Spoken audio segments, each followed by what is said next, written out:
Hello, hello, everybody. Friday fight night. We got two matches on the card tonight. We are going to get down to the final 16. We're going to actually have one more match left to get down to the final 16, which is scheduled for next Friday. Sometimes it's a scheduling, some conflicts going on. So we have two matches tonight. Brian Casey, Duke Marion leading off tonight against Tim Channel and Lee Garcia. Tim and Lee, it's our first look at those guys. They're coming off a bye. We have 48 teams because there's some buys because we have 48 teams in this tournament. First time we opened it up to 48. $58K in the prize pool. That's right, $58,000 in the prize pool. Winner of this will go to the final 16. And the second match tonight is David Rusch and Richard Kielstein versus Chase Morrison and Dave Maestas. Winner of that will make it to the final 16. Let's check out some commercials while we're waiting. We're going to kick off this in about 5 minutes.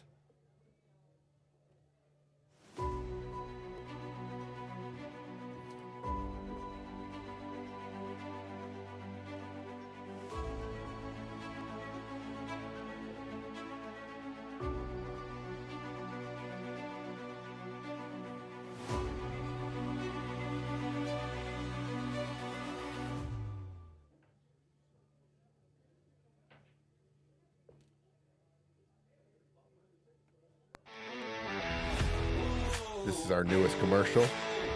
Manny Gonzalez, Greeley, Colorado.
All right, getting ready here. Just about 3-4 minutes away from our first match of the night.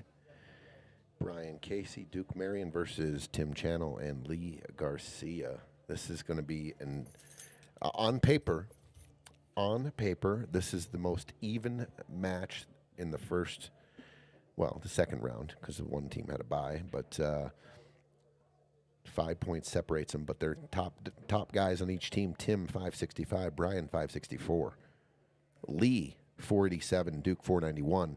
On paper, this is meant to go overtime, if you ask me. We'll see. We'll see if everyone shows up tonight. It takes both players on each team to get you there. That's the key. That's the recipe, they say, in the Scotch doubles. Both guys got to play. If you never miss a ball, but your partner has struggling all night, it's tough to win. Both guys or girls got to come to play.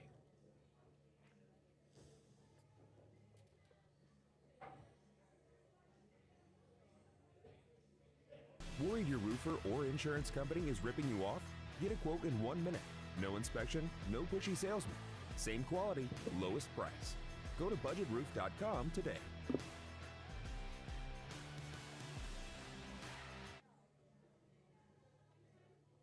From the moment you walk into PostNet, we've got your back. From design and printing to shipping and more, whatever you need, we can help. We can bring your projects to life with advice and insight so you never feel like you're going it alone. Help you tackle everything in one place with a one-stop shop for everything from shipping a package to printing your big presentation. Save you time by not only getting the job done right, but also right on time. And all with exceptional PostNet customer service. We're more than just a place to get things done. We're your people. For Texas in the first.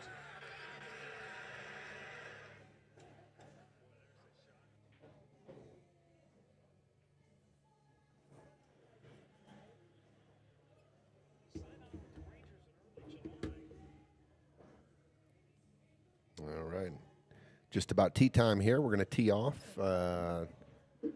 It's TP, and Chisholm will be joining me in the booth tonight. I'm going to let everybody know we're good to go.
All right, here we go. Tim and Lee won the flip. All right, I was just telling just a couple minutes ago, this is one of the closest, on paper, one of the closest matches we got as far as top guy on each team and the bottom guy on each team. I mean, we're real close. Chisholm, what's up, dude? Not much. What is going on? Right on time, dude. Impressive, know. impressive. I know, right? What are we? Left and right? Does it matter? Probably doesn't matter. These guys are ready to go. They're about to. This is starting of the night right here. Busting the balls. Brian and Duke versus Tim and Lee. It's our first look at Tim and Lee. Brian and Duke were victorious in their first match. Tim and Lee coming off a bye.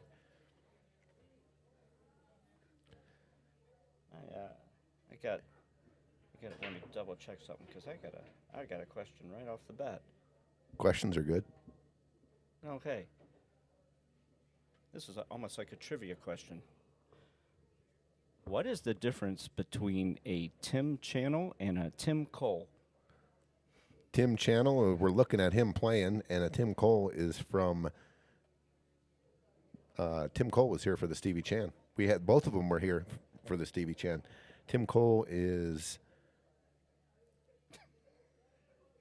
Yeah, I don't know quite the answer to that, but Tim Cole from Colorado Springs.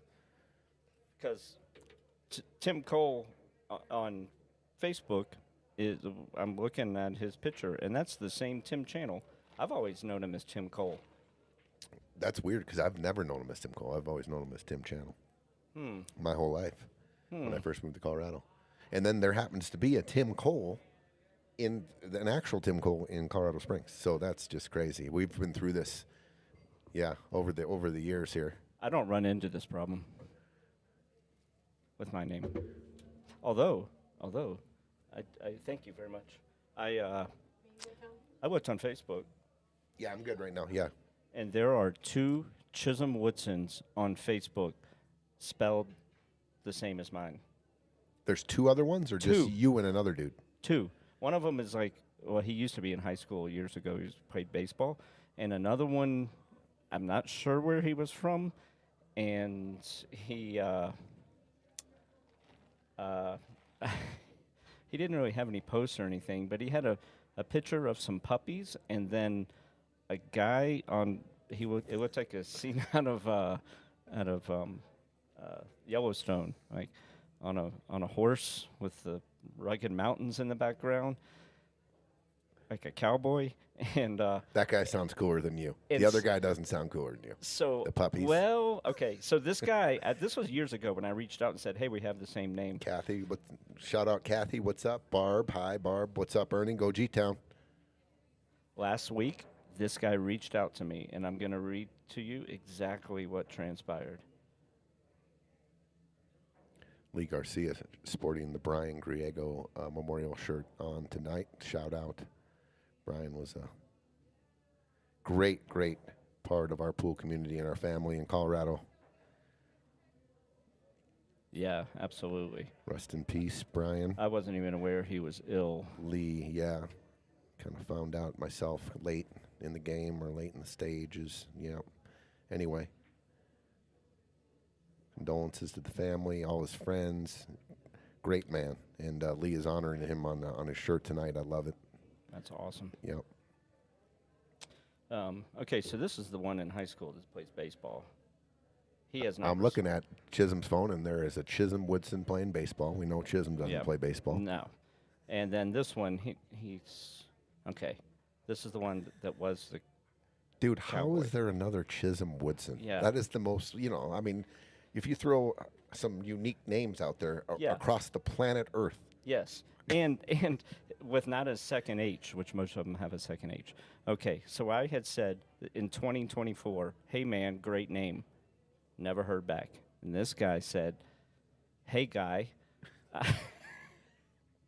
I've ignored this for so long because I thought it was a scam, but if your name is actually Chisholm Woodson, that's dope, smiley face.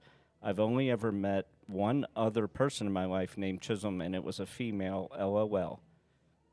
I replied, "Nope, not a scam," laughing face.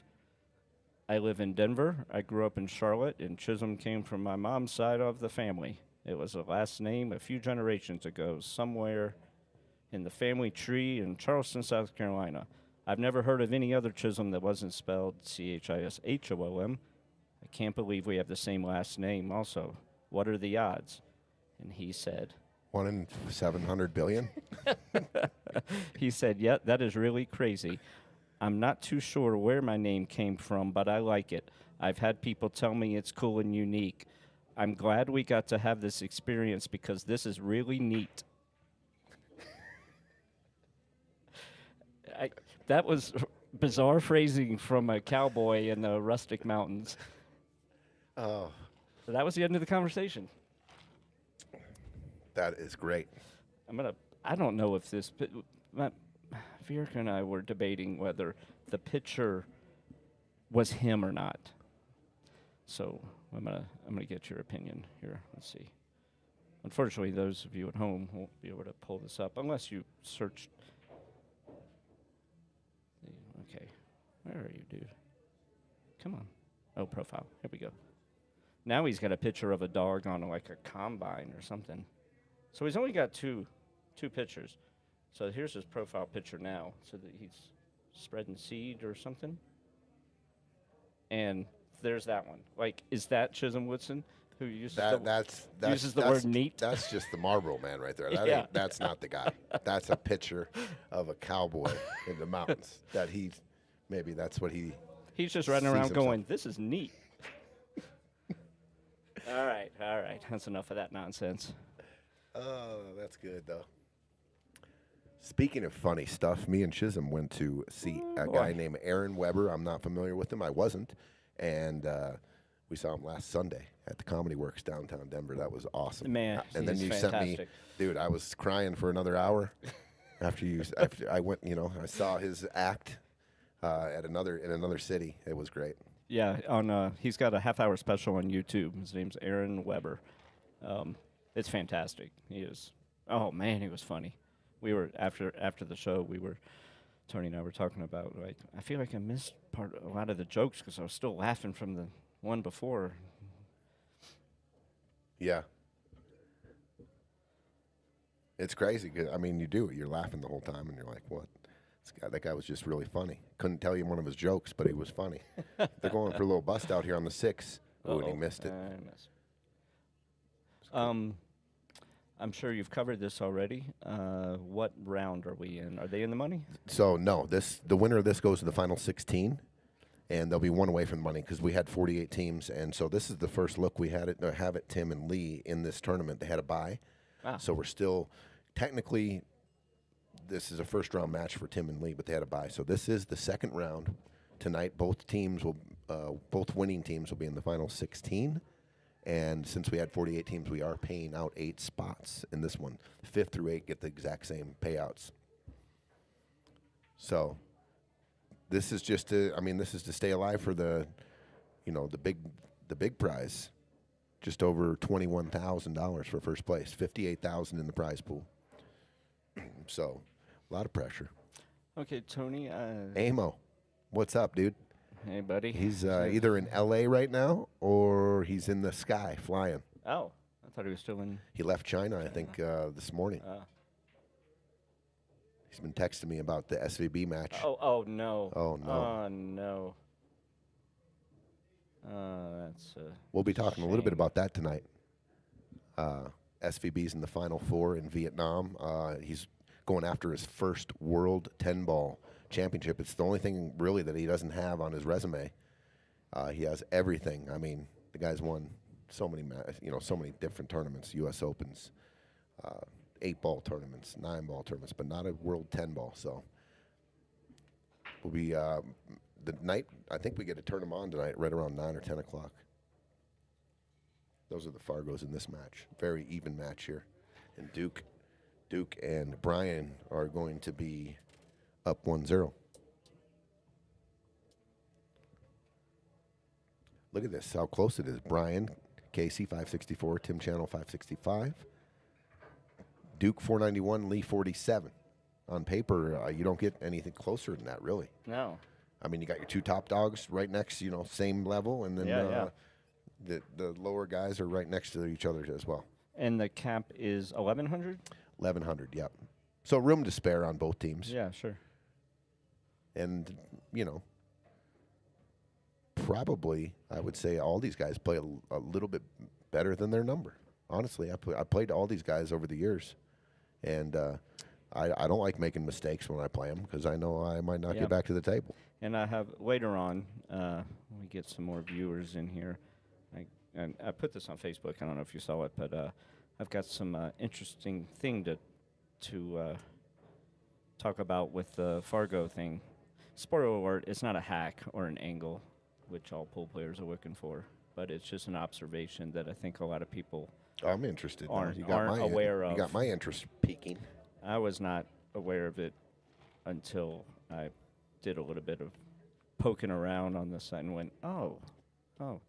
But, we'll talk about it later. Cool. I'm interested already, so I'm going to be curious till we talk about it. I'm going to blow your mind. All right. Kathy, let's go. Yeah, we're all rooting for SVB. I watched the whole Yap match this morning. I woke up because I passed out last night. I watched him play, I can't remember his full name, Ko from Korea. And I watched this guy warm up, and I texted Chisholm last night too. I thought he had a lot of what do you call it? Mannerisms. Mannerisms, yes. That shadowed or patterned after Jeremiah Gage. The way he chalked, the way he walked, and it was crazy. I was like, dude, is that Jeremiah? It's the Asian Jeremiah. Yeah. But anyway, the guy's warming up, and I'm like, oh, Shane's going to murder this guy. He was missing a lot of balls when he was warming up, and I was like, this guy's got to be super nervous. But he's in the final 16 of this. Yeah, he was doing something right. Huge tournament, and he beats. I mean, everyone's a world beater in that tournament especially at this stage. And sure enough, watched the match live, and I thought Shane played down. And we talk about it all the time, or you have conversations about going through your pool career, and you go to your local tournament, or you're in Vegas, and you get somebody that you're supposed, on paper or from past experience, you're supposed to just dominate. And a lot of the time, you don't get your best set, and it's close. And so the topic of conversation is why do we play down to a level and not maintain that our level where we're supposed to be at, or where we think we're at, or coming off the practice field, or coming off a match where we just played perfect and we kind of play down to our competition. I don't know. Or deep thought. Maybe that's your normal level, and you just play up above your ability against the tougher competition. There you go. What came first? Definitely part of the debate there for sure. That was meant as a joke. I think Shane it's playing down. I think it's a combination of both. I mean, the guy was like a 720. He was the low, actually, there was one other. That guy was a 720? 720 or 730. He was below. And he was that far in the World Tenball Championships? Yeah, exactly. Well, that format, too, is great. Race to 4, best 2 out of 3, best 3 out of 5 sets when you get deeper. Yeah. And he took Shane to the 5th set. Crazy. I thought, he did that match? This guy? Yeah. Or did it go to 4 sets? I think it went 4. 3-1, okay. I think so. I know Shane he missed a lot of balls, and he was, they show his. Oh, maybe it did go 5. I didn't watch the end of it. He played really good against Yap, though. He won 3-1 against Yap. So everything's kind of going good with. I would talk to another friend about it. I just think everything's kind of rolling good for SVB, because SVB would have had to play Duan Quoc, the Martian from Vietnam, the hometown guy, and he struggles a lot against Quoc. Quoc's got his number. I mean, the last 5 times I've seen him play it, Dong always gets him. And so he goes into a shootout with Yap. Yap wins the shootout. Man, Dong Quoc missed the ball really bad, too, in the shootout. Crazy, like by a diamond. It was weird. So SVB avoids playing him, the hometown guy. I mean, he's from Vietnam. The place would have gone crazy. Yeah. And they were going crazy. Instead, he gets to play Yap, which he has a better record against. But I mean, Yap's. Yeah, they said he won the last 5 tournaments he's played in. Yeah, that's insane. U.S. Open, the UK Open. Okay, Amos got it. He 747. That's right. I knew it was a number, because you know who else is 747? Tommy Delfonso. And so that's what I was sitting there going, and I was like, Tommy would beat this guy. That's what I was thinking. I'm like, and I honestly thought, man, I'd give this guy a run for his money too while he was warming up, and some of the things he did in the match. But he's playing SVB. He looked nervous, and then SVB I thought played down, but ended up getting the W. So, and really showed up against Yap. Ooh. Okay, so a good opportunity here for Tim and Lee to get on the board. I think this is going overtime, just from this piece of paper that I wrote down the numbers down, Chiz. Mm-hmm. It's got the makings for an overtime match. It does. And these guys all know each other real well. I'm hoping for an overtime match. Those are exciting.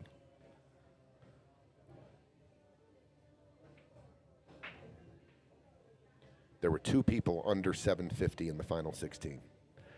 Yeah, I don't know what the other number was, but that's pretty cool.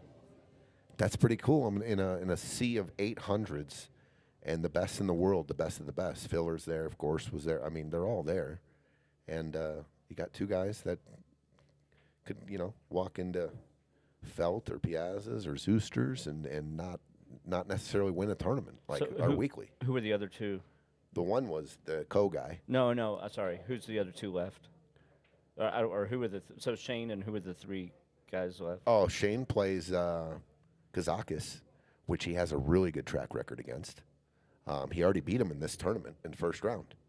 Kazakis, the Greek guy? Yeah. I didn't even know he was still playing. Yep. Alexander, and right? Shane fares pretty well against him in his career, and he's already beat him in this tournament. So that's a good draw. And then the other one's an epic match, Beato and Koping Chung. Oh. So both of those are on later tonight live in Vietnam. I think they would be live on YouTube. Okay. What do you like here, Chiz? Just out 2 rails? Yeah, I think I would have drawn that out off the rail and played it in the side, I think. But I just kind of glanced at the screen really So this quickly. is a little thin, but I don't mind this. Just all right-hand cue ball. I'm 3 o'clock English here, just cutting it in. letting it drift down the rail and then spin to the right and give me a nice shot on the 8. I'm not really trying to do anything fancy here. So wait, you're cutting this in the side or the corner? Side. I like this. Yeah. You're right there next to it, and just a It's ton of right-hand English on it. It's hard to tell how steep that is. It looks like that cue ball is going to be moving pretty fast, doesn't it? I think you can drip this in. Yeah. Pretty fast tables. I mean, you might Yeah, have to a little bit. You're going to go down to the end rail for sure. But if you got all that right-hand spin, it should hit the rail and fade out to the right and give you a nice shot on the. Like, it looks like he's loading up, going up and down the table. Yeah, I'm feathering this. So well, he's short-siding it. Uh-oh. No, he's fine. Uh-oh. Uh-oh. Oh, Uh-oh. look at this Uh-oh. little bit of a table Uh-oh. roll there. I don't know how many times I could say uh-oh, but he ended up, like, straight. How many times did you say uh-oh? A lot. I think it helped. Yeah, it did. I mean, that was 1 inch either way, and he's screwed. Would you get a ref here? Yeah, I would. That's a good hit. Yeah, looked pretty good. 1-1. All right. Uh-oh, that was the uh-oh game. Yeah. Amo said the Martian match had 200 people cheering. SVB and Yap play, they had 30 people in their crowd. Yeah. Yeah, that's their guy. How cool would that be? Just like you're the one and only, like the best player in your country, and you're down to the you're getting down to the finals, and just having all that support. Yeah. I was kind of getting on people here during the Stevie Chan, like when if someone local for sure, if someone from Colorado is getting down. I mean, there's monsters that come into this tournament. Yeah. If any of us are getting down and getting near the the final 32, then the final 16 or whatever. Yeah, should Well, be dude, getting let loud. them know. Like yeah, hell yeah. Let them know we're here, dude. Mm-hmm. Let them know that this is who we're going for. We see you on TV maybe, but we're rooting for our hometown guys. Yeah, absolutely.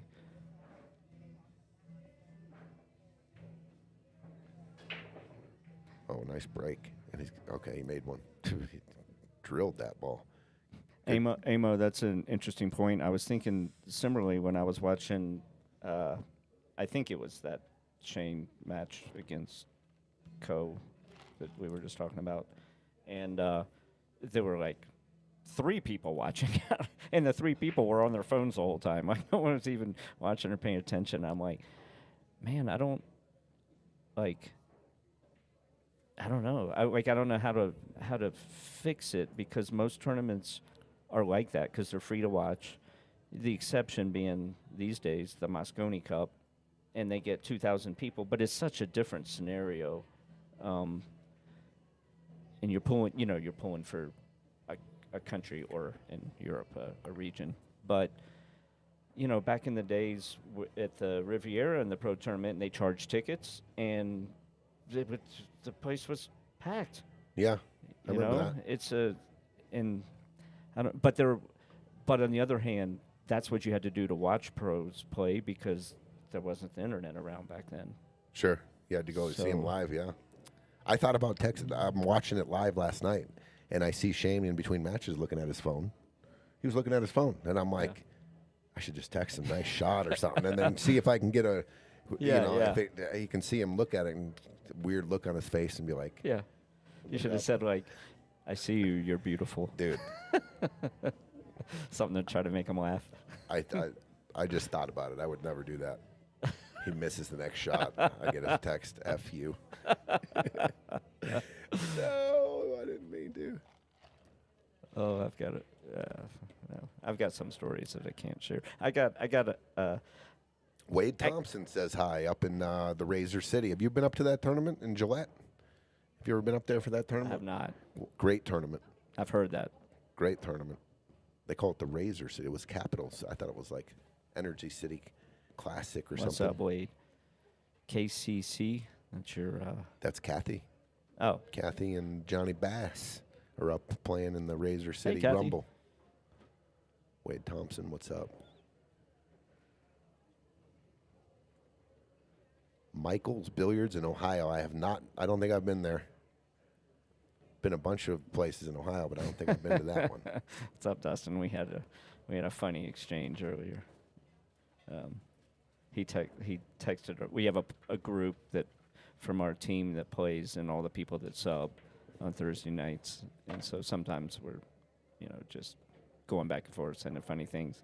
And Dustin sent a text out, said, I just walked into, or what do you say? I'm playing. I'm in Cincinnati and I'm playing in a pool hall called Michael's, and I said, I'm walking into a store in Centennial called Lowe's. And it started a funny back and forth, silly banter. He said there's 50 players in their Friday night chip tournament. Kathy says, what up, Chiz? Barb, I remember those days when the Camel Pro tournament came into Denver. Played in one of them. But, yeah, packed. The stands were packed for sure.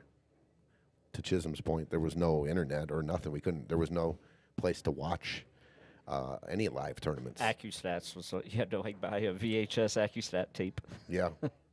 Like I still got a year collection later, of them. months and months later. Yeah. I still got a collection of them. I got the one where, it's on YouTube now, but the one where Corey Duell was playing one pocket tournament, and I guess at the time he didn't play much one pocket, and he was calling a ball on the break and hitting him like an 8-ball break and never made. I remember that. He was playing Shannon Dalton, who was a one pocket, and Corey won. I've seen that match a few times. Crazy. Yeah. Oh man. Lee's in a little bit of a spot here. I think you can go forward here and go to the rail with a bunch of left spin and go on the bottom of the 7. Yes, absolutely.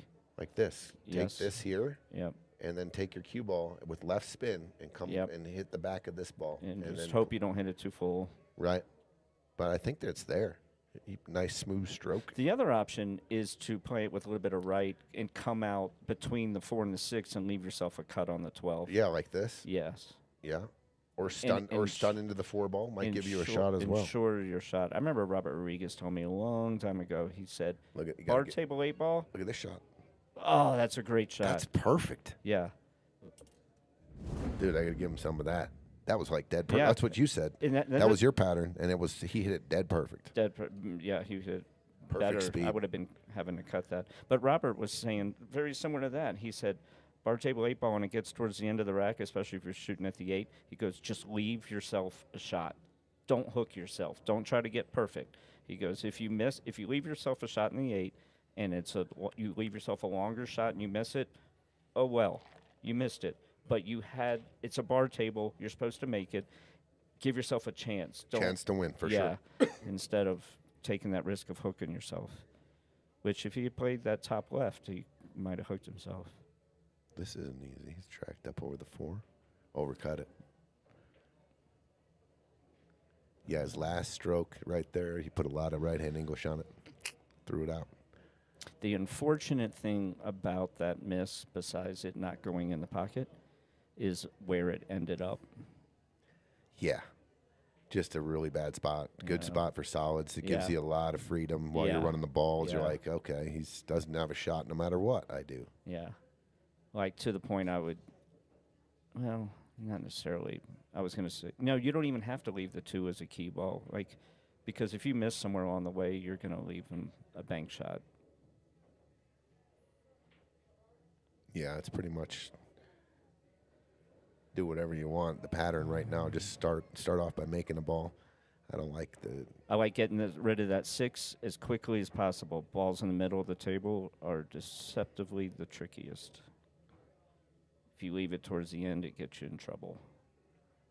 Probably is going to shape the 2 next off the 6. See, I don't like the off the 3. I would have shot the 6 first and then the 1 and then gone 3. I would have gone 6, 3, 2, and then left the 1 on the side for my coming off the 4 and 5. Yeah. But he's going to get on the 2 right now. Yeah. That's a good shot. Good shot. Perfect. So I kind of like what's your pattern here? I kind of like going back and forth here. I'm gonna shape it probably middle table. To get on which ball? 4 or the 3, and then take which one offers me the best angle. So right now I'm shooting the 4. Yes. 4, yes. 3, 5, 8. Because if you shoot the 3 here and you get funny on the 4, all of a sudden that 4 or 5 gets tricky. If you get on the wrong side of the 4 where you can't get to the 5, and then you got to take the 5 Exactly. first. That's why I like going 4, back to the 3, back to the 5. Absolutely. Just it's built in right here. And you're perfect on the 4 right now to draw. I mean, you even got a little bit of a pinch angle to get you perfect on the 3. Yep. I wish they were mic'd up right now. That would be so interesting to be able to hear, just to see, because everyone's got different opinions. Sure. I was just thinking of the meme you sent me last week.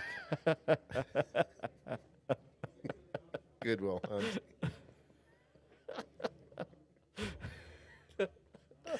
Oh, it's a classic. Classic. There we go. So we'll see. Yep. We'll see. This Probably want to get straight in on the 5. is exactly what I was talking about. Okay. The wrong side of the 4. But I don't think you can shoot the 5 now. I think you got to shoot the 4. It's just difficult. Yeah, I'm shooting the 4 and coming across and with some bottom. I mean, this makes spinning it out. things so much more difficult than the pattern we were talking about. Here, you could just hit that slow, hit it, and play the 4 up in the other corner. Oh, that's a good shot. a really good I was going to shot. say, watch the side pocket, but he hit it nice and Wow, easy. he hit that really good to draw it back that much. Yeah, he got out of that little bit of a. Things could happen there, right? Like. Now, on the other hand, remember, look at that 12 still sitting up there. Yeah. So. They're. I mean, there's not no that they can't back in. But it takes away a lot of pressure. It does. Really. It really does. You're like running Yeah, balls look at with that. freedom. Yeah. Their ball's not hanging in the hole like where every shot you have to make it. Yeah. Like that's It part really of makes it easier to make balls that way. Okay, nice out. All right. 2 What to do we 1. know? We don't know anything. That's what I always say. I mean, I'm always wrong when I'm doing this.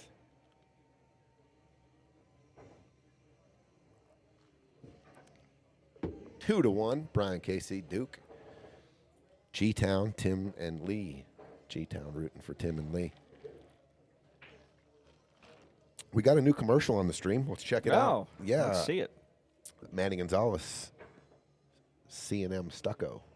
Just got it on there today.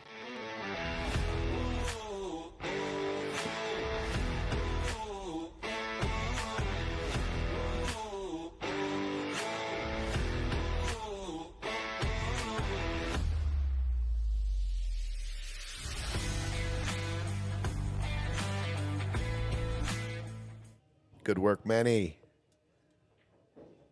So I guess they do other stuff besides stucco because they showed a nice outdoor entertainment. Like a stone patio? pit. Yeah. Stunning stucco is Very their cool. specialty. Very cool. Did you see my new hat I got on? Just? Oh, I see it. Dude, It's hot. yeah, it is. Haven't taken it off yet. I got a new bear down billiards hat, ladies and gentlemen. Thank you. Well, you had one, and instantly Pat stole it. Like within 20 seconds. And you know what's crazy is, like, we never said anything about it, but I was thinking about it that day when we were going to the comedy show. I was thinking about the hat, and I'm like, fucking Pat. And then I come over, and you're like, hey, dude, Pat stole your hat, and I got you another hat. And I was like, it's just weird how the universe works sometimes, dude. They're like, that's so the way weird. It does. I don't know. I think he shaped the 2 here. Are you going? If you can see the yeah, you can see the 2 here. Are you trying to drive it into traffic here? And I leave the 2 there. so you're playing some Well, D. no, You're no, playing no, some no, D no, here. no. I take that back because of where their 12 is. They got a lot of work to do if you don't get out. But this is, even if he takes the 2, this is a tough table. Well, let's say you leave the 2, and you decide to play some D here or move another ball in front of hole, they're just gonna your 2's not gonna be there for very long. I mean, that's gonna be removed. So then you put a ball somewhere close to this pocket where that play doesn't penalize. I like getting the 3 out of here some way. Is he just nicking off the 3? But see, that's the thing I don't like about that is that you didn't get the 3 out. You didn't change much in your favor. Right. I would have hit that Well, he similar opened- shot, but I would have banked that 3 and gotten it away from this mess. I mean, they got a shot here on the 13. I don't mind Karam the 2 in here, and that cut on the 7's not available. Tony, I see my shot. What are you doing? No, I'm I taking would cut the 2. 12. I would cut the 12 and run into the 14. Because they still got to tough out where the 3 is, because he didn't get rid of You're the going to 3. cut the 12 down the rail? Yes, and bust out the 14. I'm not ready to run out yet, though, and I don't want to open up anything. I'm not saying it's going to run out, but it's going to solve your 2 problems right here. I'm still I don't running know. chess mode, I think. All he right, all can't, actually, he can't even see the 15, so that shot's not there. I was going to say Karam the 2 in, but that's not there, so maybe the 12, yeah. Okay. But see, Are you ever firing? That didn't help anything. I don't. I think he was trying to make the 2. I'm pretty sure he was. But are you just launch? Are you launching here this 3-ball combo? The 4, 11, 2. Tell you what, if you, 4, 11. Oh, I'm telling Yeah, you, but- if you cut the 11, the 11's going over underneath the 5 and the 7, real possible. can Here. you? Well, can the 3 go If past? you hit it hard. Will the 3 go up in the corner? I think so. If it doesn't, Top there's left. not a good breakout ball for that. I don't see a tangent line taking Well, it in, if you get except an- the 6 in the side. Get an angle on the 7 eventually, or the 6. Yeah, 6 in the side. I like that too. Just saying, if you launch here, you could. excuse me. You could put a stripe behind the 7 or the 5. So I'm trying to control the speed here. I'm probably just going to drip it down there and make this. Oh, he went He rail tried. first. All right. And there goes another stripe in the mess. But if that 3 went before, it doesn't now. This would be a really interesting scenario at Hill. I mean, if no one's running out here, I want to make sure the 2's gone so that I got that pocket. Yeah, that's true. Do you think that was intentional? Yeah. I think he definitely didn't try to make that. I thought he Okay. was just Just blocking the pocket. playing a little. Playing soccer. possum. Just Here, Manny Gonzalez at stucco and stone primarily, but I also built outdoor kitchens, mailboxes out of brick and block that install stone on them. that's awesome. Good job, Manny. Yeah, awesome, man. He also plays shortstop. He's a stud Is softball he? player. He's a stud pool player. I think he plays hoops. The guy does a lot of things. Goodness gracious. Manny. There, they finally did my shot. I feel better. Good night, folks.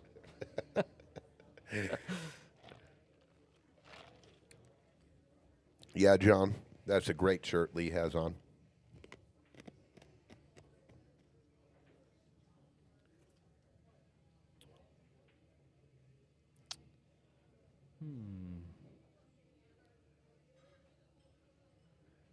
I don't think. Manny, that was sorry. Go ahead. Manny, that was a cool commercial. I'm curious, did you tackle that project yourself or hire someone to do it? Because I started to for a little bit, for a minute, I was like, I can do this. And after about half an hour, I was like, I can't do this. Like, I'll just tell someone more qualified what my idea is and let them put it together. What's up, John? I think Tim, that was on purpose. He missed that, just laying up his 4. I think that was a wise decision, keeping an option on the table. Hey, John. Okay, at some point, someone's going to be shuffling. See, here, this is a scenario, Tony, where I want the next time I have a clear shot at the 3, if I'm solids, I'm banking it out of there, but leaving the stripes there. Gotcha. Just getting it out of the. Yeah, out of the mess. Moving your 3 into an offensive position while leaving their balls tied up. Yeah. Some chess. They don't really have anything here. Probably going to see. Got to be careful now because that 9 ball is in a spot, a possible spot where you can rip into traffic and open up the stripes too. And the 14's not in a bad spot right now. Nice work, Manny.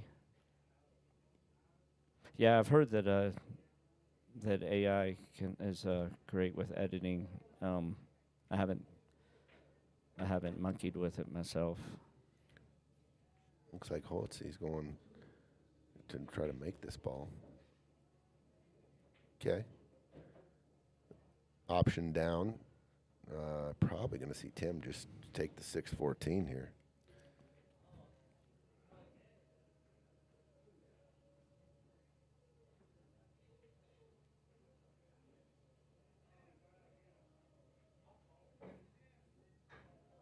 When I first moved to Colorado, I lived in Fort Collins for the first 7 years, and I played on Isaac Gonzalez's dad's team. Isaac Gonzalez? Isaac I don't know Gonzalez. who that is. Freddie Gonzalez was his dad. Anyway, our pitcher, we ended up winning the state softball, all Hispanic softball team, and it was the Hispanic state tournament, but each team had you could have 2 non-Hispanic guys on your team. You're kidding me. No. Like there was a stimulant in it. Yeah, and the team we actually won the state, and Worlds was in Arizona. Dude, we had a sick team. Good Lord.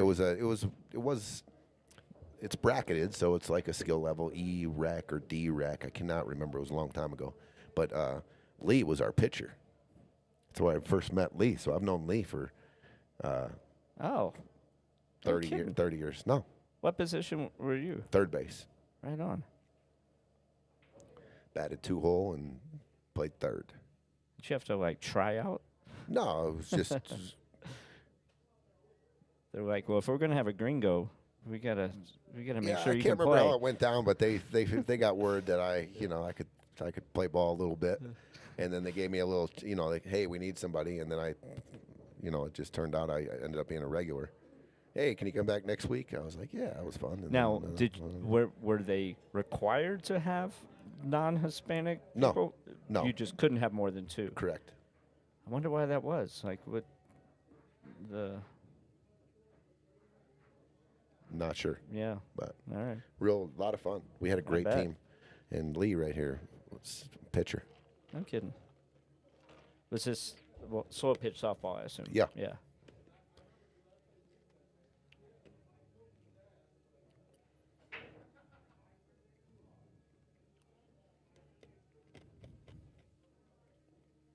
What a great shirt, Yeah. Brian it Griego. is. Smiling away. He was always smiling.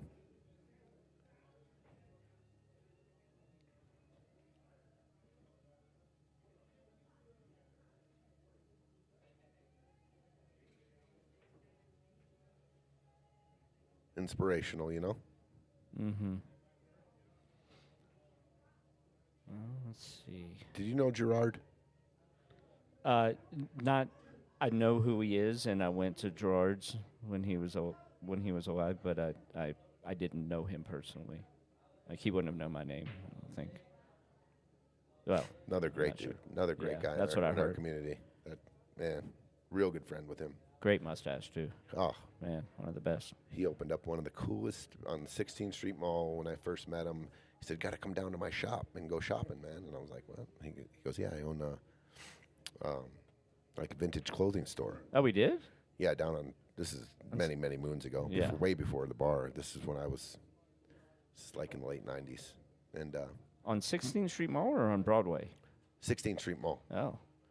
Downtown Denver, right around on Yeah. the street. Anyway, I go in there and I go shopping, and Diesel was the big, just had come out with their jeans and everything. And anyway, I'm shopping, and I got like $500 worth of clothes. Oh, what a shot. And I get up there, and he's like, "Dude, I got it."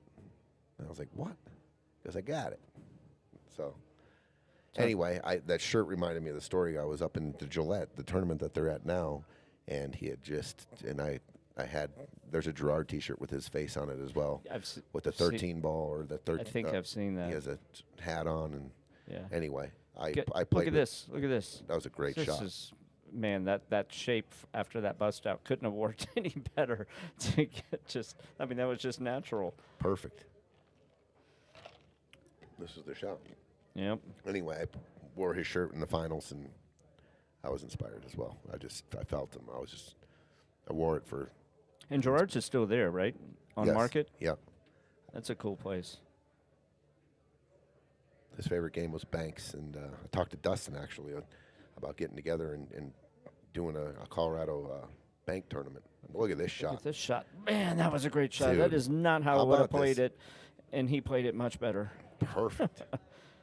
Man, I would have This slow was- rolled that. This was not a connect the dots out here. No, I would have slow rolled it and played the 9 up in the same corner. I probably would have missed the first shot. Oh, that was a great shot. I'm going to give him fire for the whole out. That was Yeah. sick. Yeah, that was that. I did not think that was gonna That was a end in that sick inning. out. 3-1. What a That was- nice out by that was Brian and Duke. Outstanding. Outstanding. Yep, Barb. That's all me and him played. Every time we saw each other, not every time, but $5 banks. And we had all these. He had all these sayings, and he'd call it. You had to call every shot out loud. It was just fun to play. Jimmy Jack Corn, cross side. I don't know all this weird sayings we had, but super cool, dude. He helped me with the bar here when we were first opening. Came out several times and looked at our bar and kind of gave us some ideas on design and stuff. Now, did he own? Was he in the bar business before George? I don't think so. Not that I know of. He might have been partners with somebody, but he definitely. I don't think he had his own bar. And yeah, I can't imagine, especially this day and age, the way that area's grown up. I can't imagine what the rent is in that space. That is a very trendy area of town. It's become. yeah, he's got a real trendy, kind of real posh, Yeah. real cool vibe in there. Yeah, in his yeah. place as well. Go the upstairs looking down. Yeah, yeah. That's one of my favorite It's cool. favorite views or favorite cool mystiques about pool rooms that I always wanted. If I ever had a pool room, I'd always want an upstairs looking down, down on it. onto the table when that was being played on or action or a tournament. It's just the coolest view. Yeah. And the angle is from up top. Like Max Eberle's idea of the pool dome. Did you ever see that? The pool dome, A billiard dome, I think it's called. dude, it just sounds cool. I don't think I ever saw it. It's absurd. Is it? He was taken. I've known Max for a long time and we're friends, but this is. He had this website and he was trying to raise money for this idea, dude. Picture the Sphere in Vegas. That's what the building looked like, with a giant painted, not the sphere as in like the screen, but the outside of this thing was an 8-ball, and he had pictures of it superimposed in different cities. It was like the pool, the billiard dome or whatever, Dubai, Chicago, and have downtown Chicago with this giant 8-ball next to the city skyline. Like that would be approved. Like you imagine this 20-story tall thing. And the whole concept was like that there were pool tables down at the bottom level, and then as it went up, it was like where you would eat and drink and watch from way above. Wow, and maybe I there'd gotcha, be yeah. pool. The logistics, I don't know. It was that we got a lot of laughs over it. I wonder if that site is still up and available. I'd like to see that. I'm gonna look it up. Max. And then then like I sent him a message when the Sphere opened, and as a joke I was like, "Hey, look, it's like this the pool thing." And then I knew he was being serious. He was like, "They stole my idea." That's funny. All right. I love you, Max. I know you're not watching, but just in case. He is a cool dude. I got some funny stories about him, too. Or not about him, with him. Billiard dome. Please be active. And if you're out there tomorrow and you got nothing to do, Oh, look. we've AI got in it. an 11-11 tournament tomorrow, Scotch doubles. We haven't had one in a while because we've had APA in here and we had NAP in here. So you know how we do it. A little Scotch doubles tomorrow. Come out and win yourself $1,000 or $2. AI. I just typed in billiard dome, and it says, a billiard dome can refer to Max Eberle's GBD, Giant No Builder way. Dome, a planned luxury pool hall stadium in Las Vegas, or to a dome-shaped, no, not that, large-scale project by professional pool player Max Eberle. The concept. The world's first luxury That's pool hall crazy. stadium. Well, let me see if this It brings up Max website Eberle. it is. Giant Billiard. Yeah, that's what it's called, Giant Billiard Dome. I bet the website is defunct. Oh, there might have been a freebie.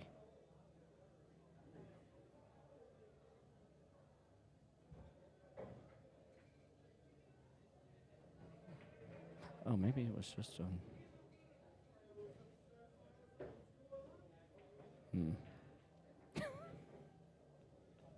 Here's one of the pictures he created. The sphere stole my idea.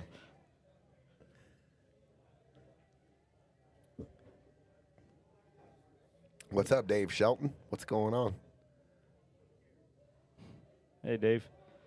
You almost broke and ran on Jose cruise control last night. Oops, had to kick at the 8. It happens. Yes, it does, Dave. Yes, it does. There's a video. Here comes a video of the.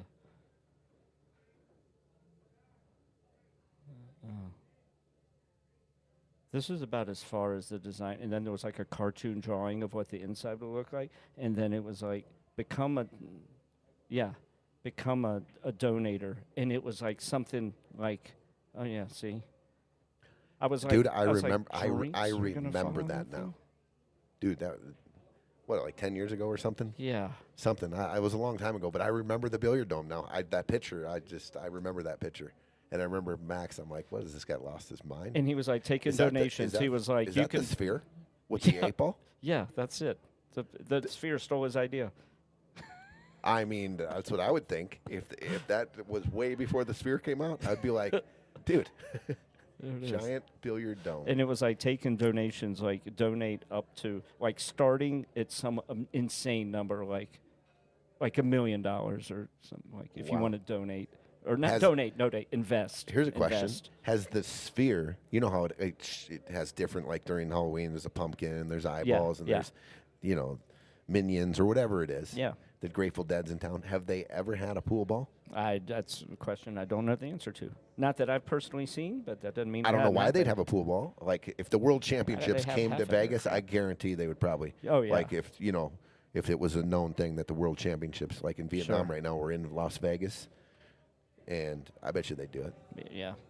I will say this. I don't think I've ever seen. The sphere, for people who haven't been, is probably the most incredible thing you've ever seen or experienced. That's what I've heard from everybody. It's unbelievable. You don't even have to love the band that's playing there. If you just like them, you just, it's indescribable. So I'll just stop commenting on it. Manny, the third week after tonight, I'll be sending out a group text of the final 16, and we got to go through the process again and find out when everyone can play. So Monday, it's Friday, so Monday I will have the schedule out for everybody that plays, because we do have one more match left, but I'm going to go ahead and find out and start scheduling matches for next Friday. I'm going to try to anyway, but Monday we'll know the schedule. Ooh, good hit. He had to swerve it. Uh-oh, Tony. Spelled my name wrong. You see? That's the other Chisholm up there. That's got 2 H's Where? on the screen. Chisholm. Oh, I didn't spell that. Oh, That was Johnny Becker. well, it's okay. He's still. There's a good, no L in it, right? He's still a good person. No, there's an L. There's not a second H. That is the most common way it's spelled. Mine is mine's the unusual one. Just 1 H. Gotcha. That's the common way. That's why I was so surprised that those Chisholm Woodsons were both spelled like me and not any, from what I have gathered, not related whatsoever.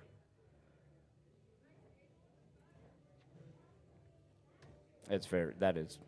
Look at that. That is count. Yeah, there it is. Look That's at what that. I'm talking about. You got it, buddy. I'll take care of that. Hell Blunder yeah. by Johnny Becker. Hell yeah. What a blunder. It's all right. He's still a good person.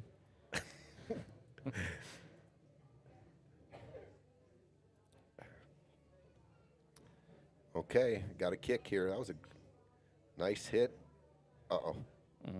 Uh-oh, look at this.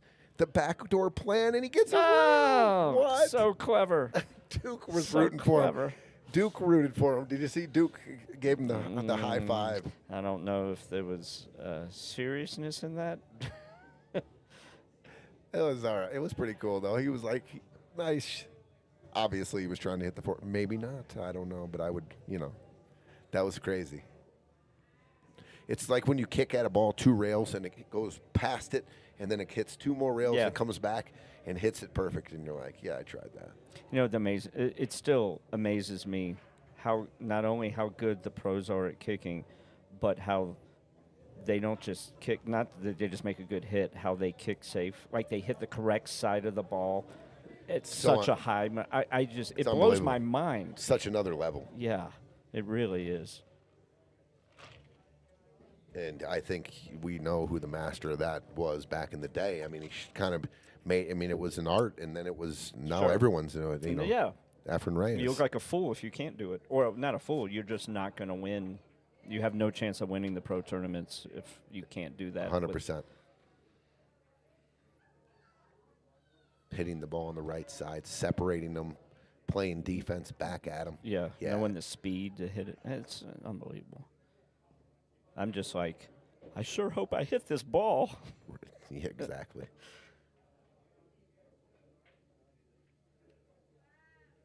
Well, little cat and mouse game going on here. I like the play there. Probably going to see Lee. Man, they're like forcing him to hit this 14 and just lightly and maybe scramble up to 12 and 14 and putting it into a tough spot. Do you think he can see the edge of that 10 ball? Because that would be the play. Yeah, Get 100%. that ball out of there. I was going to say if you can hit the 10, hit the 10. Or even He kick could kick it. Even kick at the 10. That's what I would be doing. Well, I don't want to put the 14 onto the 12. No. And then just let him because have he at it. still has those 2 balls screwed up. Yeah, the 4 and the 7. Yeah. And even if not, the solids are besides those 2. The 6 goes in the side. If you do kick at the 10, you're obviously going to leave him a shot on the 2. But you're you're not sacrificing the 14, 12. Oh, here he goes. He can see the edge of it. Here we go. So probably just dripping at it, right? Just a slow roll at it. Get the cue ball down to the end rail. Oh, look at double this. kiss. Beautiful. That's pretty good. That's pretty good. Now for solids. You want him to shoot the 4 or the 7. They're not going to shoot the 4 or 7, though. He's going to shoot the 6, which is okay. You know what a really good shot here would be, Tony? Stop shot on the 4 and freeze him up on the 14. Ooh, I see. I can feel your shot. See your shot. You're hooking him on his own ball that he's touching. Yeah, and make sure he can't cut the 12 in. Not very often do those situations arise, but I see it. That would fix all of Solid's problems in one shot. Hard to execute, but look at this. He has an earpiece in. That's what he's going to shoot. He's looking at the 4 Well, he's going to now. have to wait 20 seconds to hear this. I think he's going to. Maybe he's going to open it up. Maybe he's going to shoot the 7 forward. Oh, they're going to talk it over. I like shooting the 6 and going forward here and getting an angle on the 2 and then breaking out the 4 or 7. Or working into that shot. Not necessarily you have to shoot the next shot, but He could just drift. He could shoot the 4 and just roll forward. and double up the 14-7. Yeah. I like that. Yeah. Yeah, that's a great point. Like, all he has to do is just go forward here and put the Yeah. cue ball right here and challenge him to take this crazy, Well, no, he tough doesn't have to combo. go that far forward. He could just go right where your dot is, right there. That's probably even better, Yeah. right? Yeah. I like it. And then you open up your balls, and now all the pressure's on solids, right? Yes. You got the 6 hanging. On stripes. I All the like that. pressure's on Yeah, on stripes. Yeah. I love that shot. I love your shot there. And there's so many solids. There's no safety for them anywhere. No. What a great, simple shot that opens up your balls and puts them in a bad spot. So they're a pretty good cross right there. If he gets kissed on the one coming out, look at he hooked all the balls up again. Wow. Tim's going to be kicking at this. Now the thing is though, with ball in, let's just say Solid's got ball in hand. You can't make the 4. Well, I guess you can make the 7 to the side, but that's or you can open up with a breakout shot or a connection with the 2 or something. I liked our option. I liked your. Yeah, it was real simple, and if you walk around the table, you see stuff like that, or if you're sitting in the booth. That was That was the kind of safety that I learned a lot when I played in that straight pull league, because every single safety you play, they can see the ball. You're not hooking them on anything. It's just an open table safety. Good point. Every safety is like that. Like will they just not really have a shot? They have a hit, obviously, but that's not a shot. I learned a lot about that in one pocket, bringing down table. There's balls open, but the double up, leaving a combo, and off angle combos are way harder than you think, and you're like, here you go. I mean, if you can, especially in that game, because you're so penalized if you don't make it. Right.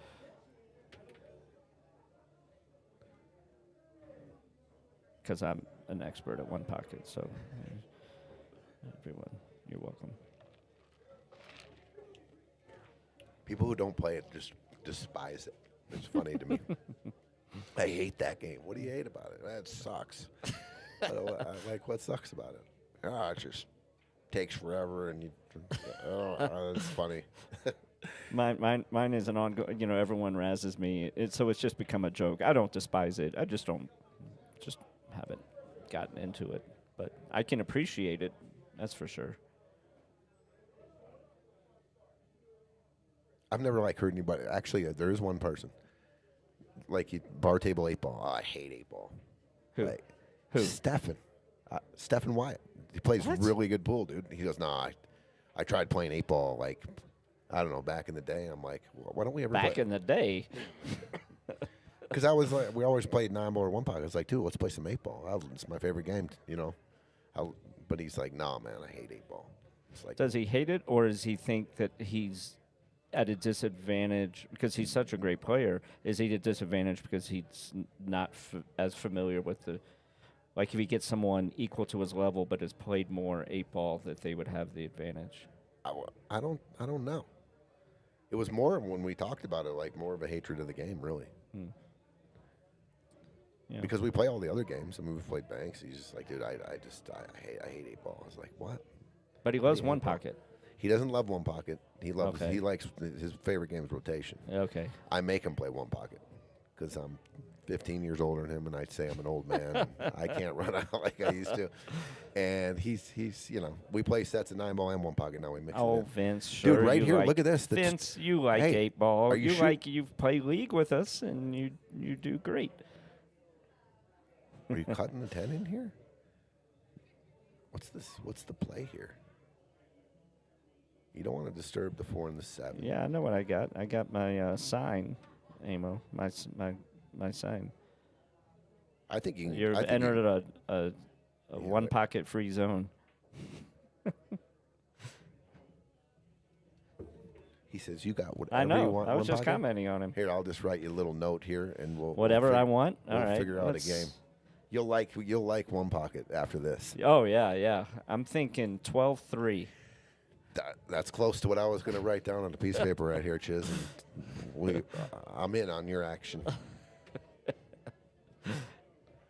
Just nick the 10, come off the 8, and then come with a little top, little high left, and come off the 8. Just nick the 8 and put the cue ball back down below.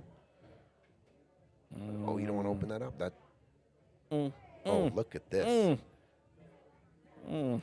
The second wave. Okay, now there's just so many, solids are in such command here. What's happening? Please don't do that. Okay, good.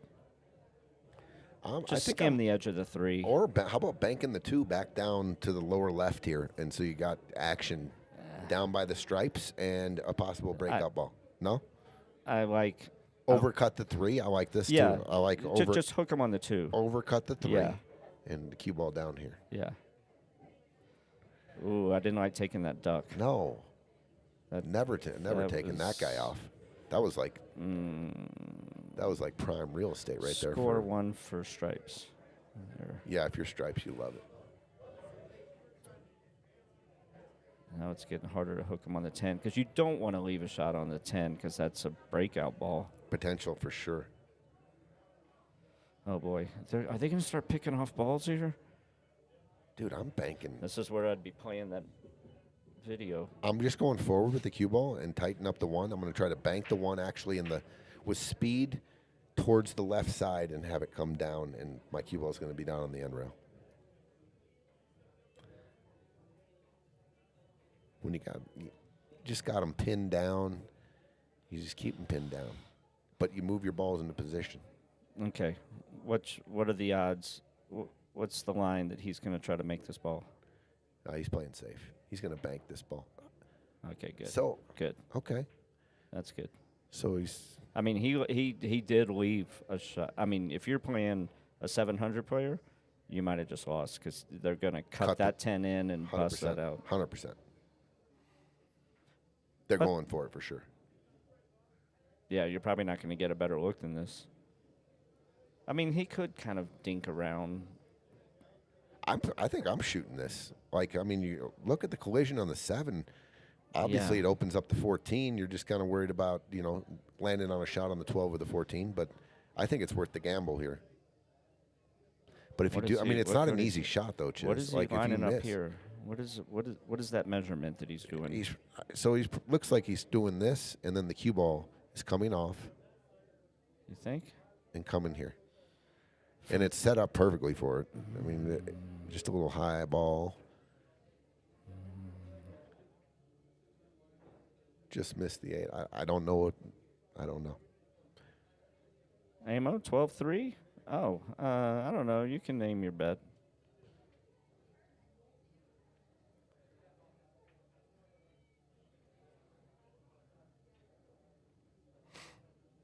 Well, how about this? If you're straight in on the 4 ball, are you ever shooting the 4, draw back, and then shoot the 7-12 combo and putting the cue ball right on the back of the 14? Do you see that? And then your balls are, kind of ready to go. The 7's going to be underneath there, but you're taking one of their balls off. No shot when you get there. So shoot the 4, maybe the 7-12 combo, and just park the cue ball right where the 7 is, and have a nice day. I don't know. Yeah.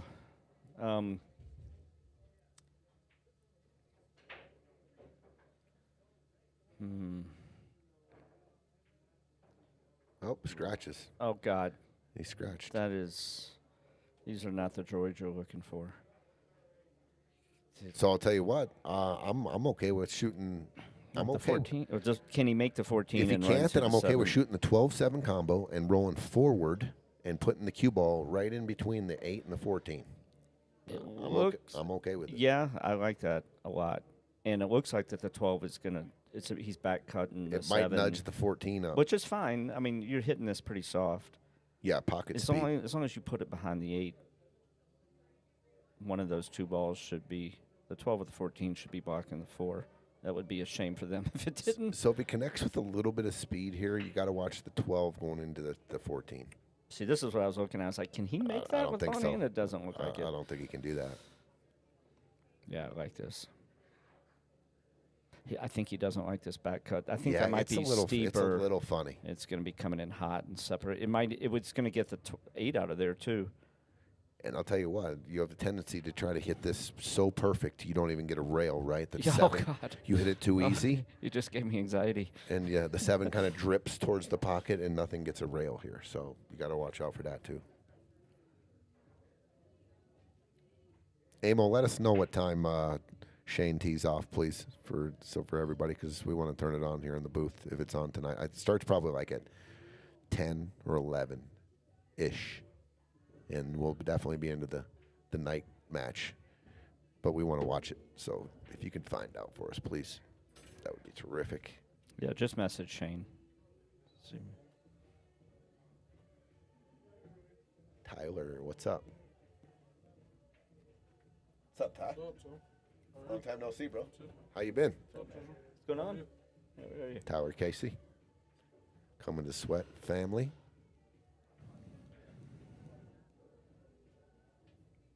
Boy, he is really agonizing over this. I don't blame him at all. Like, what you want to open up, you want to run out, but dude, there's nothing here that's attractive. I'm telling you, if you roll forward here, your tendency is to hit it real easy. Yeah, that's true. Yeah, this isn't easy to. It's like I mean, he has not even gone down to the end and taken that stripe down there and looked at all kind of angles coming into the stack down here. He hasn't even looked at that yet. I would take that cue ball and go down to that other stripe and just take a look to see if there's any comfort. Mm-hmm. But I'll tell you what, that 2 ball sitting next to that 14 or whatever that ball is down there, that is so in the way of playing that angle. And, yes, it is. And coming, it's just. Yes, it is. Boy, oh boy. What is he doing now? I don't know. Not bad. I Not don't bad. hate it, but I don't love it. I think they can see the 2. Or at least they can I don't make think a so. hit. I think Well, he can got go to real swerve. first, right? Oh, yeah. I don't think so. Like, his cue ball is below the side pocket. He definitely has to swerve at the 2. He, like, if he was just to miss the 8, he's below the side. This could get him ball in hand. This could possibly get him ball in hand. Is he going for his jump cue? Let's see this. I guess that 14-12 could be made with. Yeah, he's hooked. Oh, yeah. He's pretty hooked up. Oh, yeah, he is. But, I mean, he's hooked, but I think it's a pretty easy hit if you with a slight. He's jumping at the 7. No, he's not. He sure is. No, he's not. Look at he's got the short stick. Oh, come on. He's aiming at the 7. I'll tell you what. I mean, he feels confident. He was aiming it, and he's the back cut, just a little hop. Look at this. Did he call that? Yeah. Hit that fire button. Are you kidding me? Brian Casey, Are you what a kidding shot. me? It was like a hanger. All right, I need to get strategy lessons from him. Where do I sign up? That was fantastic. Good Lord. I thought he was just going for a good hit.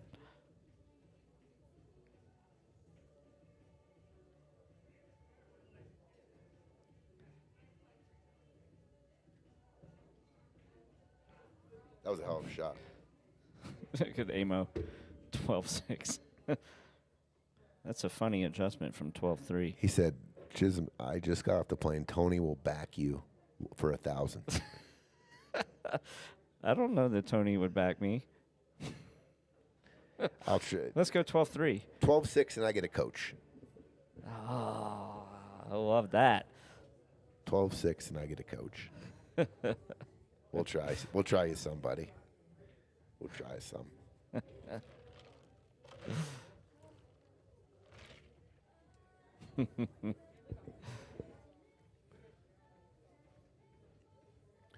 Well, when you only have one option, sometimes your brain focuses in. Like, you leave one option on a defense or whatever. You're in the middle of a game, and the guy says, "Man, this is all I got," and then you gin it.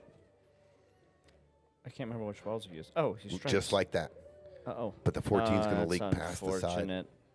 Well, here's one option again. Back cut the 14 in the top left. You have to. You have to. What a shot by Tim. That was a great shot. I got to give Tim some. That was not easy at all, and he ginned it, and it's Lee's turn now. There is another shot. You can back cut the 14 top left or bank it our bottom left. I always like a straight in ball for a bank. I mean, you're cutting the paint off of it, but it's makeable. If you set these balls up exactly and no other balls on the table, how many times out of 10 would you make it? I would give myself 1. I could A 1 out of 10 with just one try, not repeated. No. 10 tries. Oh, 10 tries? I mean, on the high end, I'd give myself maybe 2. 2, yeah. 2. So on the high end, I'm like a 1.8. Yeah, I was thinking. I honestly thought right away. I think I could make it once. If I'm repeating it, if it's just a 1 chance, then it's one out of 10 times am I going to make that shot. I was saying set it up. You get to set it up 10 times. Yeah, because you're going to improve over time. You're going to Sure. adjust. Yeah. Still so difficult, though. Yes, it is. I'd give myself 2. I give you higher than that. I don't know. 1 or 2. I definitely give you higher results than me, that's for sure. I don't know. That's a tough shot. Wish you could do that in a match. Okay, I'm timeout. I'm going to figure out the percentages real quick. I'm going to shoot this. Look at that shot. That was a good shot. That was a great shot. I'm going to shoot it 5 times. We're going to just give a little less sample size, though, and I got to find out what my percentage is here. Okay, that's fine. Just back 4. and forth? Yeah, the 4 ball. You're not flirting with the side pocket here? Oh, you're going 4 ball? Okay. 4 ball here, yeah. And you don't have to hit it hard. Just in case you miss, you leave them bank. Just There's a world where I would shoot the 2 first here. Which world do you live in? How would you Just go back and forth and get my cue ball more to back to where it is right now? There or a little farther to the right. Well, then why not shoot this now? I just if you're think gonna leave that shot. Well, here's the deal. Again, This could shape funny. This can go long and Really? short-sided. this looks normal to me, or normal shape. See, that's what I was talking about. Like, it's a good. I mean, leave him a bank. But look, that was dead for the. He really slow rolled that. I thought did. he was going to put a little bit of a stroke on it. I guess, yeah, he could hold it. He could definitely hold it from there. Big shot here in the match. 4-1 or 3-2. Mm-hmm. 4-1 or 3-2. Timmy's got to come with it here. I'm pulling for Tim because I want to see a close match. Got to come with it. Oh, Nope. That's tough. That's going to leave a mark. 4-1. They got to figure out how to get on the board here. Is he dead straight on this 4? Well, that's so close to the pocket he can cheat it. All right.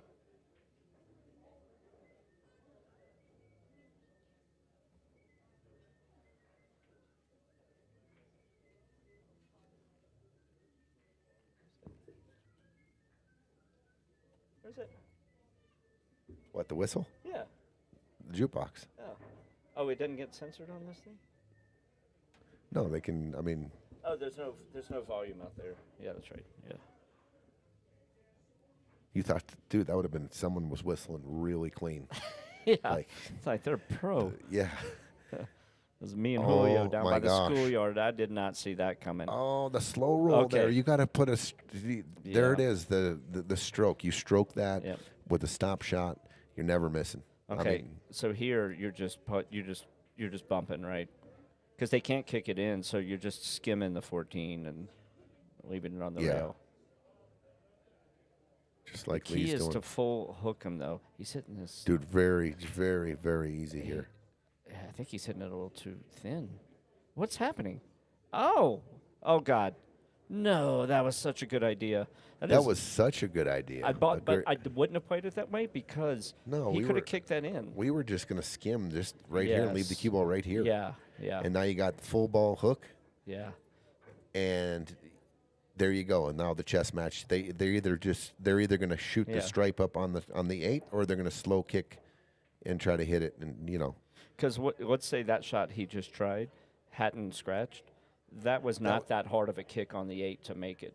Sure, but you do open up your ball, and That's true. They That's do have true. to make it. I did like their choice there. They just caught a kind of Yeah. a bad roll. Yeah. I mean, that's part of that shot though. Was the 2 rail scratch, right? Yeah. I saw your shot right away. I mean, I'm just thinning it and hooking them and seeing what they do, right? Yeah. If they show you the cards and they push the ball up onto the 8, you kind of know where this game's going, and now Yeah. you figure out, how can I get 2 moves ahead of the guy? Yeah. And what do I got to do?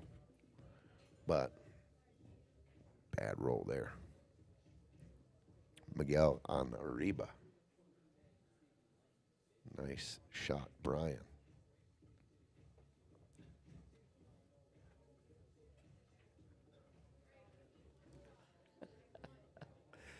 Yes, sir. 12-6. So just got okay. That's still in action. We got it. We got it. We got a game. Yes, we do.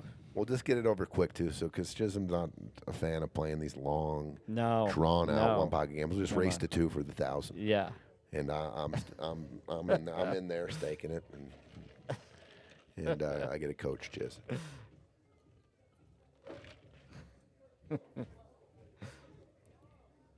All right, Tim and Lee. So we've got to settle down here. Uh-oh. Okay, here's a good opportunity. Oh. They're going to get a shot here. Oh, this game's gonna be another one. Ties up 2 sets of balls with that miss. Is this still open? Was that the opening shot? Because stripes look 4, good 7, or 11. better. I think so. Does that 12 go by the 13?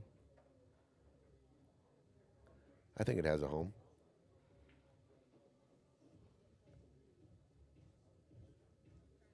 Shooting the 9-ball. He looks like he's about to. Side He's got big warm-up strokes. Okay, he eased it in. All right.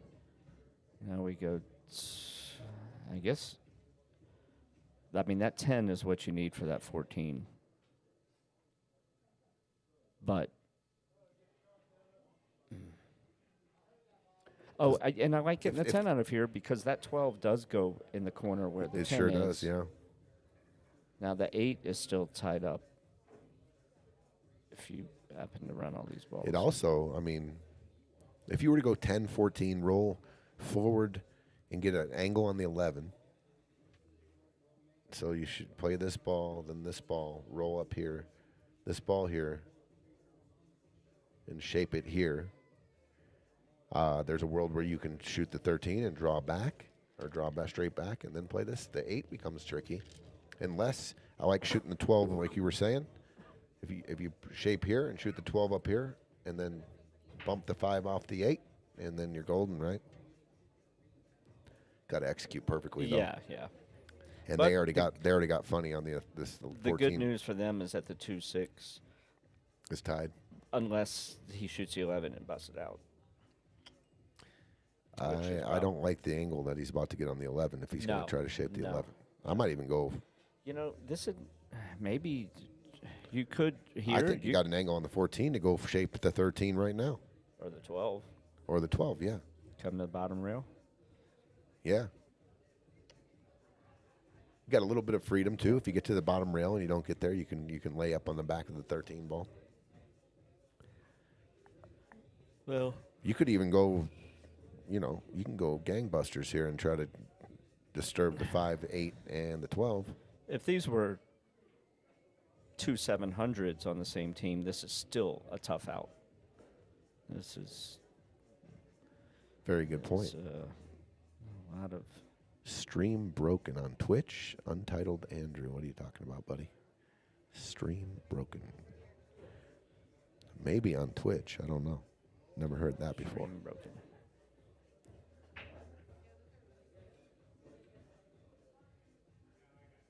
Okay. Looks like he's loading up. That's what he looked like last time. He hit a real easy finesse shot. This is going to be spinning crazy that way. Oh, that almost got on that 12. That would have been. This is doable though. I think you can catch a piece of the 8 coming off here. You can maybe that bottom right is hooked on by the 8th here. I don't know. I think to get the spin you need. Right. Yeah, because I don't think you can see that bottom of the cue ball there. Yeah. Can we see the overhead? Yeah. So if that's the case, I'm just going to come off the 1 and try off the 13 and I'm trying to put the other team back on the back of the 8, right where the cue ball is now. Come off the 13 and replace. Just safe it. Yeah, come right back to it. Yeah. Put the cue ball right. I just don't right think you can 8. hit enough English here because of where the cue. Is he putting inside on that? Oh, it didn't go in. I was looking at the cue ball. I was going to say if that goes in, they got a shot here. Not the worst though, right? So this is overhead. What's that? Oh, table 2. Look at that. I'm learning things. And then go to the multi 1 and 2. That's so cool. These are all the little digital displays here, like little screens. All these things. Right? It's not a sticker. It's like a little screen, right? Yeah, It's amazing. I'm amazed by this. it's dummy proof. Yeah. That was made for me. It really was. Well, I'm dude. sitting here fascinated by the shiny lights. Yeah, they made it so dummy proof for me. It's unbelievable, really. Just a button. Everything's a button to get to you wherever you need to be.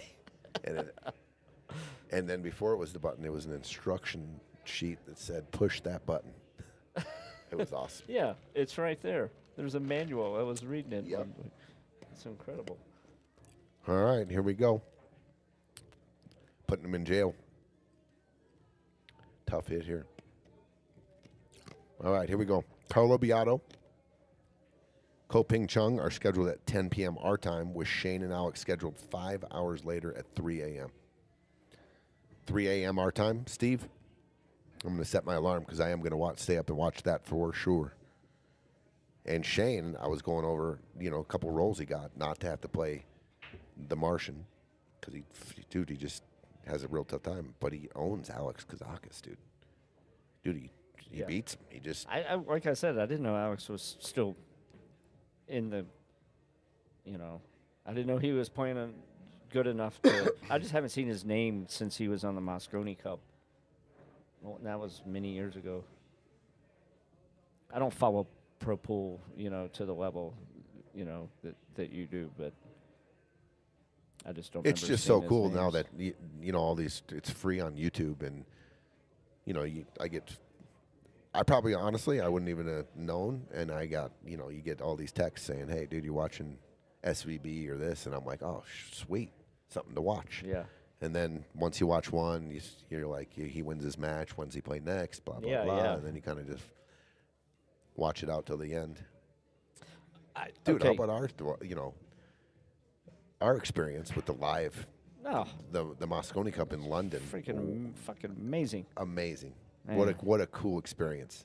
I really That wanna whole go trip, back. that trip was so awesome. Really want to do it again. Yeah. Uh oh. When he had ball in hand, I know he took a ball out over here and shot it in the side pocket, which was great. But at the same time, I didn't see exactly where it was, but I know it was close to the 8, and I would have gotten the 8 out of Push there. the The 8. same shot. Yeah, exactly. Followed the 5 Yeah. with and put the 8 out. So Amo just said 2.5 hours to SVB game time, and we're definitely having conflicting times here, Johnny. Steve Hall just said Kazakis and Shane tee off at 3 a.m. our time. Beato and Ko Ping Chun are scheduled in 2.5 hours. And SVB is the second match. So, well, if he can see this 11 ball, they've got a path here. And if he can't see the 11, he does have a shot at the 12, which he can cut. But he's got to let the cue ball go a little bit here. Yeah, he's hooked on the. Is he hooked? He must be hooked on the. If he's shooting the 12, he's definitely hooked on the 11, because obviously we're all shooting the 11 and just dripping it in and then playing the 12 on the side. So if he shoots the 12, he's looking at the 11 again. Overhead, yeah, right there. I just did that all on my own. Hold on, I learned a trick. Trick. Yeah, I saw somebody do this in here. I don't know if it's. Ah. You need a longer piece of paper. You can go rail first. You need a roller. I think you can see it. I think you can see it. Just overcut He's it just shooting slightly. like he's. Oh my God, he couldn't. Well, he couldn't make. Look at this.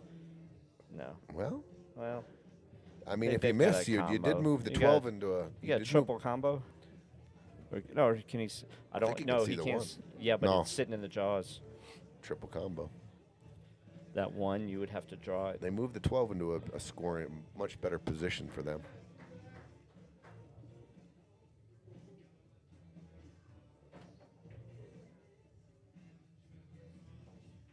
Watch the cue ball. Oh God! Oh God! Oh God! I was gonna say watch the cue ball on these off combos.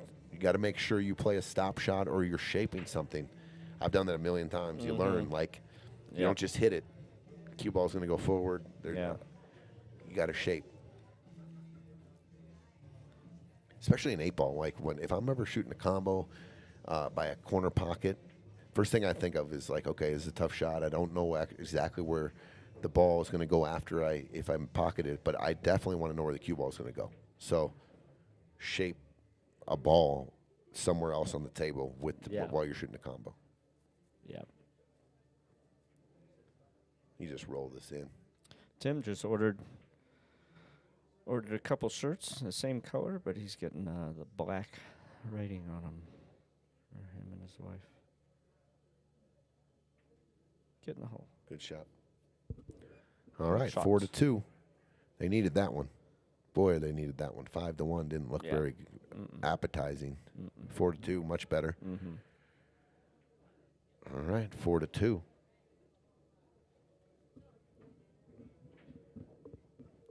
Let's check out some of our sponsors' commercials. You know this guy right here?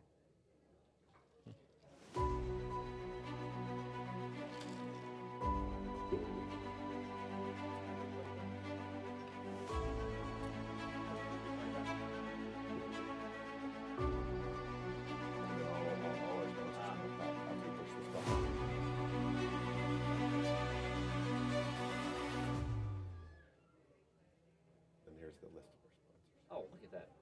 So we'll do Bobby Newis, sir. Awesome. Dude, That is so slick. dummy proof.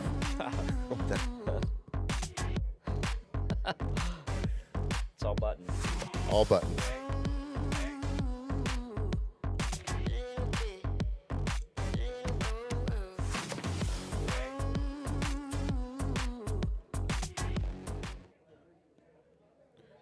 All right, back for the break.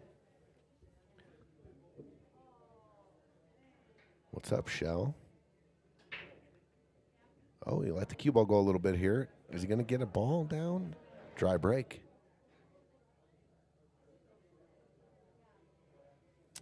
Unless a team is just really hot, Chisholm. Like, just they're taking care of every rack you leave open. They're breaking and running. I think this is one of the most underrated things in the Scotch doubles is breaking dry and letting the other team clean up half the rack or 3/4 of the rack for you and making sure that they can get out. Like, I've said it a bunch. I don't know. I just feel like you can change. You mean like it's Like this percentage-wise, the this team might that's be first at the table loses the game. Yeah. I can see that, especially at 1100 cap. Yeah.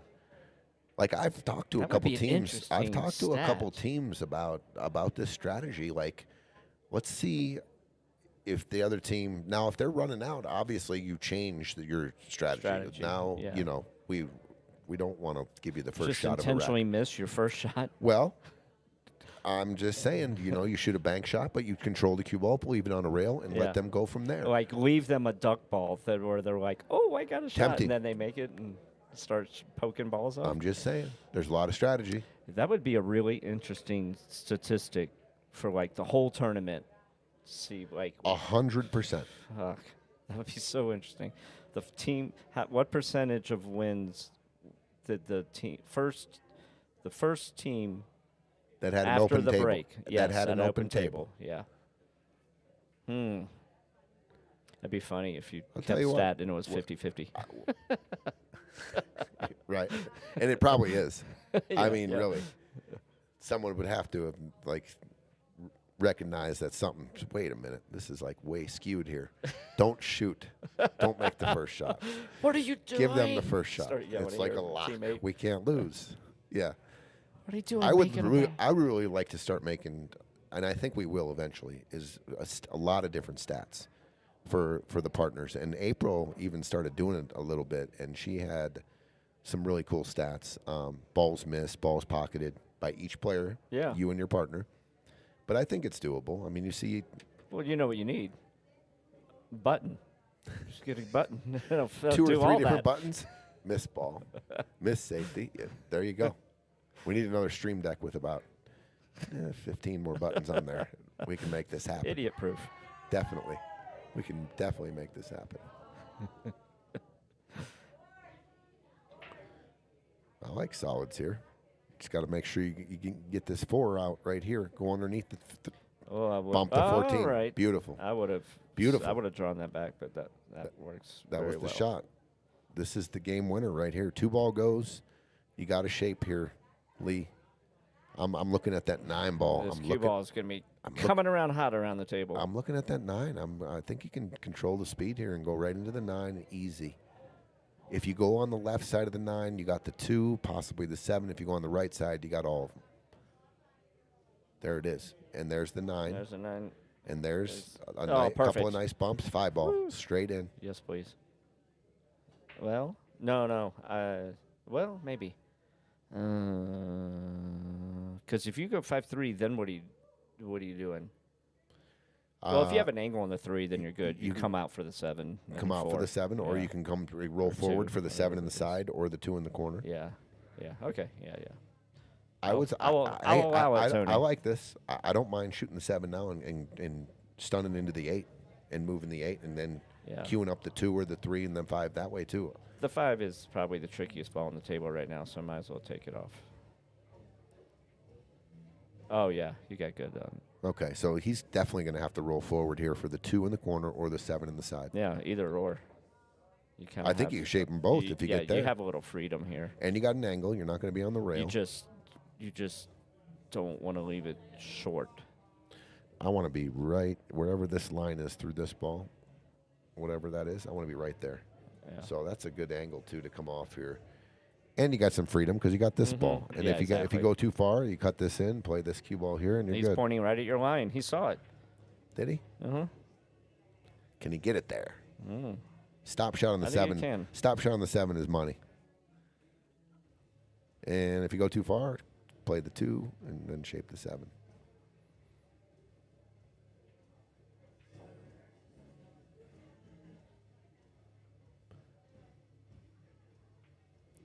Oh, he went too far. And he almost went too far for the 2. A little tricky. Funny. Yeah, for sure. Whew. All right. What are you doing? Shooting the 7 and putting it into the 8? I might be trying to spin this with right-hand English, not kill English. If I can connect with this stripe right here, cut this in.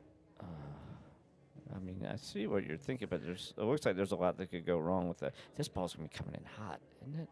If he sees this, you got to watch the second side. God, this is making me nervous. Looks like he's going back and forth. Oh, he hit it soft. Look at this. I stand completely correct. Look where he left that ball. Well, our camera angle. I'm like, this ball's going to be going crazy around the table. That was way easier than we thought. That's a good little out. This is a break and run here. Yeah. Oh, game 1 for first shot at the open table? Is that right? That would, if it's a break and run, for a little stats? Yeah.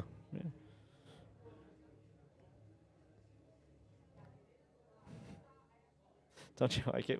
We have this genius theory, and it's shot to hell on the very first. Absolutely.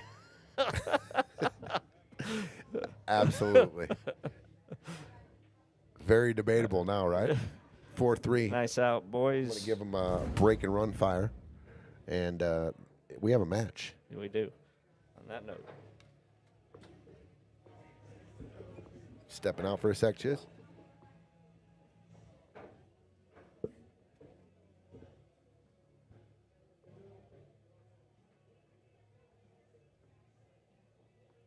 Worried your roofer or insurance company is ripping you off?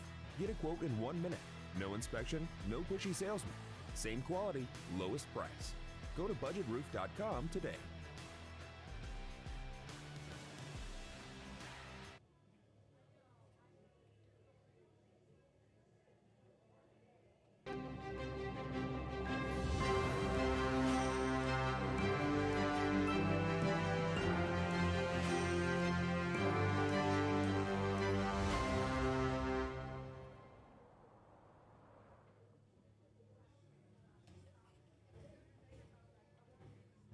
Four, 3. Tim and Lee with the break and run. They were down 4-1. Clawed out a game to get to 4-2, and then broke and ran it for 4-3. Can they break and run again to tie it up?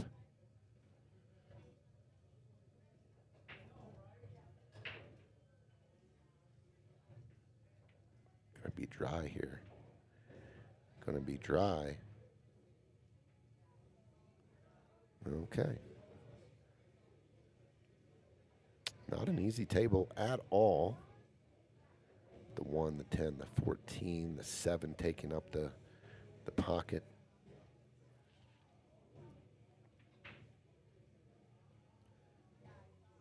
I think I might be taking, probably looking at the 7 ball here. Back cut the 11.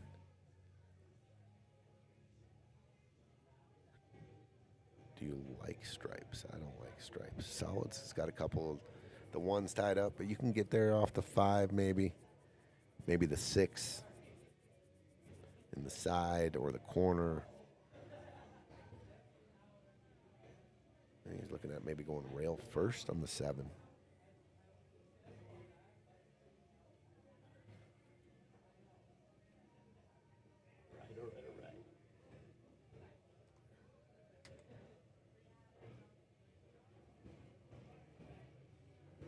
All right.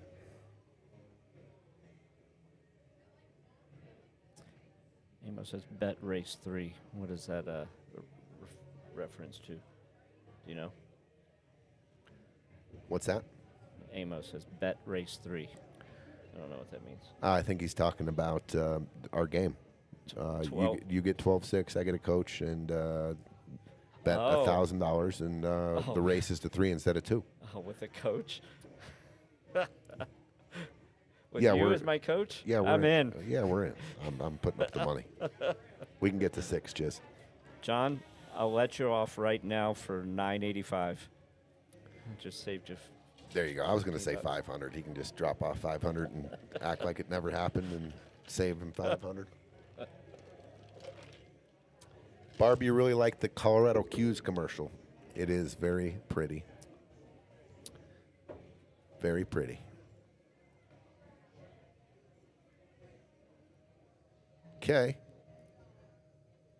Solids. I don't mind stripes here. You got plenty of D right here. So what it's still open? No. Oh. Lee and Tim are stripes. So I don't mind. here, if you can get that 10 out of there, just well, as long as you're not freeing up the 1. The but I don't think- 5 goes right now. Oh wait, is he solids or stripes? He's stripes. Well, then why are you saying the 5? Oh, you're saying. I was as saying a- for looking at You think that possible. 5 goes? The 5 goes. Solids can make the 5 in the bottom right here. Let's. I kind of like. Oh yeah. Yeah, they. And the 1 I think goes up. Top right. You're right. Yeah. But I mean, they got to. Get good. So he is electing this 9 ball.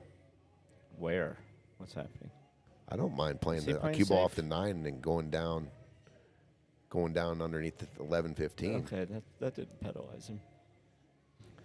I don't know. Gave him a pretty good opener here with an angle on the 2 on the side. If he wanted to, he could go right into the. Got to be careful, I guess. The 8 could sneak through there and early game there, in not a good way.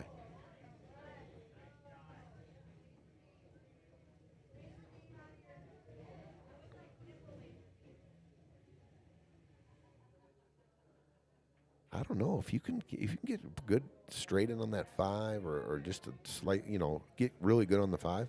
You can roll forward in a world and play that 1 up top right, and the 8 does open up. The 8's good to go too as soon as those balls are moved out. Real tough though to get shape on both those balls perfectly. So he is going for collision. Ooh, he That just, could have worked out much better. wow, he just That was a put nice shot. advantage stripes. Yeah, that was unfortunate.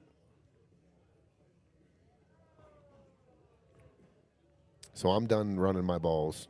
I'm Yeah. done. I'm done with it. So I'm just going to nick off the 1 and just play just a real simple shot and put them on the back of the 10 Yeah. and see what they do. I want to see what they're thinking and Yeah. what their next move is, and then we can go from there. But there's no need to make another ball and take another option off the table here. Unless he's going full Monty here, rip 6 side and ripping back down into the 1-8-5. And I think that's what he was trying to do. He was definitely trying to do that. Take it to 6, come back down and rip into him, but didn't execute it. And another option off the table Now for solids. Here, I don't mind.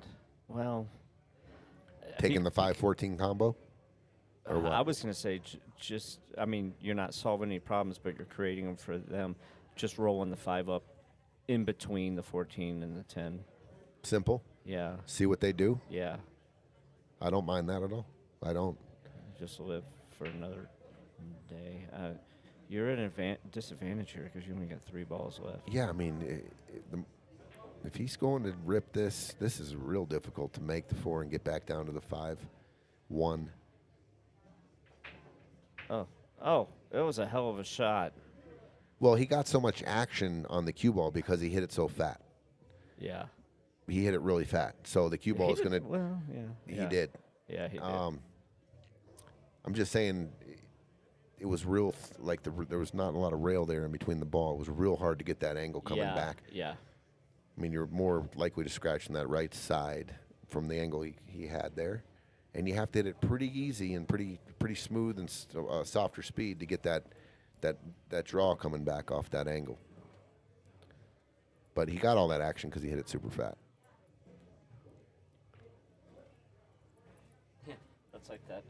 I think Famous Stripes. phrase when people are like, "I got perfect though," and you're like, "Well, you know that cue ball wouldn't have been there if that ball had gone in, right?"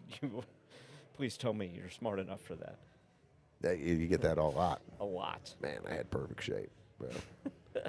You missed it by a full diamond. Yeah. Okay. I don't know. He's got options. I mean, it's a pretty good angle for the 12 or the 13-9 combo is like a dead stop shot from this angle. Just a dead stop. Sending 13-1, maybe 2 rails back to the center of the table between the 15 and the side. I think that's his only option. Might have. Oh, he can shoot the 11, I guess. But it is a pretty good straightforward shot on the 13. Full ball 13. Make the combo. Stop your rock. Well, when you just said, like, you get that a lot, it reminds me of another trait that a lot of pool players have, is when they hook themselves and then they, right as the shot ends, they're like, and they take their cue and point to the table where they wanted the cue ball to be, and it's like, yeah, I know, dude. Obviously, you didn't want to hook yourself. You don't have to show me that you wanted to be here. I know that. The pros do that too. Yeah. The pros do that. Everyone does that. Yeah. Yeah, we know you didn't want to hook yourself. Yeah. And almost That's pretty good. Like close to 100% of pool players all do this. I even I tell myself I'm not going to do it just to see if I can, and I can't. And it is when you miss cue, 100% of the time, the first thing you do is you look at your tip. Like, you just can't believe that just happened. Like, why are you looking at your tip? You know you missed cue. Yes, there's going to be a little bare spot on there, but everyone does it. So next time you miss cue, you're saying don't look at your tip. Don't look at your tip. It was just a but miss. I try and I can't. No. Like I acknowledge it's like my opponent knows I missed cue. 100%. They watched it. They They can heard hear it. it, yeah. It's like, am I proving it to myself or am I trying to show to my opponent? Look, I don't suck that bad. See me looking at the tip? That means I miscued. You see this, right? Acknowledge it. Thank you. Oh my gosh. Well, that was difficult to do. How? Yeah, like just had to touch the 14. And that game was over. Well, are you shooting the 5 or the 4 here?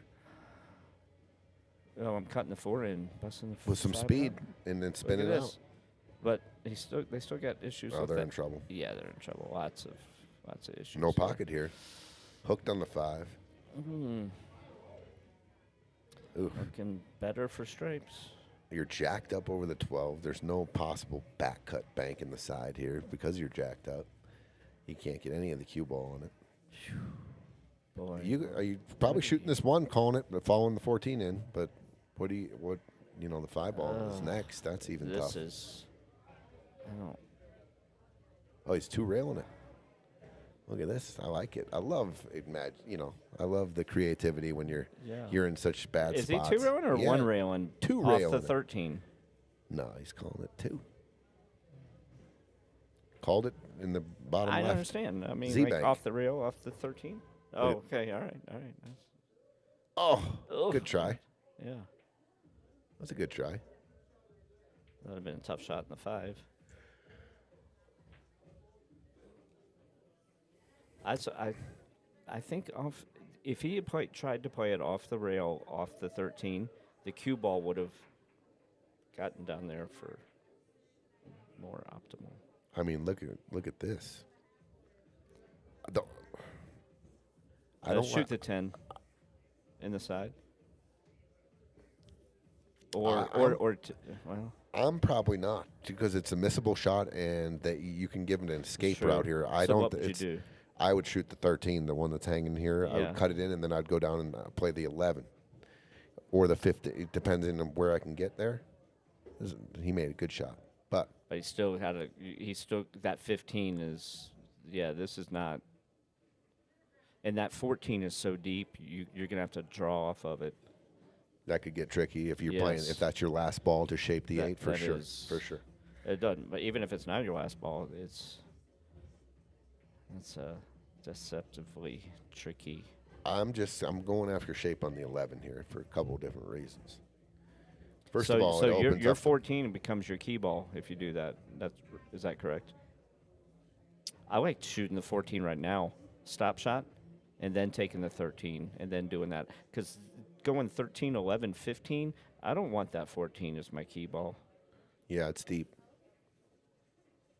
And there's Interesting. there's no penalty in taking it right now. You're not freeing up a pocket for them. I mean, I'm not totally against the 14 being my last ball as well. I mean, I'm not. But to your point, Look at Tim. it's going to be tough to shape it. Bear down minds, think alike. Look at that. I don't like shooting a stop shot here, though, Chisholm. Well- just in case. I'm going to try to shape like You can't go rail first. Oh, Jesus. Oh, no. decelled. Mm-hmm.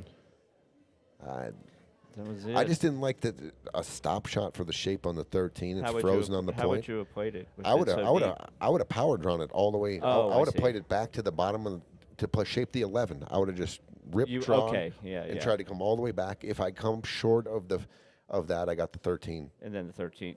So maybe use the 13 as your key ball. Maybe, yeah. Which I'm okay with there too. I would have opened up with the 13 though.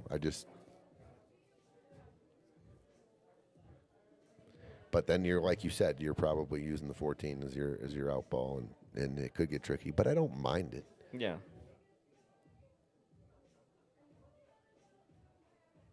Yeah, I like this. Yeah, absolutely. Get it down for the 5 in the side. And the 8 if you get in the wrong angle, that's fine because the 8 goes in both corners. I don't mind playing the 5, follow it down either to shape the 1 either. That's either way. He went too far here. Yes, he did. He went too far here. Oh, boy. We got action. All right. Makeable ball. Gonna have to travel the cue ball a little bit here though. Does that go by the 8? I don't think so. I think you got to shoot this in the side.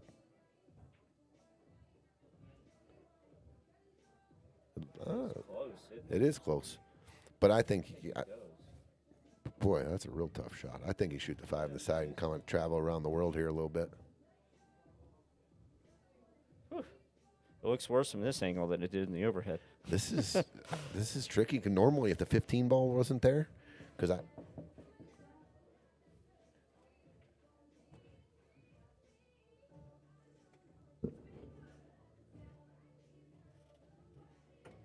JD, what's up?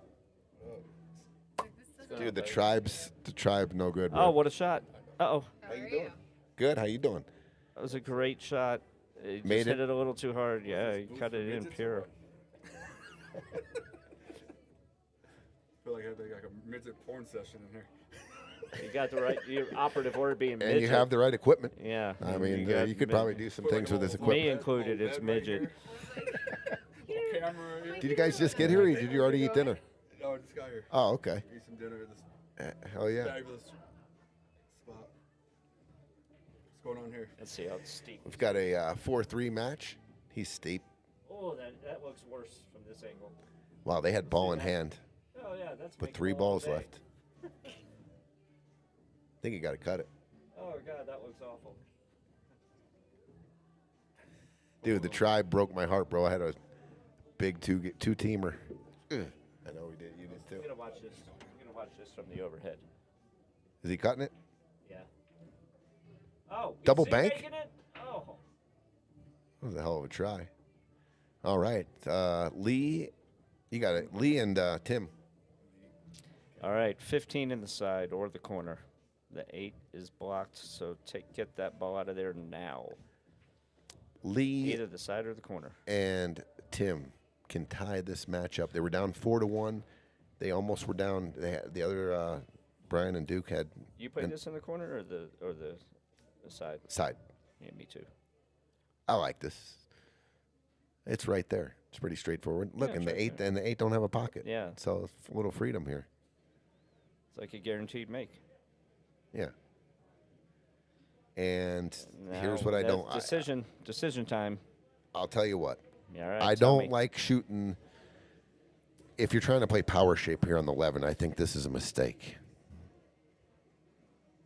Oh, Trying- no, God, I wouldn't do that. Trying to get here. No. This window here is where I want to be. Yeah. So, here's the deal. Just top? Look into the future here a little bit. What do you do? So I like shooting. What about shooting I the like 13 now? I like shooting the 13 now. Me too. Absolutely. I don't like shooting the 11 and getting here, and then the No. guy's steep, and he's got to travel No. around the No, world no, here. no, Let's no. shape the 8 off the 11. Because where are you going to be that you can't get from the 11 to the 8? I mean, almost nowhere unless you're I think- frozen on it. Yeah. I think it's a great decision here to shape the 11 Oh, God. off the 13. Those warm-up strokes frighten me. Well, and he Oh, my God. new plan. New plan. Unless I can't believe he hit it that hard. He only had how about 87% I don't of the mind that table he to hit it shake that hard. for. I thought he hit it too easy. If you're going to stroke this ball, let's go here. Let's go here. I think that's what he was 100%. trying. That's the way I would have played it. I wouldn't have slow rolled that in. I would have. That's the way I would have hit it. But I thought he hit it too easy. Okay, now You gotta thought he play hit it too safe here, hard. right? Absolutely. What is, Mm. it looks like he's taking a big stroke too. Look Oh at my this. God! Lee Look just- at the aggressiveness. And he's going to get perfect. Oh God! Oh, not Your quite. definition of perfect is different. I thought than he was mine. going to get perfect. He's not perfect. Oh my God! This is anxiety riddled. I can't believe he didn't play safe there. That was a nice make on the ball. That's for sure. That was a great bank. Fuck. About to hit the fire button until I saw the shape. Okay, now this is a two-way shot. He's calling the side, right? The bank, and you put the cue ball on the end rail. He Look at the ginned shot. it. He ginned it. Ah, yeah, Steve. Holy shit. Wow. That was an exciting last 3 balls. 4-4? This has turned into a hell of a match right here. None of those balls went in a pocket that I was expecting them to go into. Well, no, just the last 2, I guess. Holy shit. That's why I brought Pepto tonight, bro, for Yeah. you. Fuck. I knew you would have a little anxiety going on and your stomach would Fucking churn a little bit on some of God these outs. Almighty. So I brought you some Pepto and some Mylanta and some Tums, whatever you would like. Speaking of Tums,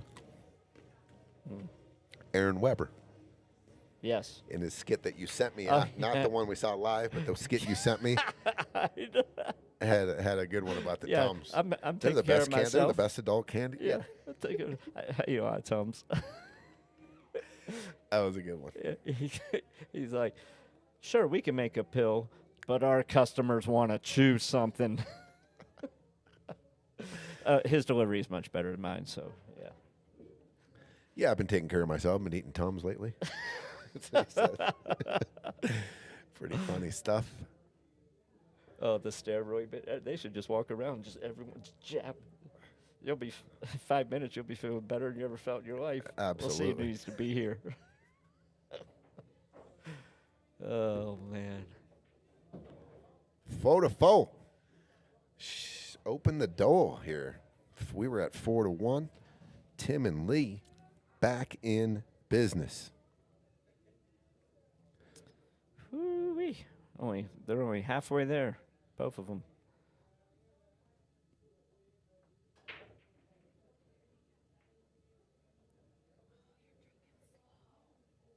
Ah, thank you so much.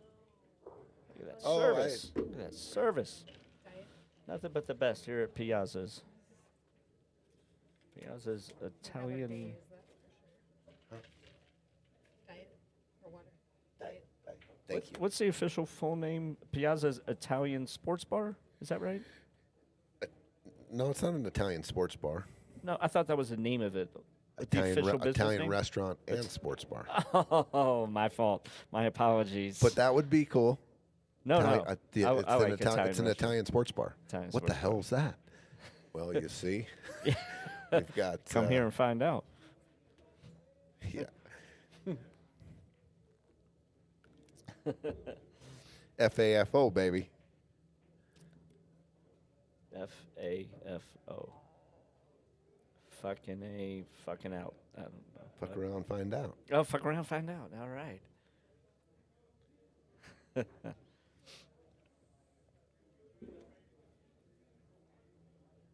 All right. You ready for some? Bobby Disco looking for a little action on the match. If anyone's out there, we're not allowed to bet in the booth. Yeah, 4-4. Yeah, right. Yeah, We're exchanging right. hundreds of it. I mean, we're That's talking right. about busting John Amo. Oh, yeah. Come on, Amo. Come on down, buddy. Got you $1,000 set. Anyone wants Bobby Disco looking for a little sweat on the action? $30. Thank you. Hey, can we get some pizza rolls? Yes. Thank you. Okay, you ready for some Fargo Insight? Oh, we were talking about this earlier. Yeah. Yeah. For all you guys, Chisholm earlier when he got here, he said he had some insight that he was going to lay on us about Fargo rating, and it's Yeah, yeah.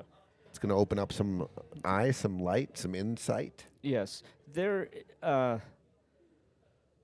was kind of based off, not based, but the difference in Fargo when someone is ranked higher than the other, it becomes very important, and a lot of people either complain or brag or whatever, like, oh, I'm better than you, or they're like, you're underranked and blah blah blah blah blah. Now that does come in. There's more of that than there is I'm better than you. 100%. Because Chisholm, my number's higher than you. I'm better than you. Well, I know people like that. That, Really? like brag, yeah. They're like, dude, I'm over a 600 now, and they're bragging, But they it's also directly with a relate it to dr- your number. That's Well, in because a lot of Wha- people's what's- goals what's are to the- get over 600. what's- I yeah, hear yeah. you hear a lot of that in the bar. Like Wha- what's- I'm what's trying the- to. I've been working on getting what's over. the word I'm thinking of when you do it, but you're not verbally not subconsciously, but passively aggressively. Passive aggressive. Like, yeah, I'm over a 16 when they know that you're, maybe like a Okay, 597. okay. Yeah, I gotcha. Like I'm following you. The numbers don't lie. Feeling what you're dishing I am out. better than you. Wow. I'm 7 points higher than you, and I'm gonna remind Okay. you. Okay. Now, the most important thing about Fargo rate is when it comes to situations where it's a capped event, such as this in the doubles, or a singles event like in Vegas has those, Griff's has those events where it's 650 and under. Then it becomes very important as to what your rate is. Now that being said, the algorithm that they have is actually very accurate, in my opinion, and and a lot of people will say, well, no, because so many people are underranked. But the thing is that a lot of people don't realize is that the difference in number in your head seems enormous, but according to their algorithm, it's very, very minimal.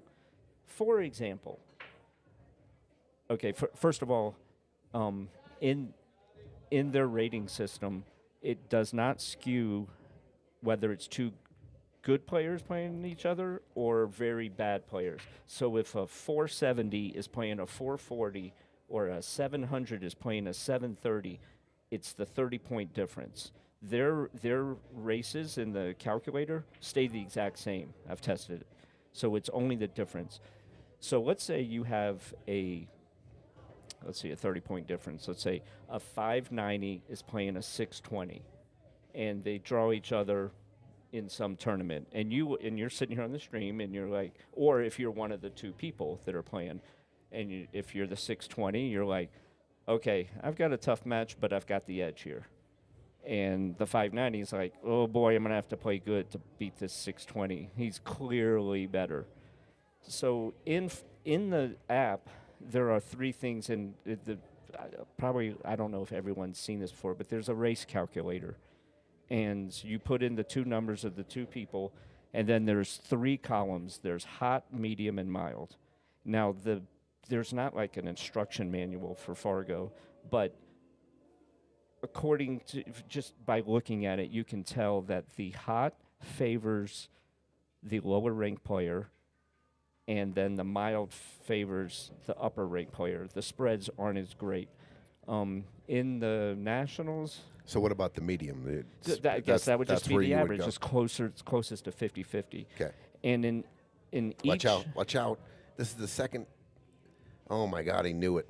That's actually the third time that Lee has gone two rails tight into the side into pocket. the side He's pocket. got to just be puking That's right now. gonna, yeah. Yeah. He- I've had enough of that on my plate tonight. Yeah, Please, no more on the menu. Two rails in the side scratch. Okay, sorry to interrupt. That's okay. Let's see. Where was it? Oh, so in the columns, there is, for each of them, let's say the medium, it goes from 3 to 13 for the race of the lower ranked player. So it says if the lower ranked player is going to 3, what does the higher ranked player go to? And then it's 4, and it skews differently depending on how far down. So if there's a tournament set up where it said this tournament's going to be set where the lower ranked player goes to 4, and the handicap is it's either going to be a 4-4 race or Oh my gosh! he just missed that ball hand. Oh my God! No, I mean, he could have shot the 7. He elected to shoot the 6 and just little decel and just overcut it. It wasn't ball in hand. No, Yeah. nope. They started down here, but I mean, you could put a point that it was close to ball in hand. He's okay. Feeling the heat. It was feeling the heat. Yeah. So anyway, so they have these. So in each of them, like in the medium column, there is,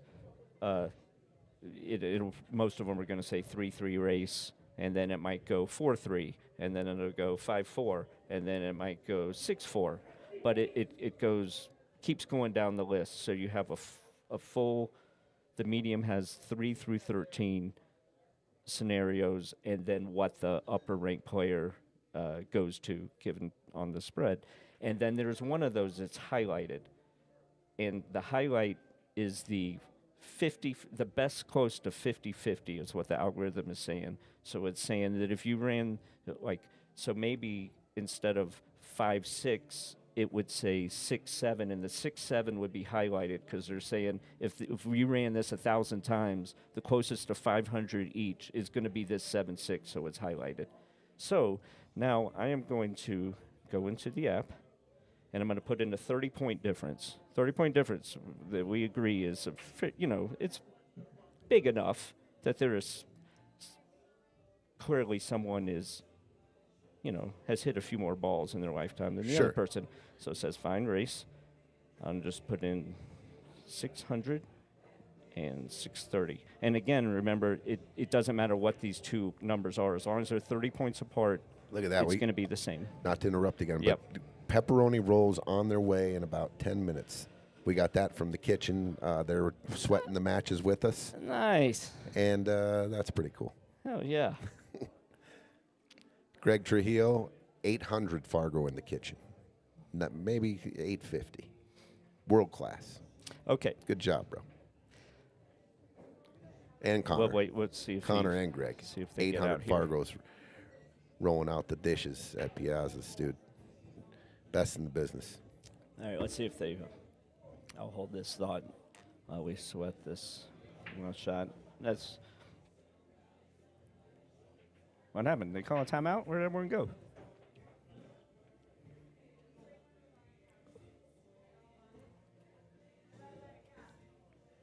This would be a hell of a time to take a bathroom break. Tim's cleaning his glasses. Oh, I can relate.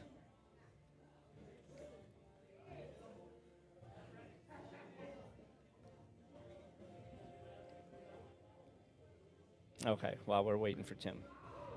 Okay, so 30-point difference, and I'm going to go with the medium section. Now, pretend. So I'm going to put it in your shoes. You're about a 700. A little less, yeah. So let's say you were either playing a 670 and you were giving some sort of weight, according to Fargo, or you're playing a 730 and you were going to be receiving weight. Okay. At what point? Okay, obviously getting a game in a race to 3, a 3-2, that would be too much weight. That's huge. Either just huge. So at some point at 3-3, so it's 3-3, and then you go up to 13. At what point do you think Nice shot, Tim. it would be fair to where you're either getting or receiving a game? Am I making sense? Did I clarify that? So, for example, like let's say 4-3 or 7-6, where instead of 7-6 it would be 6-6. You know, where's the first breaking point that the app says that it would be Race fair? to 5. Okay, so 5-4 or 6-5. I would say probably 6-5. 6-5. Tim and Lee take their first lead of the match. They're up 5-4. Okay, so I would say 6-5. That's a good guess. It is not right. Okay. This is me getting weight, right? Or giving weight. Either, correct. 6-5. So a 30-point difference. Is it 6-5. Is it Okay. more than one game? First of all, that's the question. Is Well, it this more is than the break. Just the question is, where is the first break of one game? The first at because 5? below that at 5. I would guess. Okay. On the medium race, the first, it says that the first time that one game would be a fair thing, 11-12. Wow. At This is 30 points of Fargo. 30 points. So now, hold on. I just want to go. I'm getting what you're saying. That is, to me, now we've taken a 30-point difference, and we've seen really, really how close it is. Extremely close.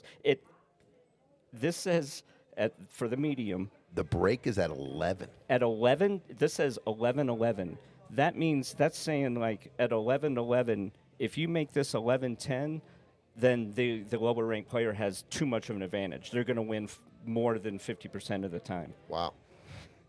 Now on the hot, which favors the lower ranked player, the break is at 5-6, like you said. But so now you look at the highlighted. At the hot, it goes 9-11 is the highlighted number, so that's the closest to 50. And I see on your phone you have drawn up a 600 versus a 630. Yeah, and if you change these to any 30 points, this same thing adds up. So this basically, it's saying that Fargo, they have made a ton of tiny micro adjustments. Instead of like where the APA, where they use like a 7-2 race when you're playing 8-ball, there's not enough increments in there, so it's not fair. First of all, the worst 700 versus the best 700. Oh, sorry, the worst 7 versus the best 7. There's no comparison. Not even close. And the worst 2 versus the best 2, probably even more of a spread. But with the Fargo is that they've made all these increments. Now to our brains, 30 points sounds enormous, but they have made it so that it's. Cody. Yeah, Cody. What's I'm up, laughing, buddy? I'm laughing Yeah, with you, bro. yeah. That's a good one. So Be a TED Talk about physics. So, one of the things that that people should think that the next time they play in a Fargo rated tournament and they draw an opponent, and let's say you draw someone who's 25 points ahead of you, normally your tendency is, oh boy, I got to play real good to beat this guy. And on the flip side, you draw someone 25 points below you, you're like, all right, I know he can play, but I've got a cushion here. I can make a mistake or two. The truth is, it's a coin flip. Basically, the only reason that guy's 25 points ahead is just because he's won a couple more good games against good ranked players in league night, and it bumped his. So when people freak out about their handicap or someone being underrated, it's not. It's such a small. I mean, the app it proves their algorithm right here of what they're basing it off of, and it's not that important except in the capped events. Then it becomes vastly important. Dave Shelton says Fargo is only right if both players have been playing rated matches currently. And Dave, but here's the thing: like when you're not going to see someone who is 150 points underranked. I mean, or maybe, but not someone with robustness. With 200 robustness. It's just not going to happen. And so, if they're 30 points underranked, just like this whole scenario, like they're saying that it's not that the first time that there should be weight given up is at 12-11. Anything below that is an even race. So 30 points is not. I mean, that's basically just saying this is a coin flip. I mean, in our tournaments, it's 75, depending on what we stipulate as. It's either 75 or 100 points differences when you get your first game in a short race here. Yeah. That's how we've kind of decided on. I don't know if that's correct or not, but I don't know. And so, Daryl, what's up? The mayor from Grand Junction. Just want to say hi to the mayor. What's up, Daryl? Now, I had always heard from the very get-go that 100 points meant a 2-to-1. It meant they were twice as good. They're going to win twice as many games. Now, while that is true a little bit, it's not completely. I'm going to put it in right now. 600 versus a 700. I'll be looking out for it, Daryl. So in the Thank you, bro. In the I'm excited. medium for 600 versus a 700, motherfucker. Ball down, ball down. Wow, this has changed this match. 4-1. Brian and Duke were up. Had an opportunity to make it 5-1. It was kind of a back and forth game, and then a break and run by Tim and Lee, and they found their way to a one-game lead right now. So we got a 600 versus a 700. In the medium column, at the highlighted one, it says the fairest match is 7-12, which would mean that for the better player to win, they would have to win 12-6 or better, and 12-6 is 2-1. However, if you're racing to 5, it's not, or sorry, 6. It's not a 6-3 race. It's a 6-4 race. So you see, in fact, 100-point difference. If you're going to 3, it says it's an even 3-3 race, because that one game would be too much weight. But anyway, it's very interesting to mess around with. If you open your Fargo app, and at when you hit the search button and then you hit the big blue thing that says find race, and then you just enter the numbers in and you can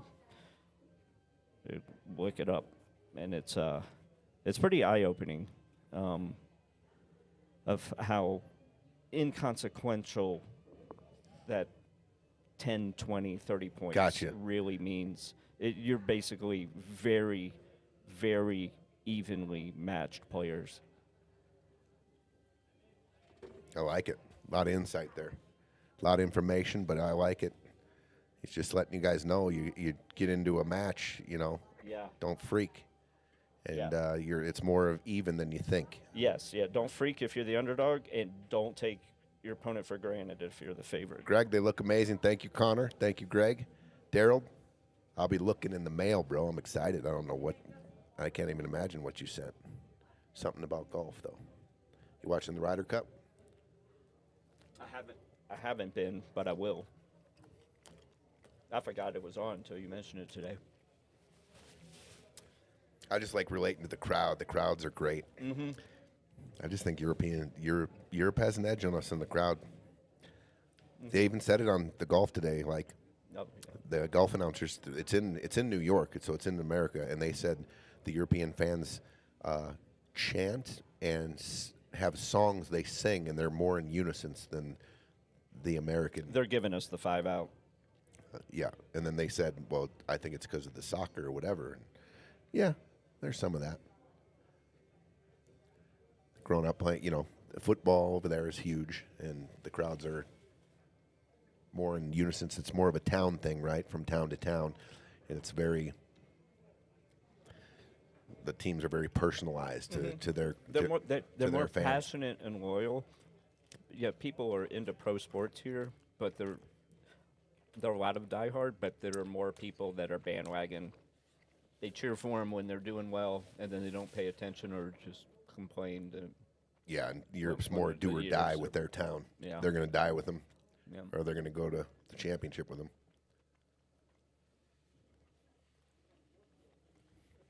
I think it's a culture thing. It's just how you're brought up. If you're surrounded by that, if you watch your parents be diehard about something, you're more apt to. Sure. Wow, these pizza rolls are fire, dude. Oh, they're fantastic. Oh, my God. Thank you. Good job, guys. Who was it Once that sent again. these to us? Mr. Greg Trujillo and Mr. Connor. Oh, thank you so much. Thank you.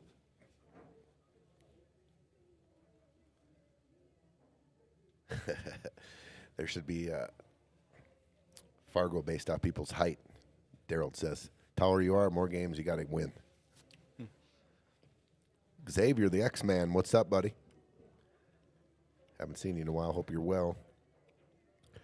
I think Tim's going to try to shape this for the same pocket. I was going to say shape it for the same I pocket. got to keep waiting for that thing to fall. That's not what I do. Boy, that I believe would have been another break and run. Pretty close. All right.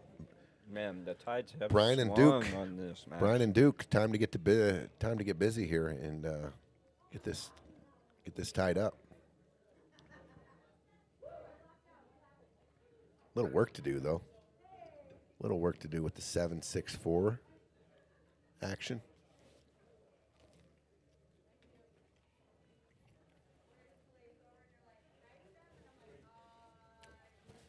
How deep it is, I'm probably going to lay up on a safe here, and I'm going to give him a kick. Bobby Disco, I agree 100%. The Food Fargo game at Piazza's has gone way up. Yeah, we're in the 800s, bro, for sure. Oh, yeah.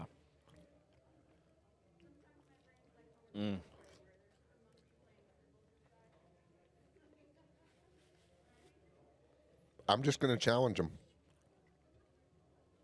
When the ball's that deep, they can two-rail it. They can. Yeah, you're probably taking away scratch behind it. How are you going to make that not scratch? Right. I mean, and you got to shape the 8. I'm just going to roll my dice on that. Mm-hmm. And the one railer is not even there. The one's in the way. Actually, he left him a jump shot. Yeah, you can probably jump this. No. No? You got to dart it. I mean, I wouldn't say it's high percentage, but it's doable. I don't see. What would you do here? Would you try to create some problems, like just maybe tie up the 7 against the 4? I was going to say, immediately I thought, you can't see the 4, but let's just say the 7 was a little farther out, like this. I would like to move this 4 onto the rail here. Yeah. But there's no way to get a ball on that rail. Yeah. But, I mean, this is 2 rails is definitely probably following If it he in. makes this and doesn't scratch, that's going to be one of the best shots I've ever seen. I mean, he has to clip it dead perfect. Or the right speed. That's high. Remember that challenge where you had to like hit it and get the quarter to roll off the Yeah. thing? That was a good one back in the day.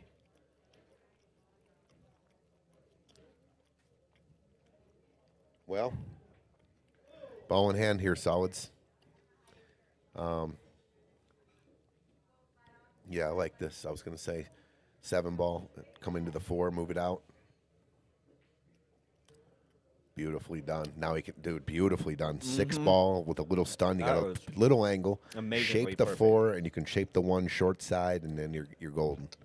It was amazingly. Now, Yeah, that was a great shot did by he Duke. study exactly where he needs this cue ball? I didn't see him walk over there. I see that a lot, actually. Just 1 little trip, 1 little walk Yeah. to the half a pool table, and just to see. Okay, I mean, he this got is where I there. had to Good. He be. got there perfect. But uh-oh. Same thing.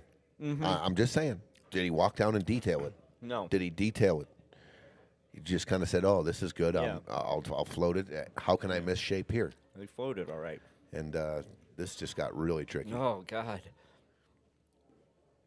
Do you even have to draw? Do you have to shoot draw here, or is this?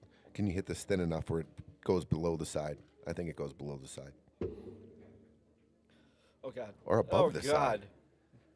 I want Just give me he hit anxiety it, again. He hit it. He hit it kind of firm, so it went above the side. Hit the tip. Still going to need those stones with anxiety. All right, bank shot. This will be a hell of an out. Uh oh. Oh, my God. Dang it. Look at this though. Look at this. Oh, my. I've seen the 8 land in easier spots, and then remember this is like almost like It's never a dull moment at Friday Fight Nights. foreshadowing, and it was the 14 ball. Same game 3 games ago. You don't want to leave the 14 for the last. It's almost in the exact same position. Mm-hmm. And now you got to shape the 8. How do you play this? I'll tell you what. I go. First of all, you got to stretch here if you're righty. Tough body position, but I think you draw it back to where the cue ball is now, or a little less, but 2 inches of draw, and I'm going to shoot the 8 up. I'm just not going to risk it. I'm going to absolutely give myself a legitimate 70-80% shot to shoot it in. I ain't doing anything fancy here. Robert Rodriguez it. Just give yourself a shot. I mean, I'm good. If the cue ball was where it is right now, I'd take it all day. Would I want to be just a half an inch flatter? Sure. But I'm not trying to zip this around the table. I mean, He can't draw it to there. It's going to have to hit the tip. he can hit this full. Can he? Maybe not. I think he can. I think he can get enough ball to do that. Oh, Jesus. That was interesting. That's almost that's the second time he's done that too. He followed in a ball where he decel. This is He his, tried to play it off the tit, and that ball was too deep. yeah, he did. He tried to come off to the. Okay, so I mean, you talk about a tough shot that you don't really practice every day. After all that, You can this see is just what the shot is on the 8 ball. This would be a hell of a shot. Oh, That was so tough. okay. Oh, man. We're gonna have a 5-5 ball game. God, Wow, crazy chances for each team right there. man.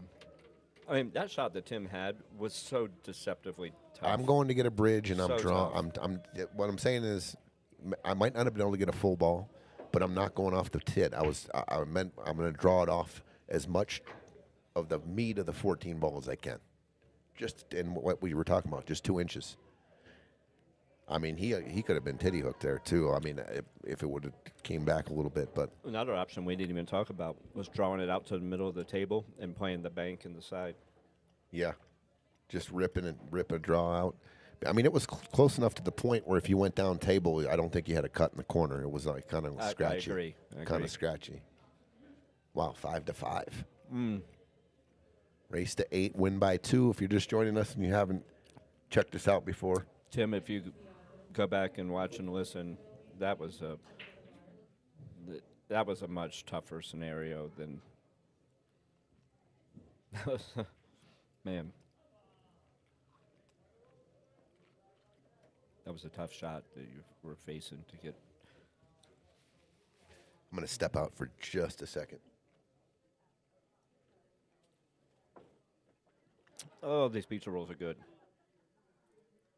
Man, oh man, oh man.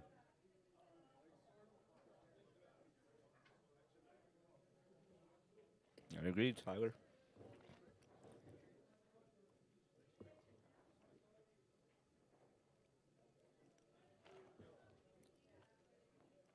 Tyler and I saw each other not last night, but the Thursday before at League. And then the very next night, saw each other at the same restaurant. G. Joe's in Centennial off of Dry Creek. It's delicious.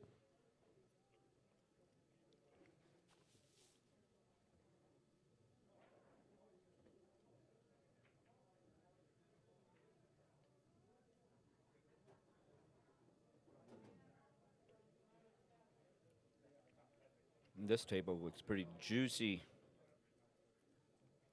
Oh, man. Get on the, either go 5, 6. I can't tell if he has an angle on the 5. Or shoot the 6 now.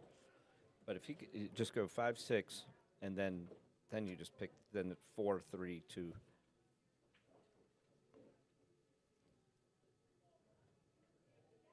Well, I just read Bobby's comment. That would have been a really creative shot. What? To call safe and just roll it in and go for the point hook or the titty hook. Oh, that would Didn't even think of that. No, didn't I even think of didn't that either. option. That's brilliant. very it is. That's next level. And that's one thinking. thing, and that is one thing you practice. You actually practice when you're playing one pocket.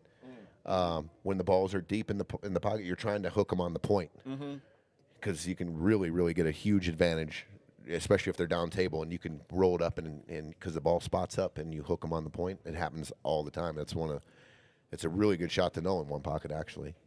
But that is a shot. I didn't even think of that. Ball. Yeah, because you're like, I have the out. Like I have the out. Like I can do this. Yeah, that's a really that good. could come back. Good look backfire. there. The guy could kick at it and then leave you a bad shot. But Well, they're perfect on the 4 right here. I think you got to shoot but I do like that, Bobby. the 8s favors leaving the 4-2 for your last 2 balls.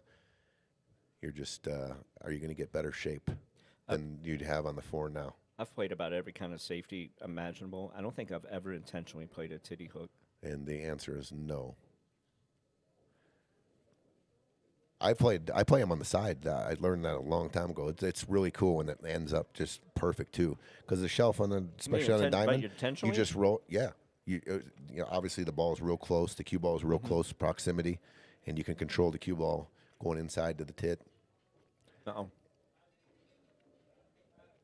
Yeah, tough action. That's what I was saying. I might have took the 4, then the 2, shaped the 6, and tried to play the 8 last off the 6, even though the 6 was below the side pocket, just because you were perfect on the 4. What are you doing here? Probably going for the cut in the side. Yeah, you got to play it with speed. Send the cue ball 3 rails. Into the 14. I mean, to me, it looks kind of natural. You got to hit it thin, so it's coming here.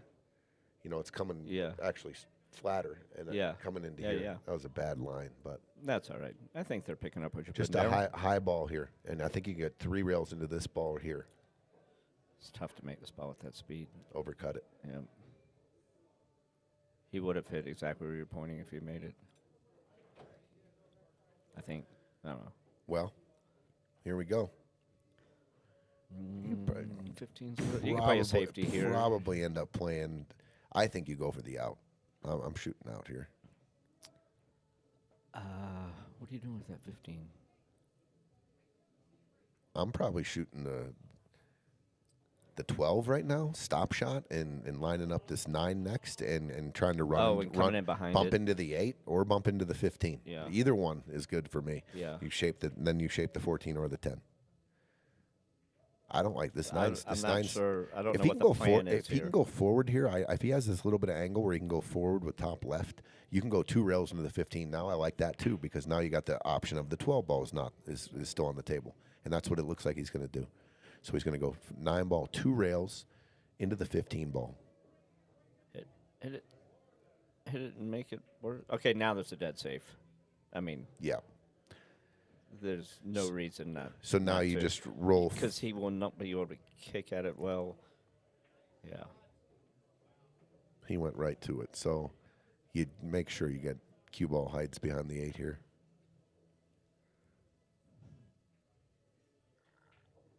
Okay. Well done. I mean, pretty simple, right? Tyler, Simple but hugely effective. Did I miss your big announcement? You did, Tyler, and it was. Oh, the Fargo thing? It- Yeah, just go back. Just rewind. You can rewind. It's still There there. you go. Yeah, you can go back Still and there. check it Just out. back in time. It was quite a long announcement. While you were gone, I was just saying that after league last week, I saw Tyler, and then we played against his team, and then the very next night, I went out to eat. He was sitting at the bar, same place. It's called G Joe's. It's on Dry Creek. It's a mom and pop Italian place. Yeah. Apparently, he lives just down the street from me, so to speak. I had no idea. G Joe's. Yeah, it's delicious. I'll Been have to around. check it out. Yeah, I don't think I've it's- ever eaten there. It's been around for Okay. I don't know many, if many the, years. the first match. Oh, The first match, Duke was a highlight reel. I mean, one after another. Jump, make, shape. Jump, make, shape. Kick, bank. He was dude. He was lighting up the fire. So I thought, as soon as Yeah. he pulled that out, it's having flashbacks. all right. I don't mind this as long as he gets on the 10. I'm assuming that's why he's shooting this ball.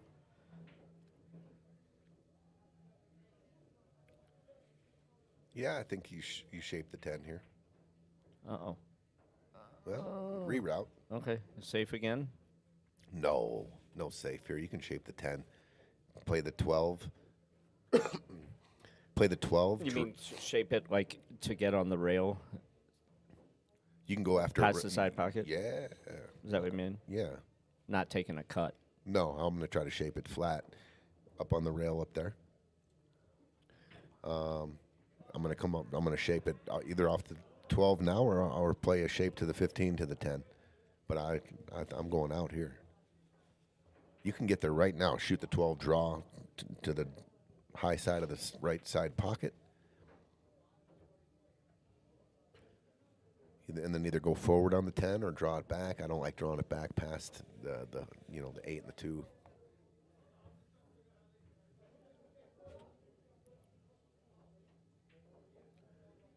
Is Lee sure of what he's doing right now? Did he go around and look where he wants to be? I don't think so.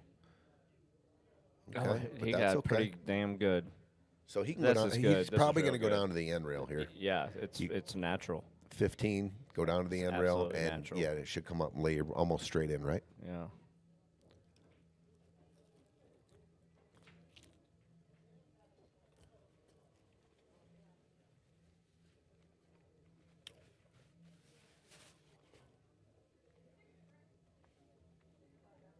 Tim's a pretty sporty poker player.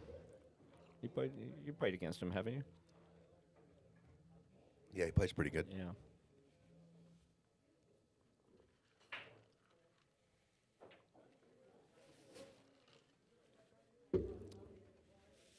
I think it's just a high ball here. It looks natural, don't it? Just high ball, cue ball, It sure does to me. or maybe a little this here and then right here. Uh-oh. He's You fine. put too much outside on that. Oh, boy. He's got a shot. Ooh, it's close, huh? It's closer than it looks. From that angle, from that view, it looks like he's hooked. It looks terrible. This one. That one looks like he can see it. I'm going to shoot it from there instead. I'm just rolling this in. This is one where I'm going to roll in and just shape the 8. I ain't trying to draw back and do anything crazy here. That's what he did. Oh, good shot. Great shot. All right, little fist bump from Tim. Tim says, "I got you. This is what I do. Leave me a shot on the cash, and this is where I shine right here." He's the higher Fargo.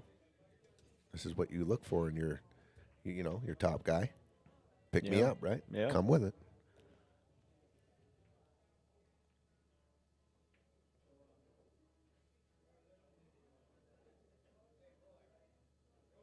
That's it. Gin.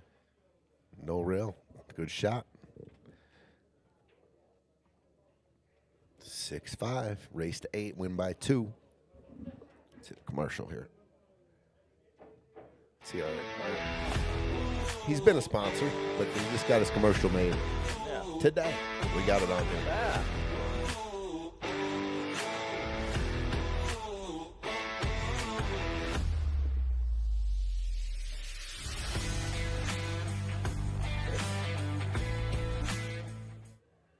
And we'll run this one.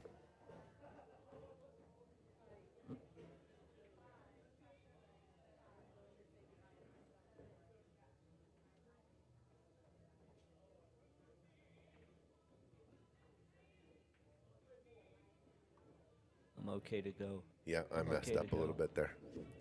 Damn it. See it. I saw this one. This looks familiar. This is. We're rolling our new guy out.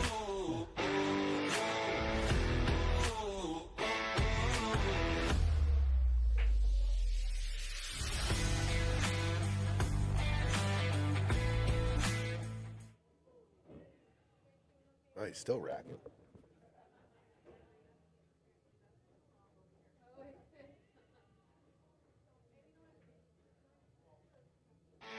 I was like, it's going to be so funny if it plays it again. It did. It's like the same button or something. Anyway, you'll see. All right. Yeah, I'm waiting. I want to see all the commercials. 6-5. Tim and Lee. They got a break and run in this match. Brian and Casey stuck in neutral a little bit here. They were up 4-1. Kind of. They need to kick it into a gear here.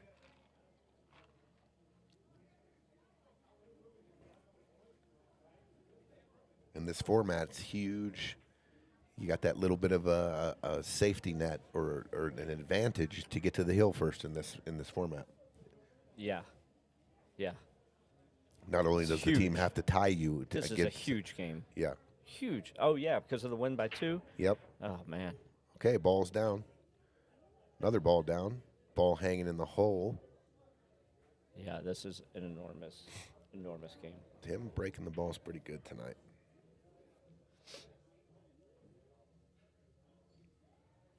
Dave Shelton tonight's Friday Fight Night Awesome Quick Dinner, a Southwest Jalapeno Frito Bake. Does sound pretty delicious. Tower Depew, why do I keep getting these numbers, dude? Are you in this pool, this Minnesota Vikings football pool? No. I think I'm. No idea what I think that they is. laugh at me every week when they give me these numbers. What is this pool? It's for the final score of the Vikings each week, and Everyone just puts the total for the game? yep. And if no one hits it, it carries over. There's like 20 people in a 100-person board. What happens if people are going to guess the same number? I'm sure people are guessing So it's a line. carryover to 3 weeks. It's $250 a week winner, and they redraw the numbers every week. It's like a board. It's just like a random Oh, it's not you numbers turn board. in a guess. No, you get a new Oh. board every week, and I'm getting like 5 and 2. Oh, and, yeah. and Oh, so like it's a gotta- regular board. Yeah. But it's Yeah. only for Vikings games? Yeah, it's the Skull Group. They call it the Skull Group. And you have enough Skull Group fans 20 to fill up a board? Yeah, no, you don't fill it up because there's carryovers. So if it doesn't hit, it goes over next week. You scramble the numbers up. Some girl won the three week carryover last week with an 8 and a 2 or something, 8 and a 0. Oh, well played. 28-20. Yeah, well played. $750. Meanwhile, I'm stuck on 2 and 5, and I don't know. I just think they make it up and say, Tony's going to love this one this week, and they get a crack out of it. We had a Super Bowl watch party, and we did we did a pool for sort of. Well, there weren't many people, so I don't know. There was like 8 of us or something, but we did something where it was just the total of the. Everyone had a number or a couple. I don't remember. It was very similar, except not a full board. We were just doing the total of the 2 numbers. Anyway, so Fairclough doesn't watch sports. Like she was, hung out for a little bit and then went to another room. But anyway, I was like, you just do this. She goes, I don't know how to play. I'm like, no, it's not like fantasy football. We're just doing, it's just a luck thing. And it was $20 each. And it was one of those years where the, where 2 quarters hit. It was like the second quarter and the final hit. Like everyone got it for the Super Bowl, and she had that number, and so she won a good grip of cash. She was like, "Oh, this is fun." It's like, "Yep." See. I was like, "See, you're a pro." Everything's funny when you're winning big money. Yeah. Yes, it is. Dude, wait till you watch that YouTube thing I sent you. Oh, I can't wait. Dude, it's unbelievable. I'm glad you didn't start it because you'd be still sitting there. No, you right said now. I needed a 2-hour break. You gave me instructions, bro. I mean, I follow instructions. It's as good as any Netflix movie. Oh, and you're I'm not excited. watching. It's one of those And like where you're- gambling, drugs, and sex, rock, and roll. I mean, it's like halfway through, I'm sitting there listening to the guy, and it's like I forgot I was watching that. I felt like I was picturing everything in my head so much that it was like I was watching that. Oh man, it's amazing. It's not a secret. I'm not trying to hide it from you people.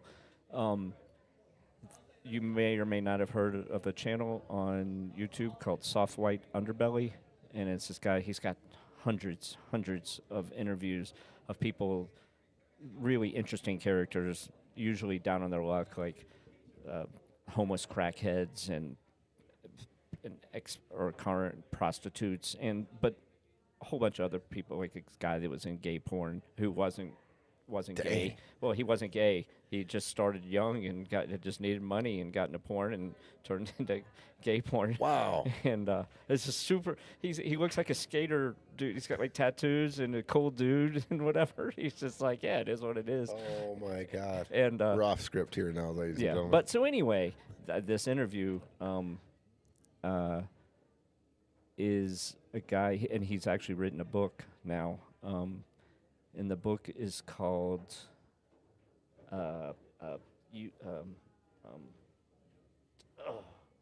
something. I don't want to misquote it. Bear with me 1 second here.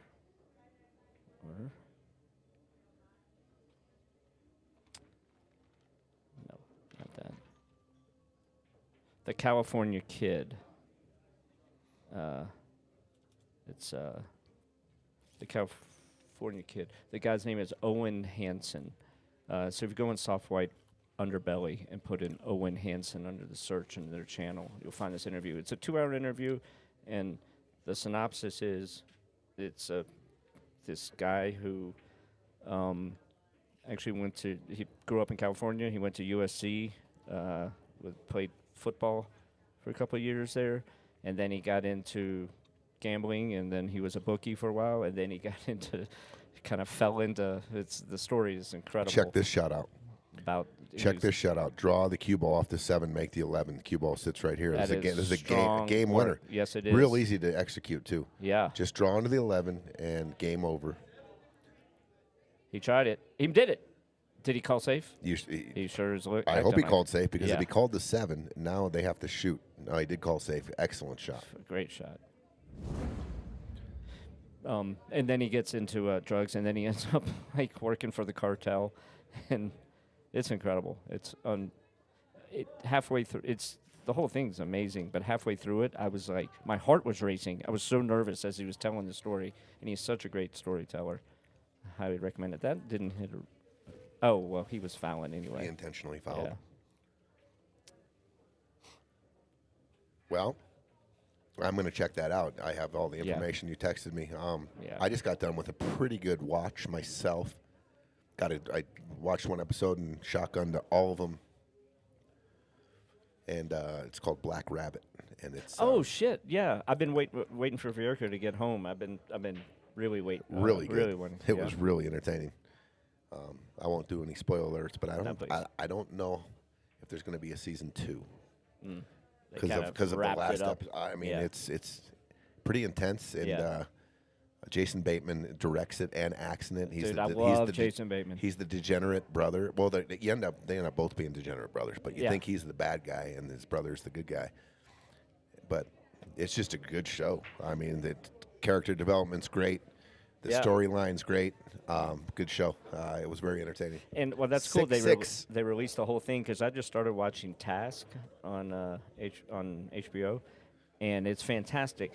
Except I didn't realize that the show had only been on for a few weeks. So like I watched the first 2 episodes. I was ready to binge watch, and then it was like coming next week, episode 3. I'm like motherfucker. Oh. Dude, I remember back in the day with I call it it's definitely set the tone for everything that you see out on Netflix and HBO, The Sopranos. Oh yeah. It was once a week. Yes. We didn't Yeah. know that they were going to release it and we could binge watch 2 or 3, 4 Yeah, years later. yeah. So every Sunday, there was a group of my friends who were like, dude, are you watching? Are you in front of the TV? Yeah. Are you ready for this? Yeah, And we're it was like, like a soap opera. awesome.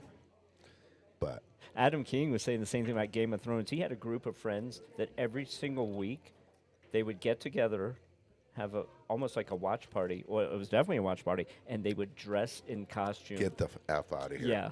I'm like, No at first way, I dude. was like, That's- dude, how nerdy is it? And I was like, but that sounds awesome. He goes, dude, it's incredible. It was unbelievable.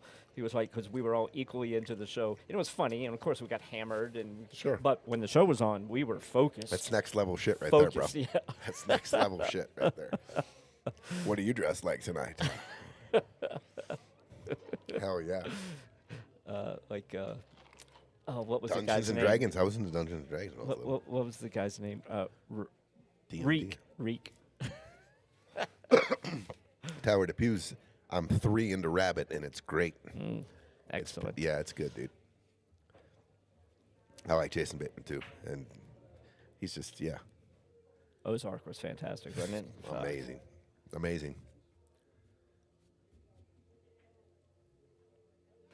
Jude Law is his Oh, brother. man. He does a great job, dude. Yeah. Dude, it's just a great movie. Dude, the gangsters in that movie too are. I'll drop it right there. Just go watch it. Oh, I'm going to. I got to wait for my wife to get home because otherwise I'll be watching it twice. And meanwhile, it's 6-6. The match has my been going God. and going, All right. and now we're I didn't see tied. that 13. I was like, oh, he's got the 6 in the side. No, We're he tied doesn't. up at 6. What do you do here? I don't see anything. What do you mean? Well, for solids, what's he shooting at right now? Nothing. Answer is nothing, I Tony. like one. How about one of your shots that you kind of roll the 4 up roll against. roll the 6 and make the 13, and put the cue ball on just on the back of the 7. I like it. I like that a lot. Simple. You're going to let them see the 12. You're going to let Yeah. them see the 9. Yes. But neither of them are an easy shot, Yeah. and you're just forcing the action. Just roll the 6 Yep, I into the love it. 13. I love it. Don't let them see the. Don't roll it too far where you can see the 15. That's the key. I like it a lot. So you could probably stop it too. And there you go. Simple, Yeah. effective. He might have called that ball too, just in case it went in, because that had gone in. You got look. He can see the 9. He might even be able to see the edge, the bottom edge of the 11, which is probably the most offensive shot. He's probably gonna. He could kick the 12, but then what? So he's probably just gonna shoot, just bunt off the 12, little bunt shot here. Well, does the 2 go in the side? He never looked at that. I think it does. I think Oh, it but does. if you freeze it, no, if it. Shit. I think he hit the deuce. No, he hit the deuce. Deuce is hidden, Yep. It does go in the side. but he can't see it. So, all these little effective safeties that are doubles and tripled up, and you're looking right at your balls too. Your Yeah. solids, right? Here you go.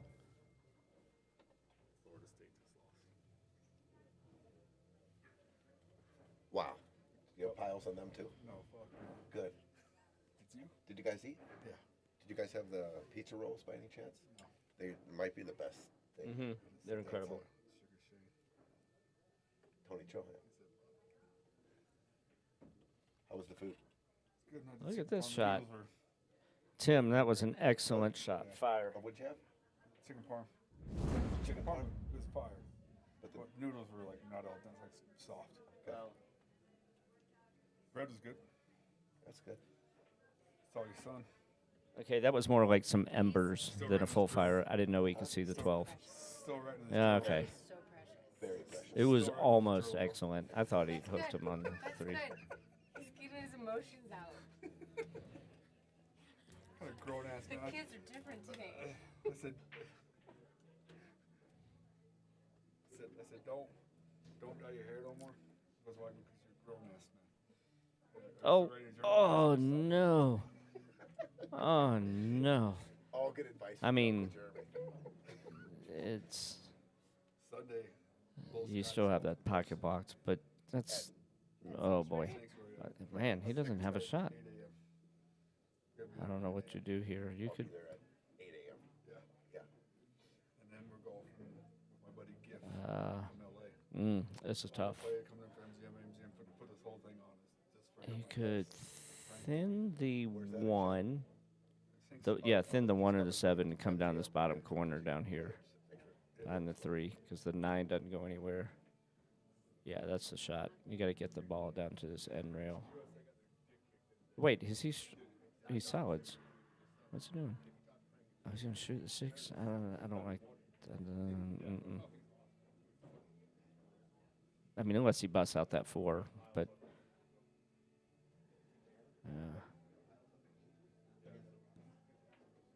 This looks.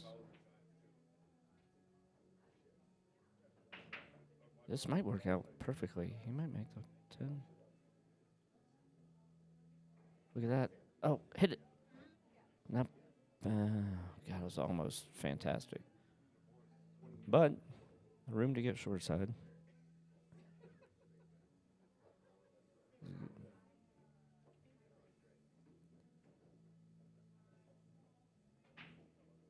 TX, can we hear you?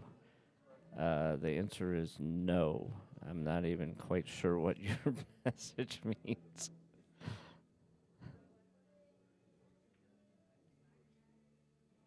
With your hieroglyphic symbols in your name.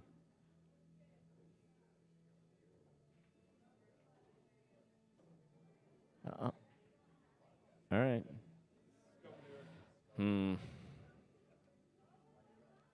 Ah, boy. This is.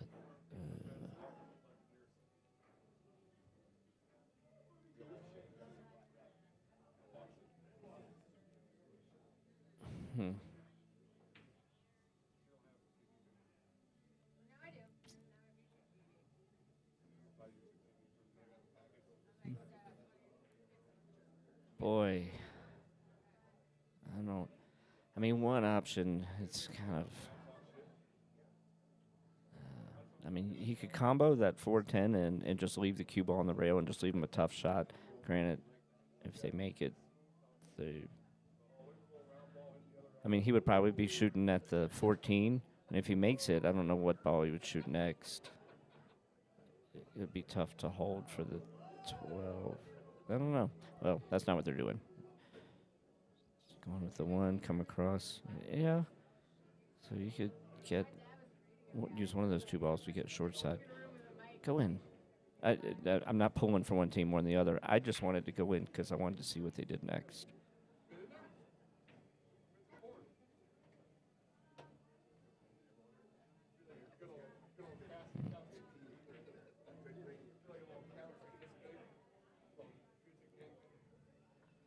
Little service announcement for those going to BCA Nationals this year at the Westgate. I heard through the grapevine last night that the room block was filling up fast, and then I had one of my teammates said he went to book in like the Friday night before the tournament ends, so the last night of the teams, so at the very end of the tournament was already full. So he has that he booked his stay, but he's just hoping that night will open up, or maybe it'd be available for full. But anyway, for regular rate. But the block rate's pretty good. There's no resort fees. I think it's at it's like $114 a night or something like that. Pretty good deal for Vegas, especially no resort fees. But if you're going, I would book that's like ASAP. Go on their website and you'll see the code. You can do it online instead of calling them. You just click a link, I think. I can't remember. I did it so long ago.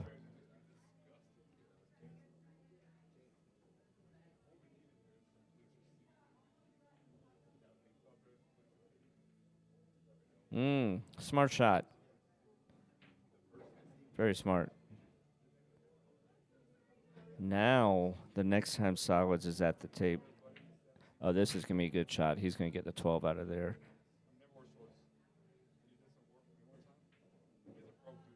Draw it. You got to draw it back. You don't have to, but draw it back to where he is. It's the good play there. This might hit the 4. 2 rails. Here it comes. Oh, missed it. Oh, that was a great shot. He just rearranged the furniture big time.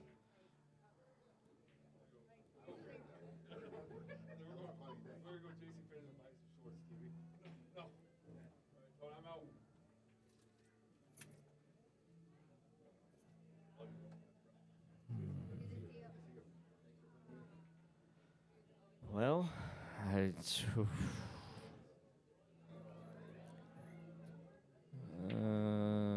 boy, there's nothing I like about their scenario for Solids.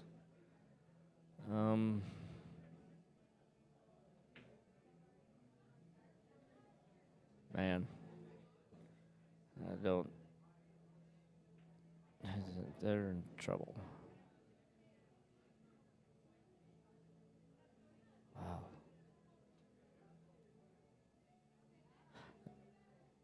He could thin the 3 and freeze him on the back of the 7 in between the rail and the 7 so that he can't see the 11.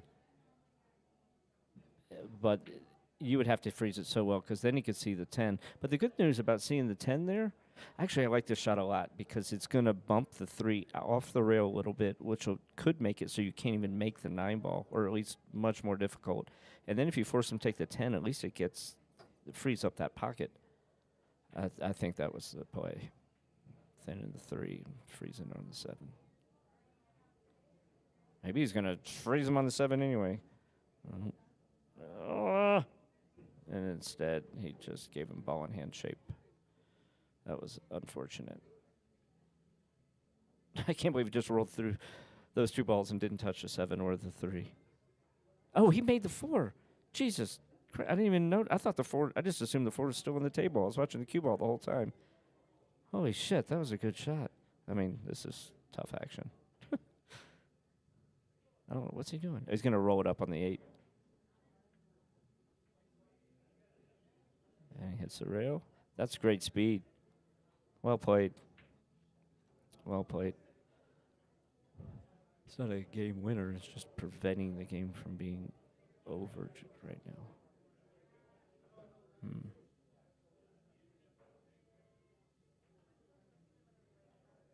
Man, that was a good shot when he followed that 4 in. I mean, that ball was hitting deep. But still, you hit that a little off center and doesn't go. Oh, what a shot. But what are they going to do with that 8? I'm going to see. So check the overhead.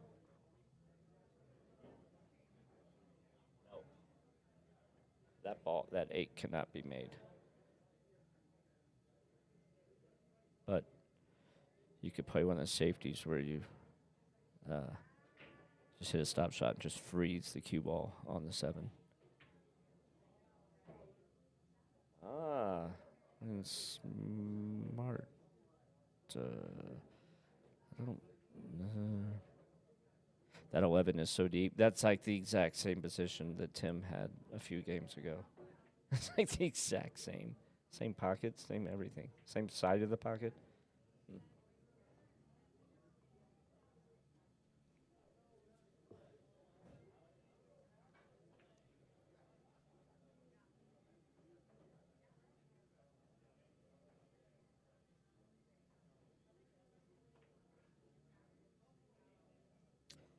I don't know what you do here. You don't want to.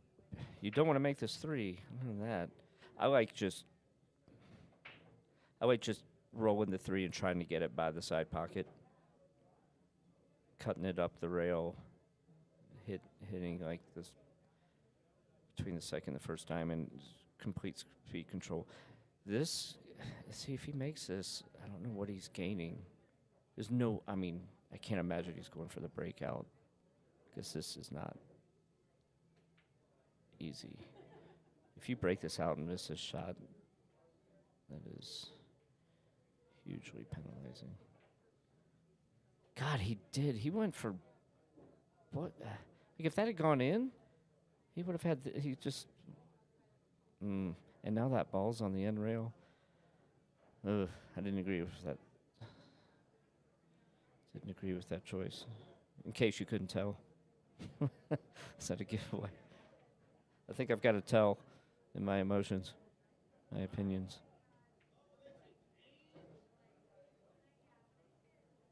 So there's playing smart. Yeah, Greg, I think that was only for this for honor of Steve the Lightning. Rock star. Man, you've missed some interesting shit All here. right. 6-6. You wouldn't believe all the things that have transpired Oh, to he get needs to to get a where hit. we are today. I checked on the overhead. That 8 does not go. Okay, so what are you doing? You trying to disrupt it right here off the 9? You got ball in hand, right? I like right here. Check out the 11. I like this. It's the exact same as it was when Tim played that shot before. Wow. The exact same. So I'm going to shoot the 9 and go into the 8-7. I hate playing shape with that 11. That 11 is as your key ball. If that 8 ends up like on the rail. So which way are you gonna break? Cue ball here. And send it through rails. Yeah, I practice this shot a lot. I can hit. I feel like I'm confident to hit anywhere on this in this range right here. Mm-hmm. By moving the cue ball or by changing the spin? By putting the cue ball in the same spot, like when you practice this, or are you? Yeah, I'm putting it. You can do it whatever. If you shoot it like this, then I'm using spin. If I put it over here, it's more natural. It's more natural. But I'm still using spin to come into it. But I'm definitely going to shoot it that way. Looks like he is too.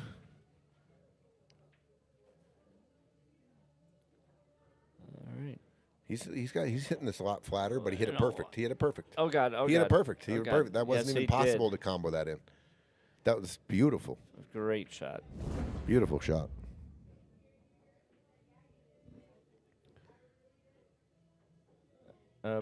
Barb, it's after the match before it.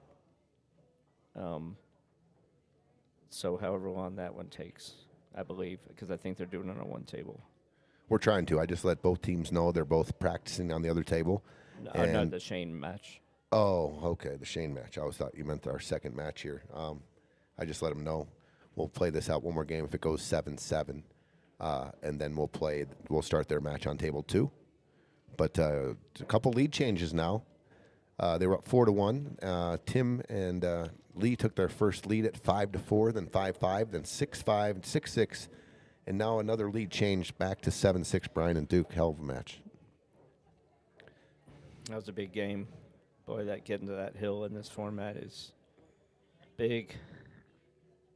It's a huge deal.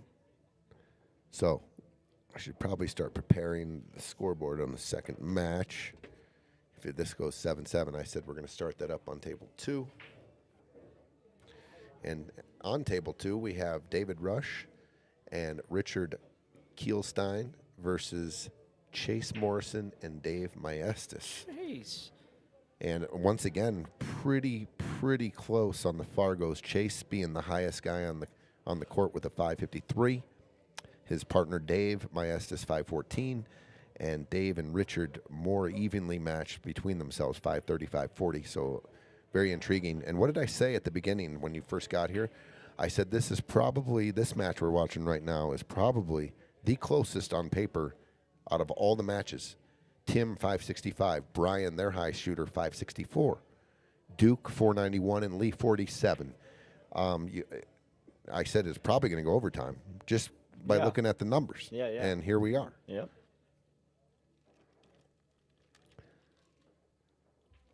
Fargo knows what they're talking about. Fargo knows what they're talking about. And Chisholm went through it pretty interesting. Yeah, no one's broken it down like that. But basically, if you're 30 points, even right around that range, you're not. There's not too much of a difference in skill level. So don't get freaked out, right? Mm-hmm.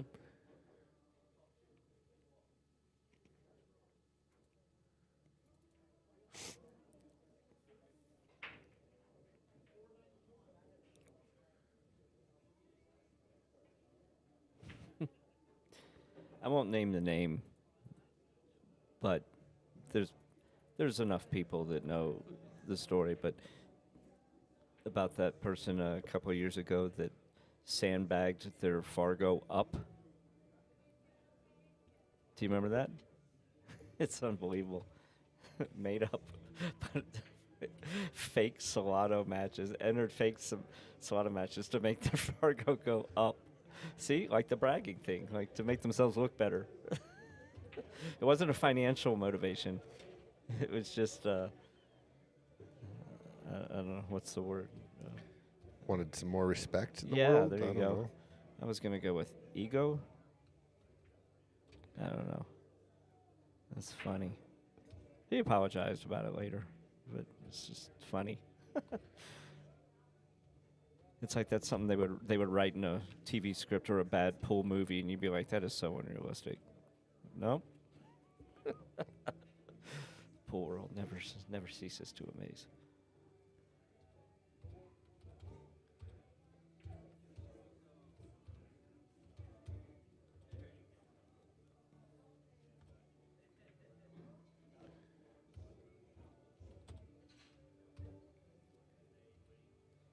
It is TX.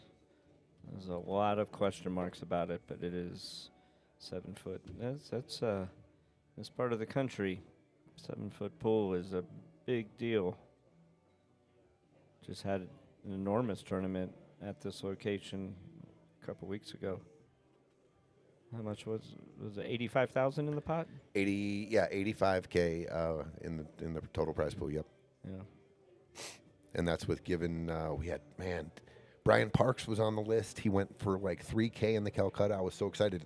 He's like an APA legend. Yeah, he was. And I've I've never seen him hit a ball, but I've heard of, and I'm excited to watch him play. And when I saw his name on the list, I was like, heck yeah, there's, because I get excited. I want to watch some of these pool players play, and you get a front row seats, and they're right here at the bar, and he was one of them, and no show. So we had to give the person who bought him in the Calcutta back his money. So there would have been closer to 90K because there was two players in the Calcutta that didn't show up, and they were sold, and so we were almost to 90K because I was all like, when I found out we had to, it was a little less prize pool, but and Brian Parks didn't show up because I wanted to watch this guy play. Yeah. Because he's back to back to back APA Masters. Yeah. In Vegas, Yeah. 3 years in a row. It's not an easy field. No. Not. I mean, this No, race. I think it was the U.S. The U.S. amateurs. Yeah. Okay, Which is still APA promoted or run. But he won it 3 years in a row. Yeah. And he's like a 730 Fargo. Yeah. So he's a legit. baller. Yeah. Okay, are these guys on a break and run here to end it? Doesn't look like the other team shot probably, maybe once, maybe not. They definitely broke. They're 3 balls away from moving into the round of 16 here. If you can see the 3, the 8 goes by the 15.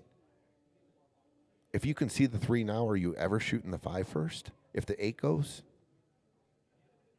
Apparently the 8, I don't know. If the 8 goes by the 15, and you can see the 3 right now, I'm shooting the 3 right now if I can see it. I completely agree. He hit this pretty good, but he's going to go too far. He's going to go too far. He's going to go too far. He almost went so far that he got perfect. Not Right. really. Oh boy, we might go hill here. I Not mean, hill you're hill. already side. shaped. Chisholm, you're already shaped on the 3. Draw back. You could have drawn into the bottom rail 10 and been on the ball. And if if the 8 doesn't go, uh-oh. Uh-oh. He's pretty good at these. He's gonna and he's make got it. a big pocket. I feel like he's gonna make not it. really a big pocket. Oh, okay. Oh, this body this position. goes down. Yeah, body hooked. Yeah, he don't like it. Freedom hooked. How about behind the back, I would love dart jump? I've seen it. Ooh, air bridge jump. You can call April over for that shot. Remember Gary Schaffler? Remember that? Used to play PCs. I saw him air bridge like this with his cue up over his head, speared it in the middle of the table. Just, it's like, what? You can't even see where the tip is lined Sick. up. It was unbelievable. Duke is going to figure out how to shoot this shot. Maybe not. It's weird. That's another thing that no one ever talks about, the beautiful game of pool, how the table and where the ball lies, you're body hooked. You're not, you can't get to it physically unless you can switch hands. Yeah. So Yep. pays to be ambidextrous, pays to practice lefty, pays to back. Who practices opposite jumping? Dave Gomez? No. Who? Like, oh, I don't know thought that anybody. was a trivia question. Yeah, that's a good point. Yeah. Who practices What do you do? What are you doing? jumping I'm oppo? working. Yo, you working on jump shots? Opposite-handed. Opposite handed in case the situation arises just like that. Yeah. Because then he could have shot it. If he was lefty, it was no problem for the jump. But he was righty and he couldn't get his body correct. Okay. I do need one more. Let's see. Table 2 multi. Table 2 multi.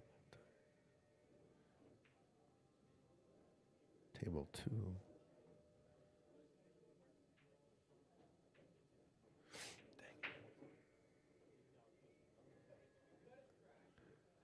You know, I don't like shooting this ball here. I like shooting the 15 first, and then this ball.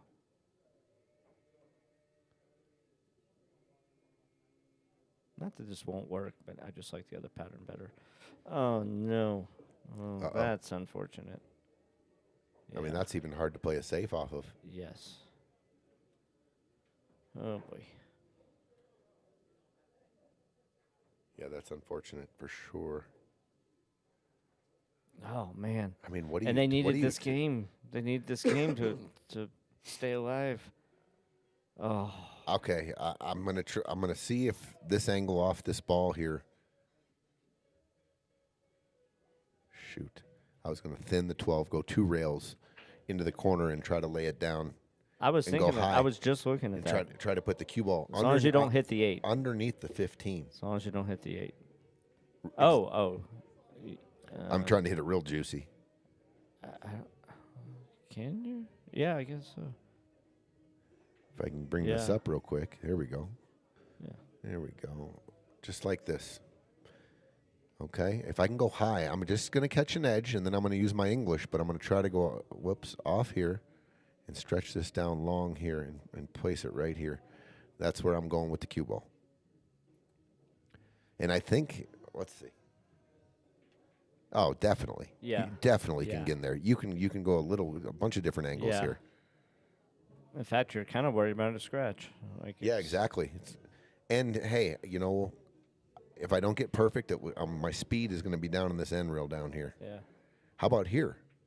How about right here to right here, too, in this area right here?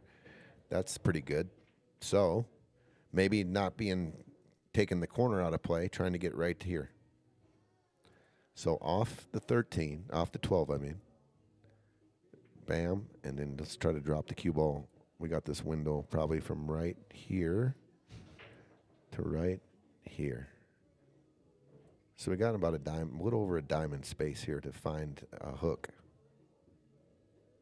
Hey, this is fun. Just before this disappears, so TX, I'm just pronouncing alien language because I don't know what that reads. Yeah. Earlier while you were gone, he wrote, "Hey, Tony Chisholm, can you hear us?" And I was like, no. Like, I Can you don't even know what that means. I mean, I know what the question means, but it is, Can you hear us? yeah. I If don't we can know. hear them? Yeah, I'm like, through your computer or your phone? Is it someone on the other side of this curtain? I don't know. Was it? Are you the one whistling? Me and Julio by the schoolyard? So I need to start the match on table 2. Do I, is it table 2 multi-stream or is it table 2 multi-scoreboard? Table 2 multi-scoreboard, it's not the multi-stream? I don't know. Okay.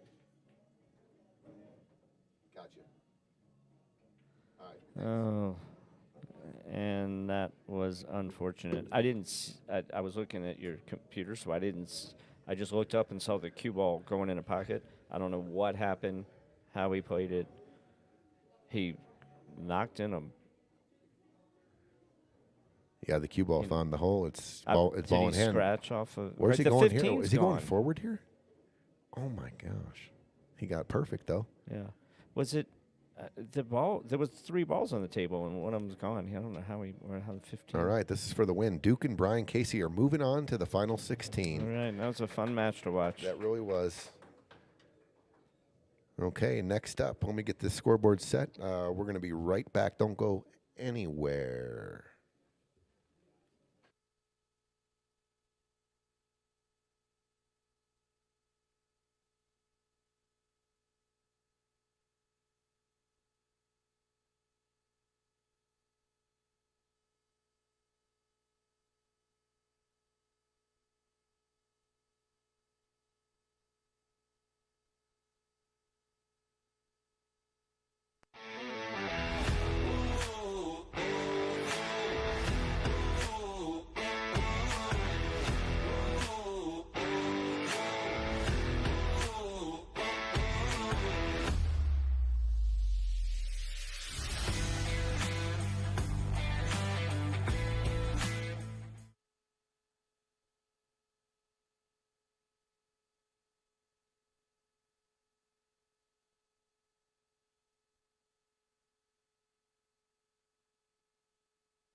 From the moment you walk into PostNet, we've got your back.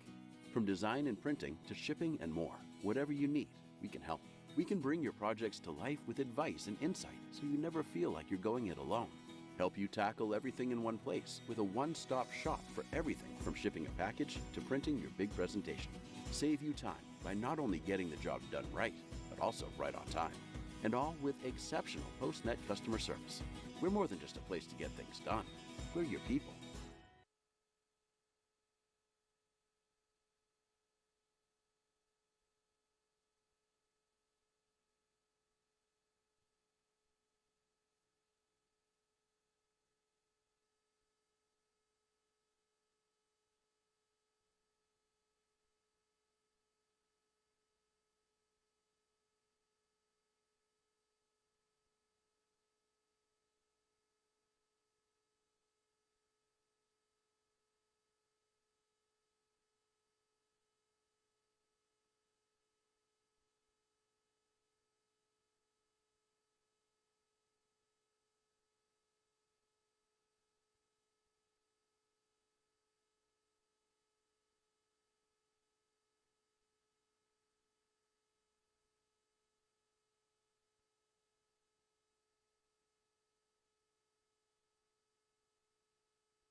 that was a lot. You hit 2 buttons for that. That was 2 red fancy. buttons. Oh, yeah. Got it down, bro. Buttons. Buttons. Could be It's my all one of my buttons. maybe a new nickname for me. Yeah. Buttons. That would be hysterical. Trent, wow. If we only played like a 200 combined Fargo, Conrad said, thanks, partner. Shots fired. Laughing face. All right, we're underway. Let me go a little background here. I don't have any background. There is no background, Chisholm. No. I have never seen David or Richard hit a ball. There's already a timer. Oh, there's blood right in the water right away. So we got Richard and David. And Chase and Dave, they won their first match. They played really well, but it was close, and they came through. And these guys, David and Richard, are coming off a bye. And looks like they're going to try to, I think he was trying to separate the 8 and the 9 there, I'm pretty sure. But he ended up playing perfect shape on the 1, but the 8 is tied up. I haven't seen Chase in a while. He used to play at Felt a lot, but I haven't seen him over there. I think you stole his business. Does he play here a lot? Yeah. Chase plays in a lot of tournaments here. Haven't seen him in a while, though, now that you mention it. G-Town boys bringing it home.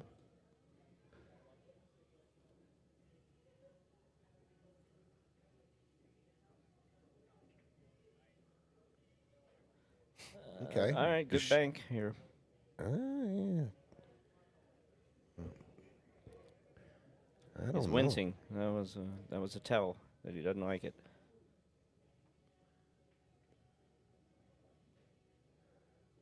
Might see the other team get maybe a hit watch, maybe not. Let's check the view. Well, he definitely can bank.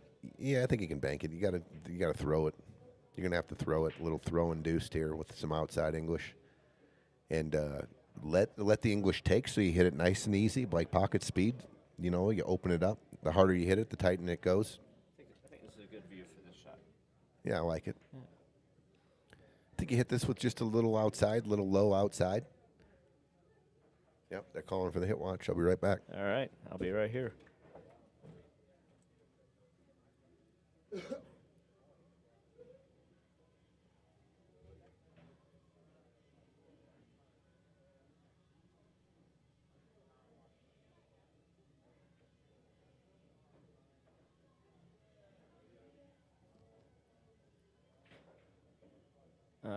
Ooh.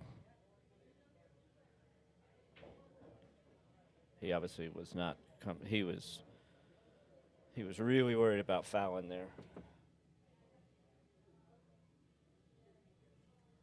I think that was one of those. He was really worried about fouling to the point where he hit it so full it couldn't have been any fuller. Yeah, didn't even need a camera for that one. It almost double kissed back into the cue ball.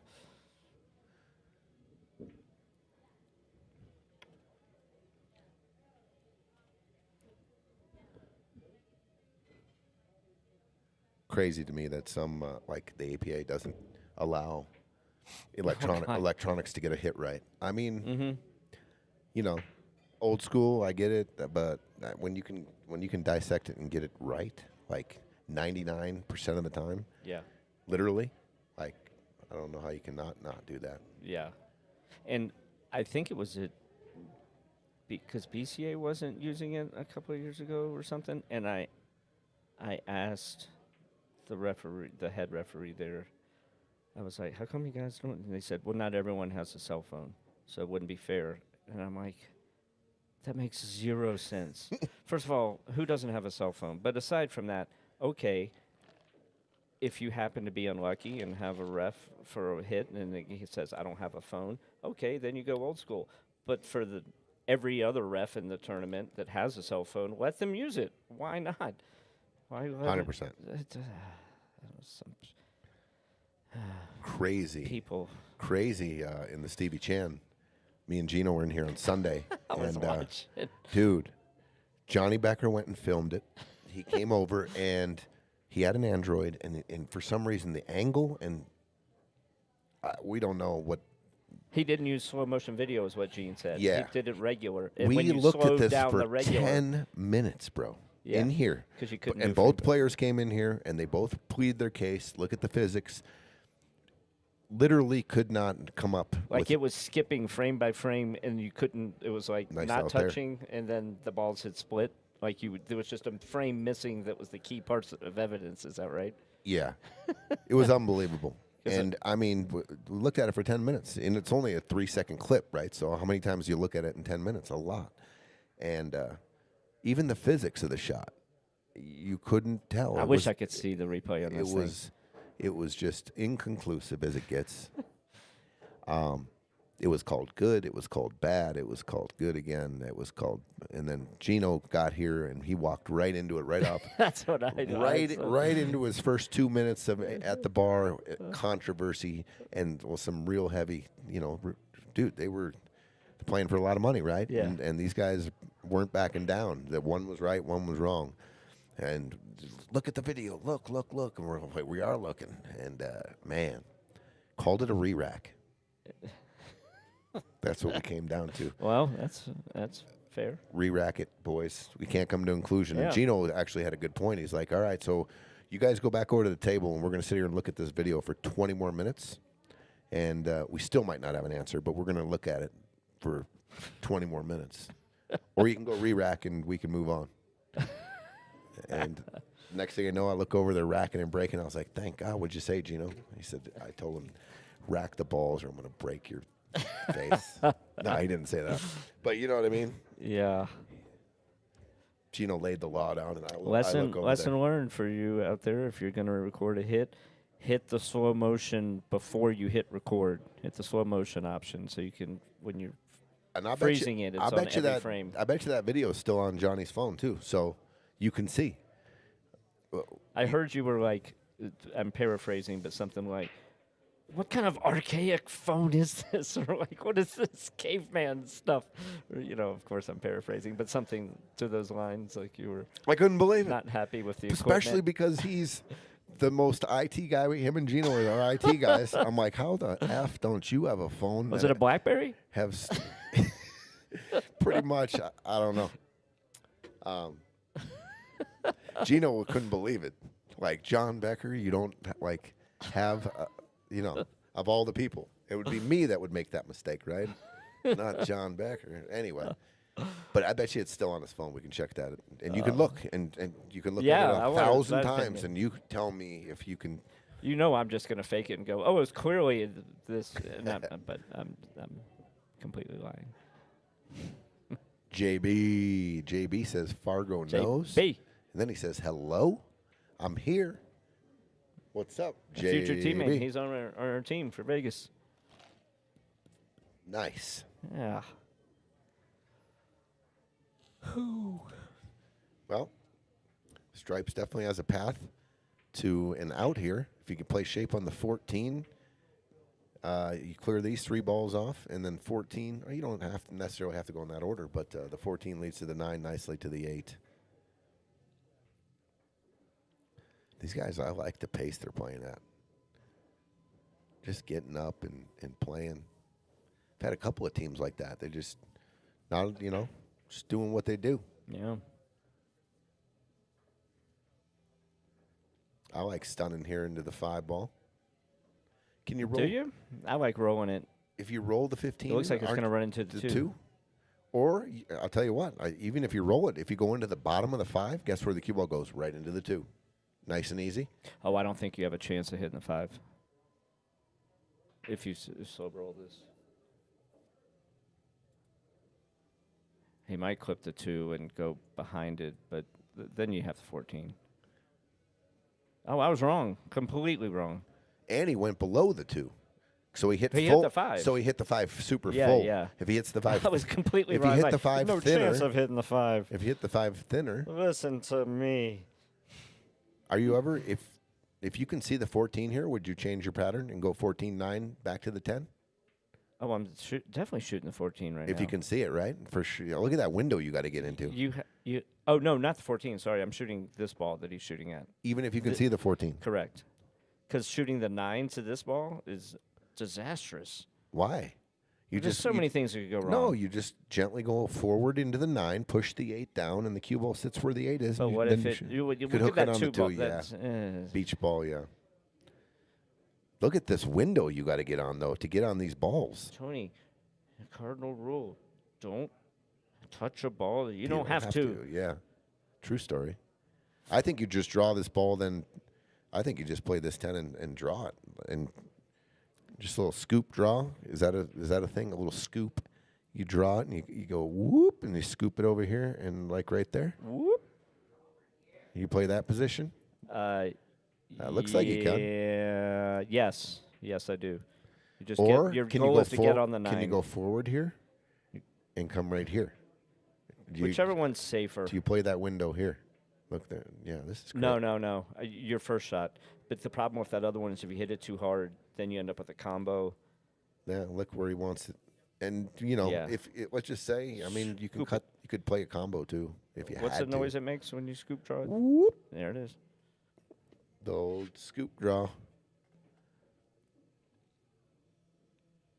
I met Maria Finley here on Monday, and we had not really a lesson, I guess a little bit, but we went over the pinch draw.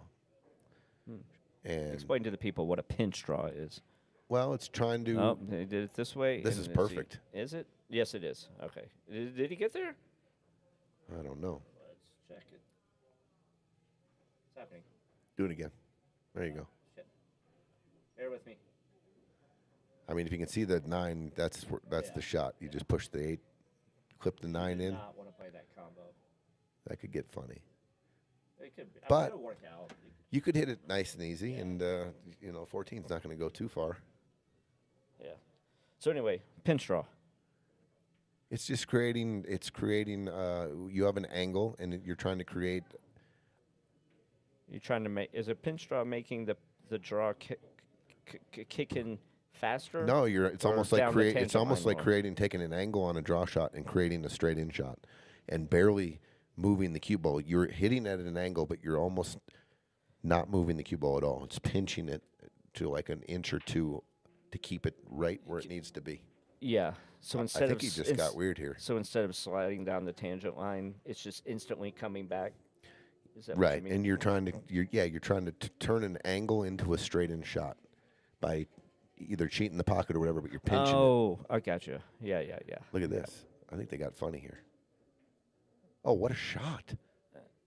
Oh my God, what a try! That was a hell of a try there. Man. All right, David and Richard.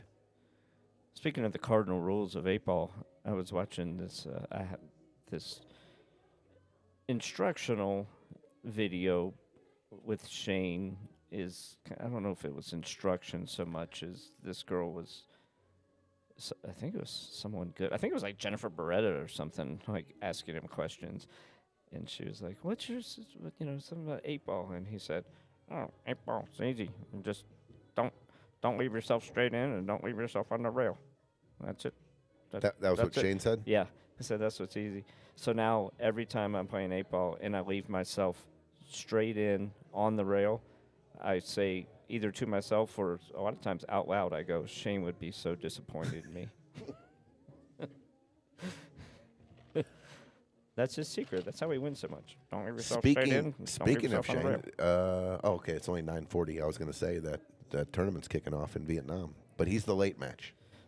Are we positive about this? Well, I'm going to Amos, yeah. Oh, we can't watch it live. Or is it Yeah, live? we can. Yeah, YouTube. All right, calm down. Got me excited there, Chisholm. Wow. Oh, we can watch this live. Well, delayed 20 seconds. I was going to say this is tricky, and they got away with it. They got and an angle on the 4, absolutely perfect. Nice little shot there by Richard. Uh-oh. He got there. Good shot, David. This is the first time I've seen either of you guys shoot. I like the way they play.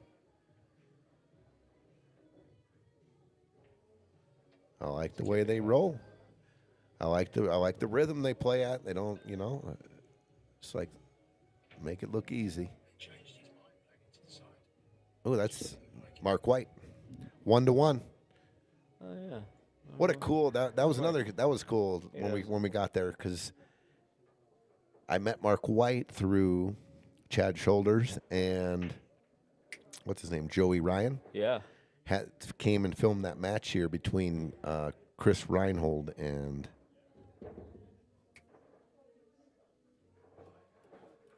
oh my God, someone help me out.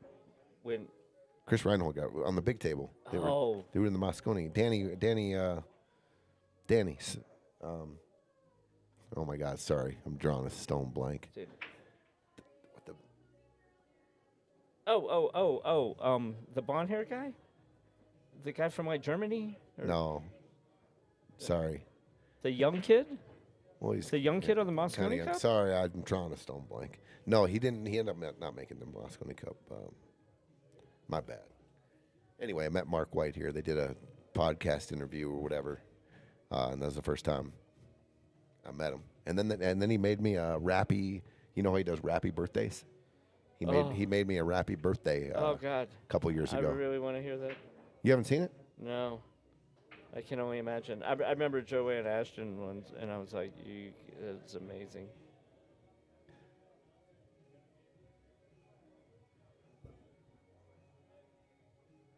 Okay. Oh my gosh, dude! So I forget so many things these days. Danny Smith. I was gonna say Danny No. Smith. I was like, "That's wrong," That's Ezra. because there's not many Dannys I know. Someone help me And out. Smith is a very common name. What does he look like? I mean, so play charades. He's got a little ponytail man bun. Really good player. Is he from America? Yeah. Yes, I can picture him. That doesn't help.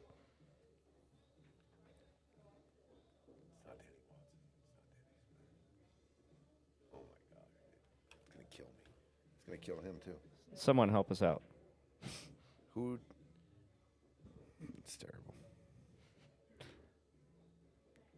Anyway. What's going? What?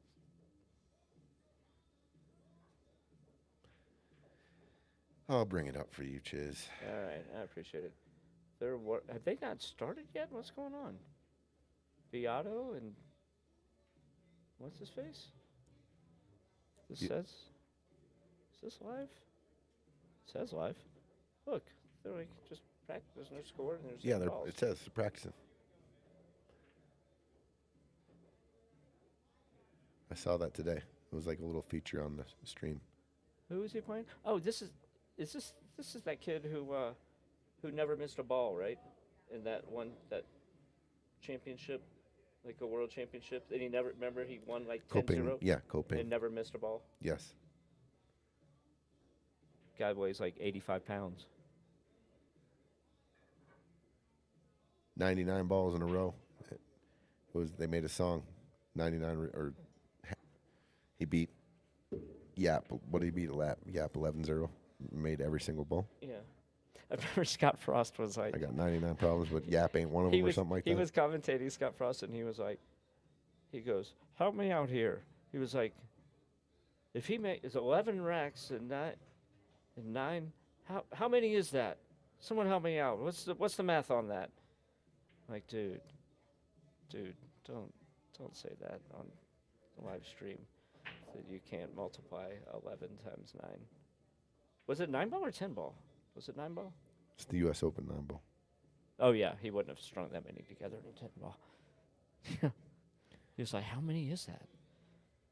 Like, what? Come on, Scott.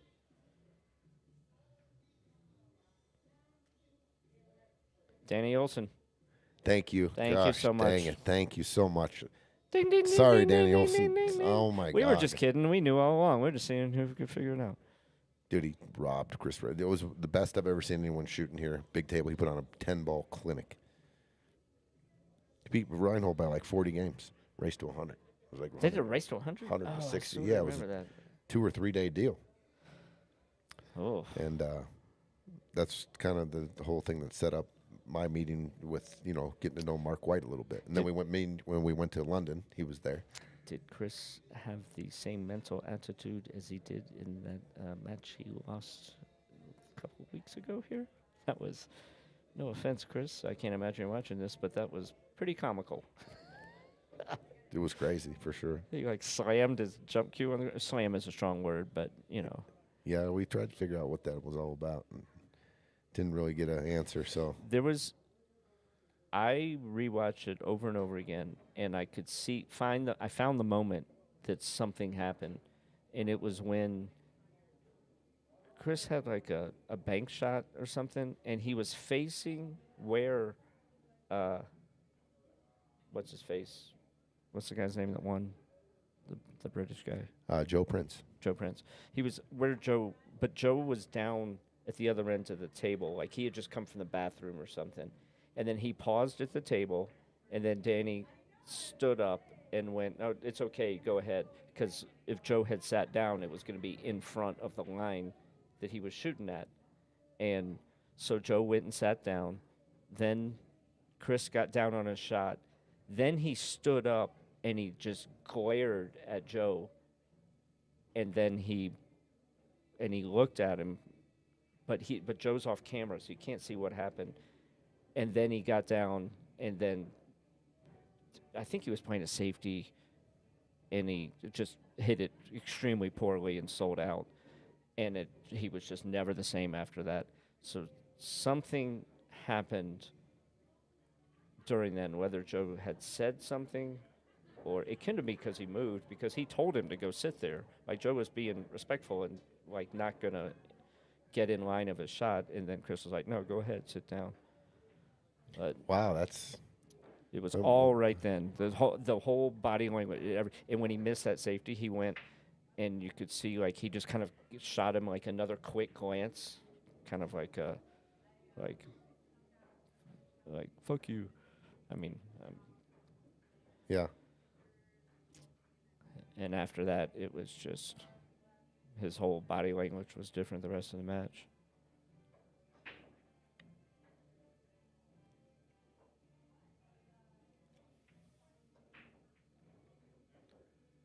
Well, I tried to find it. I don't know.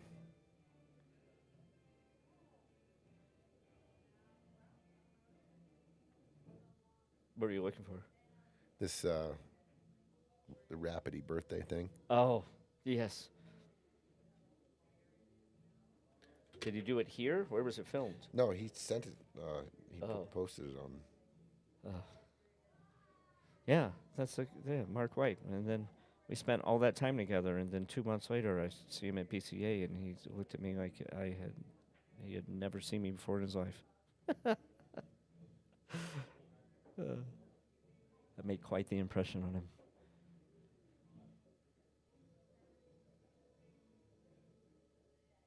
There it is.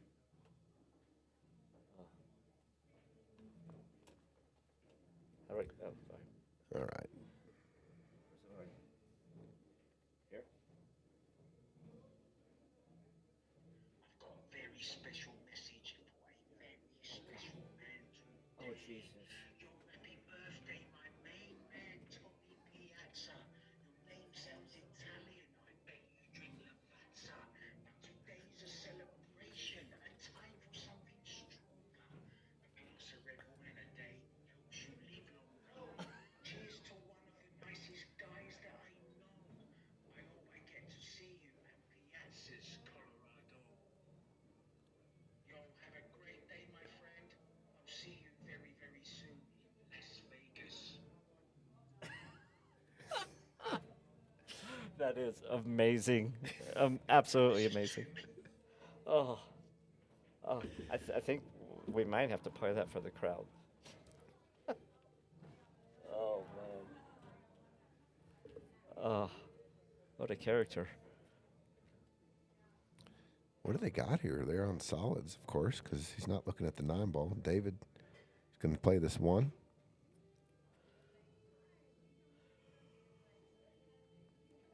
Shoots it straight in.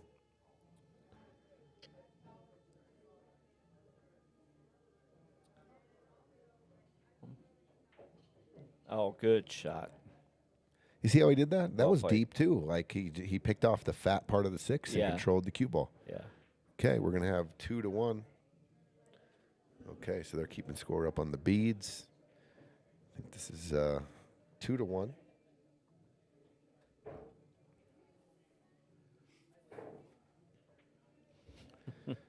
Well, first look at David and Richard.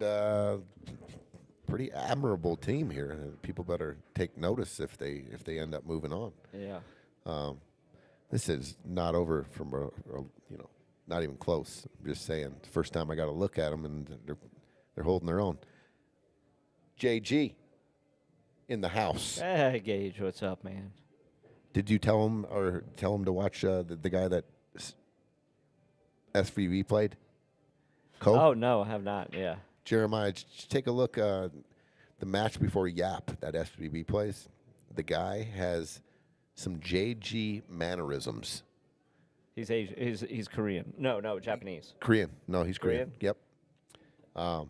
His last name's Ko. Not to be. He's not related to the Ko brothers. Little bit. Okay, I just picked off maybe the way he chalked, the way he walked a little bit, and some of the aiming and getting up and then re-aiming and getting back down on the ball. I was like, I was With watching. the Q. Yeah. I was like, dude, that He doesn't play Does as he- good as you.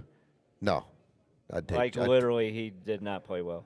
I would take JG on a bar box against him all day. And that guy was like, I don't know, he was like a 7. Oh, Johnny, 747. 747. Play like it. But we just learned that a 747 Yeah. is playing a 717 Even. even basically. match, bro. Like 30-point 12, difference. 12-11 is the fair spot for 30 points. Yeah. Rebecca, what's happening, Rebecca? The first match was won by Brian Casey and Duke. Marion, it was a close one. It was 6-6. 3 lead changes, 4-1 early lead by Brian and Duke, and then Lee and Tim came back, tied it at 5, took the lead at 6-5, retied at 6, and then Brian and Duke won the last 2, winning 8-6. Justin Stewart, who gives spots these days? That's GJ, not JG. Grand Junction, Justin Stewart. Yeah, It's how do funny, you know we the got- difference? Because I just know. I know Justin Stewart from Denver is never on the stream. But was, Never. was that Justin? Justin, we put his middle initial in there, but Justin M. Stewart. Stewie, they call Justin Stewart Stewie. I went golfing with him the day before the Stevie started. Awesome. We had a great time. Me, Stewie. was Daryl. Was this Justin at the Stevie Chan? Yes, that's Justin M. Stewart. And he got in the money. He cashed. He actually I had. haven't seen him in a long He time. had Ruben Silva on the hill, 6-4, and he shot in every game. We were sweating. He ended up losing Hill. He had. Is this getting ready to kick? So it is Beato and Koping for the first semifinal. What a match this is going to be. I don't know if you guys are watching, but YouTube, the 10-ball Predator 10-ball Open Live is in Vietnam, and it's about to kick off the first semifinal, Beato versus Koping. And the second is our hero, Captain America, Shane Van Boning, and Alex Kazakis are playing in the other semifinal, and I guess that's like 3 a.m. our time. So I'm excited to get out of the bar here, probably get home right around 3 a.m. and watch it. Best 3 out of 5 sets. It doesn't take, it's not a quick set. It's a good watch. And they got a couple of American announcers, and I listened to them. I thought Scott works for WNT now, the World 9-Ball Tour. I wish you remember that first year he did it, and he was phrasing all his words so bizarrely. It was hysterical. Yeah. He's got this quick shot. Like, what are you doing? Oh, Alex and I were laughing so hard. You're not watching from him. here. He's I'm got not this from shot. here. Well, looks like he's gonna take this combo. Look at that 3-ball combo. Nice shot. Do you ever do what I do sometimes? Like sometimes I just like think back and I go, this is incredible. I got a thing in my pocket that's playing live video from across the country. From and across the world. Across the world. And it's as clear as any television I've ever owned. Like, it's just amazing. Actually, yeah. It is amazing. Crazy, right? Yeah. Like how? Yeah, don't even freak me out trying to think about that. Got to go way back, bro. We got to go way back to inventions and remember, discoveries I remember and when all I got kinds my of first things. cell phone, and I was like, my phone's ringing? The thing was huge. It was a Nokia, like, brick. It was the coolest thing ever. Dude, the first car phone. Oh, yeah. Like the Antenna and shit. like an army walkie-talkie, Yeah. like you're calling in. Yeah, it's like you're unbelievable. like But that you're- was like the you're coolest in thing Desert ever. Storm. Yeah.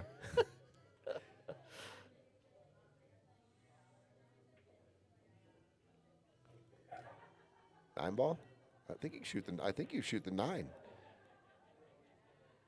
think you shoot the 9 and shape the 12, and then the 13, then the 11.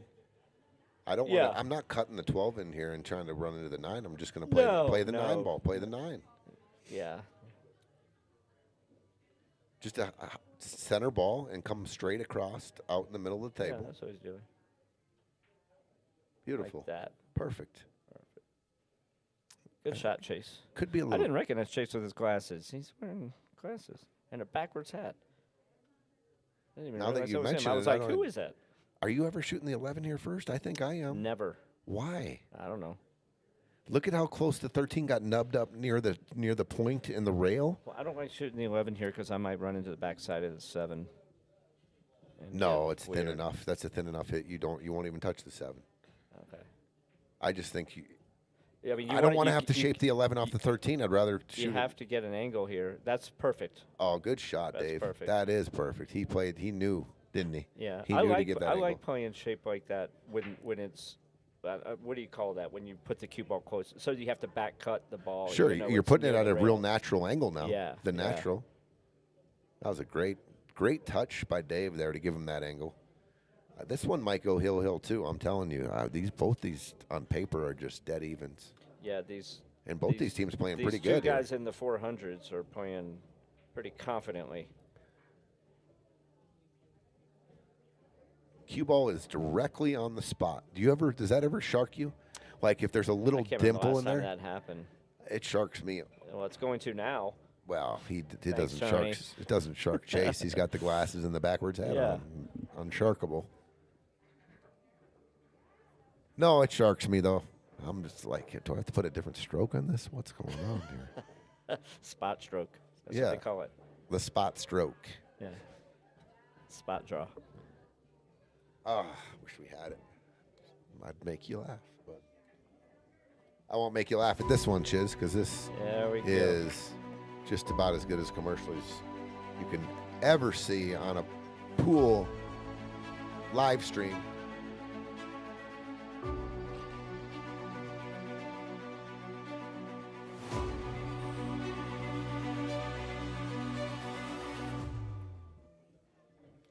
Go get your Bear Down apparel. Bear Down Billiards, Chisholm Woodson. You know, a funny story about that. That last frame that showed where those two shirts are rotating. So I filmed that, like I hung it on a hanger, and then I was moving sideways. So I'm the one moving, and I held the phone as steady as I could, like on an even plane. So it's supposed to look like it's just rotating smoothly. And then I would go back and watch it, and it came back that I'm like, why is it so, like? And I would I must have filmed it 20 times, and I'd hold my arm out like at the exact same height, and I'd move really slowly, and I'm like, oh, that's perfect. And then I'd rewatch it, and I was like, yeah, fuck it. But then the guy that made the video did a good job of it making, it's like it's floating in space. It looks intentional. It wasn't filmed that way. But I like the way it came out. I was bearing down when I was filming it. But it was apparently professional videographer is not one of my specialties. Did a good job, bro. Thanks, man.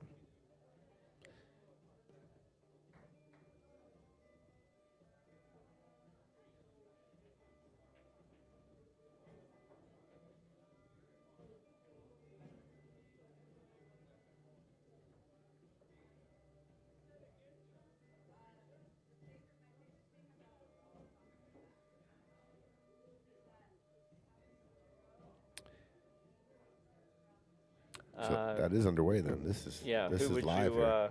Who would you pick if you had to bet? Who would you pick here?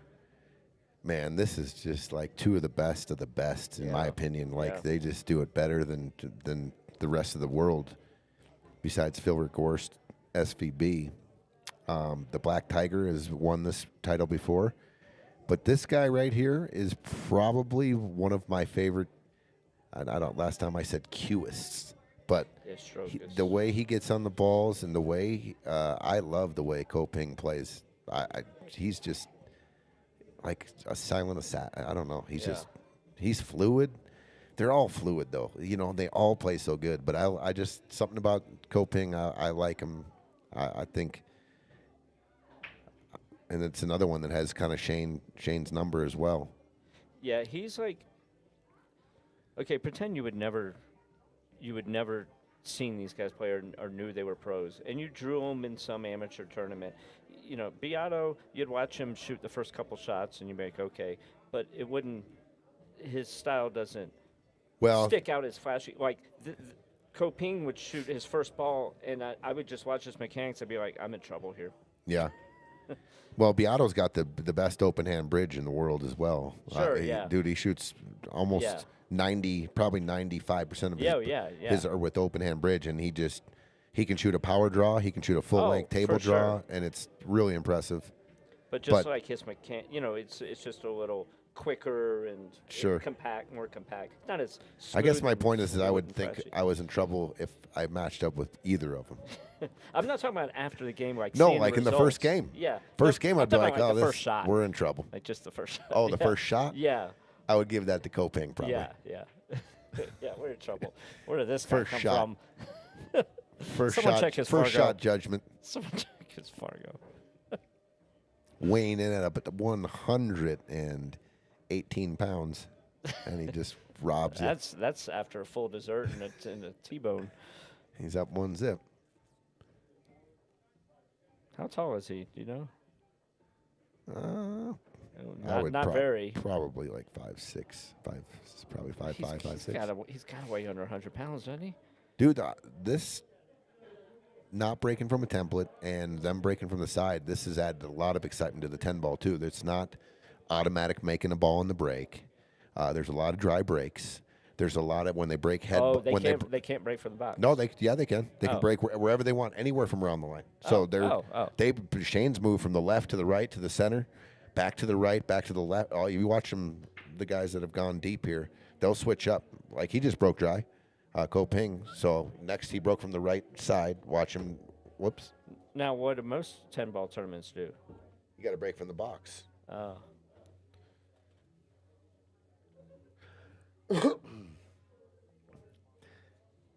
But the box is where you get the two from underneath the one ball that go into the side pockets. When you break from they're just trying to crush the break as hard as they can from the side, and probably trying to make the one in the side the opposite. You know, like you do a 9-ball rack. Yeah. And that happens quite a bit on this, but Chase just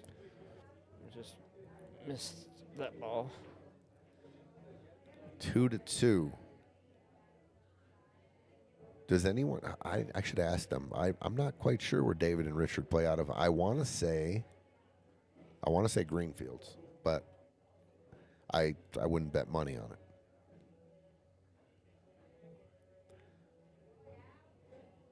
Sean McKelvey and Josh. Hope Sean gets well. He had a surgery. He was in here the other night. If you're out there, Sean, wishing you all the best He was to a in speedy here recovery. after the surgery? Yeah, he looked. Yeah, he was. He came in here to watch, and he came down to talk to me a little bit about, him healing up before, because we got a few weeks. We're gonna take. It's gonna take another month to run through this whole next session, and I just told him, healing you up is probably more important than a pool tournament, and so we'll try to get you at the end of it. And he said he looked like it was. Man, he looked rough. Yeah. Look, I mean, he kind of told me about the whole surgery and what they took out and and then he lifted up his shirt and it looked like he got shot with a 45, like, I don't know, 5 or 6 times. There's holes in them. Oh. But it actually looked, Sean, don't take this the wrong way, but it looked pretty cool.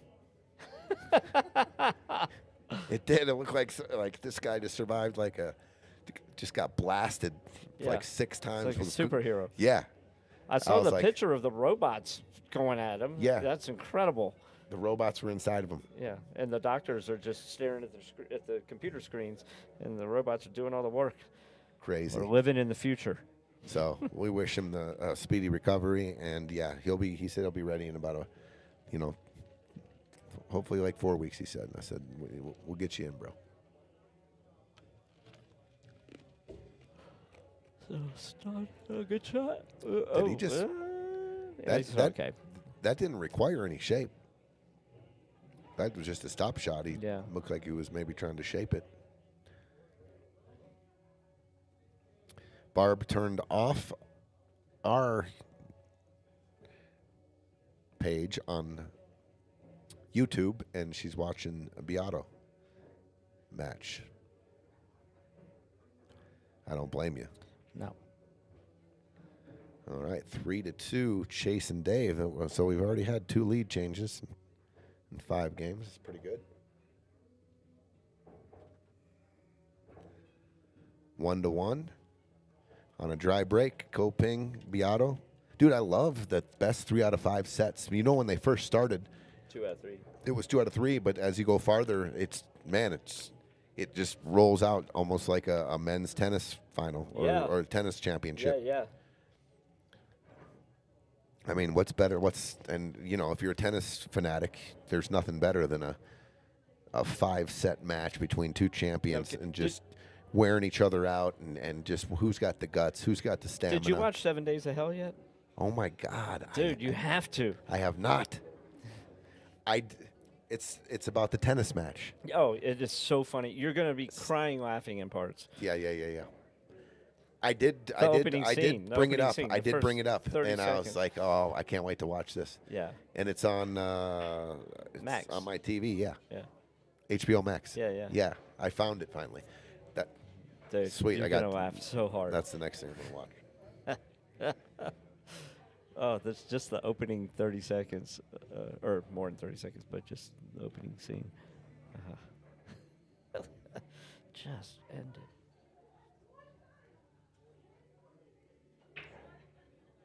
Good break, real good. Oh my God, it's draining. How many balls did he make? 5, 10, 3 balls. 2 solids? No, 2 stripes, 1 solid. I think I opened with this 13-14 combo. I don't know, but I like it. The 11's a little tricky, but the 9 goes, the 12 goes. I think you can get a bump on the 11. He's shooting the combo. Maybe.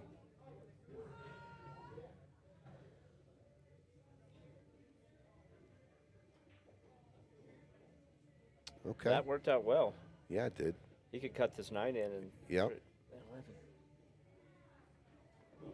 Don't shoot the 13 here. You're definitely going to get a rub off the 11. Don't shake your head. Things are good.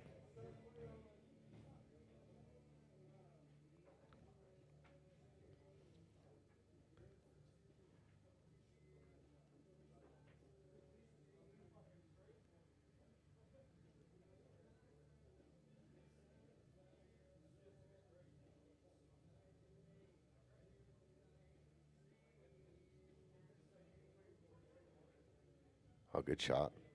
And he's going to get a bump. Look at the bump is this way. That's pretty good. Now you shoot the 13, 12, 11, 8. Huh? Pretty good shot.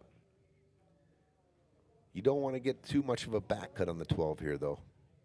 You want to get as straight as possible on the 12 to set up nice on the 11. If you get a little bit of a back cut, if you go up too high on the table, you could run into a little bit of problems pushing the 5 into the path of the 11, a couple other things. But you want to get them straight here. Straight as possible. This is what I'm talking about. Yep, look at that. Okay, so I think you can Fantastic. drip it Oh, he off the just 5. he just slow rolls this in. Slow This roll will be and just good. come off the edge of the 5. Yeah, Really think slow. I think he misses the 5. Well, he could land See. right on top of the 11 then. Oh, yeah, that's steeper than I thought. A little tricky. I think you can catch the 5 though. If, like you said, just hit it really soft. If you hit it really soft and it just nicks the 5, I think it'll shape the 11 good enough. You could do that drag draw with inside. That would miss the 5 for sure. I mean, that's not the easiest shot, but with that bottom inside, and then let it start rolling forward because it would come to here. Well, you want to overcut the 12 as well if you're not trying to hit the 5. You want to overcut the 12 into the thin part of the thinnest part of the 12 you can hit.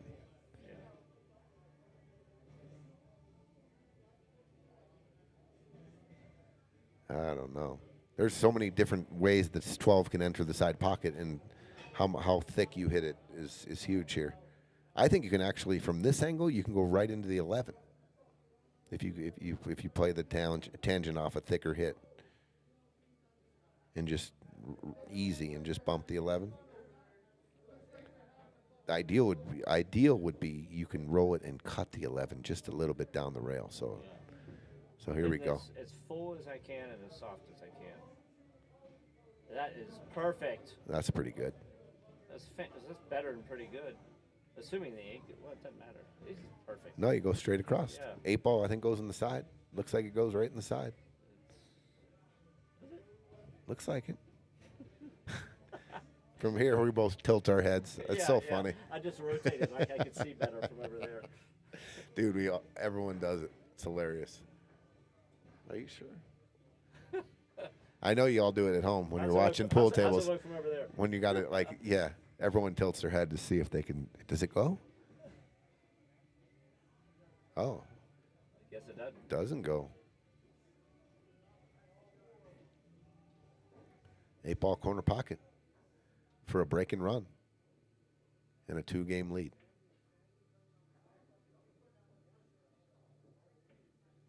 That's in the hole. Nope. No. God, that came closer Oh! than I thought. Closer than I thought. Oh my gosh. I thought it was going to miss by a lot. Well, all right. Once again, 4 ball. they did it before. They hung the 8, and David and Richard came with it. 4 ball top. Play for the 6. Yeah, I Number like 3. that.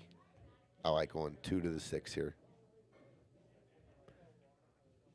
No, that's not going to be the 6 now. Well, it could be just a different. I guess it could be. Different You're way. right. Now I'll probably take the 5 to the 7, and then to the 6. Yeah. To the 3. It all depends what angle they get here. I like just dropping it right on the side rail where he's standing. Yeah. Either or, but I Just I above agree. his hand. Just above his hand. I don't want to. Oh, what's Watch out. happening? What's happening? Oh my gosh. Oh, he was playing. That He was was clever use of the tit. Yeah, he was trying to shape the 3, I think, in the side. Because that was going to go all the way down to the end rail.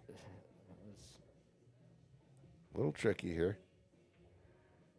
Never know if something catches and you're like, oh, he hits it just flat, stuns it. Perfect. Making it look easy, guys. Making it look easy. Like difficult shots, they just fire them in. Ooh. Little rub there. Easy. Well, Making it look easy. 3-3. These guys aren't afraid to run out these open tables.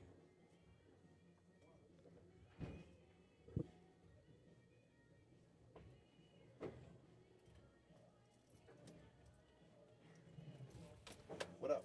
Not much. You done? Yeah. Nice shirt. Thanks, Dad. Yeah. I like the colors. You guys picked out some good colors. Maybe I'll get you a couple of. Have you met Chisholm? Yeah. Yeah. Good to see you again. Good to see you. Get you a couple of Bear Down Billiard shirts too.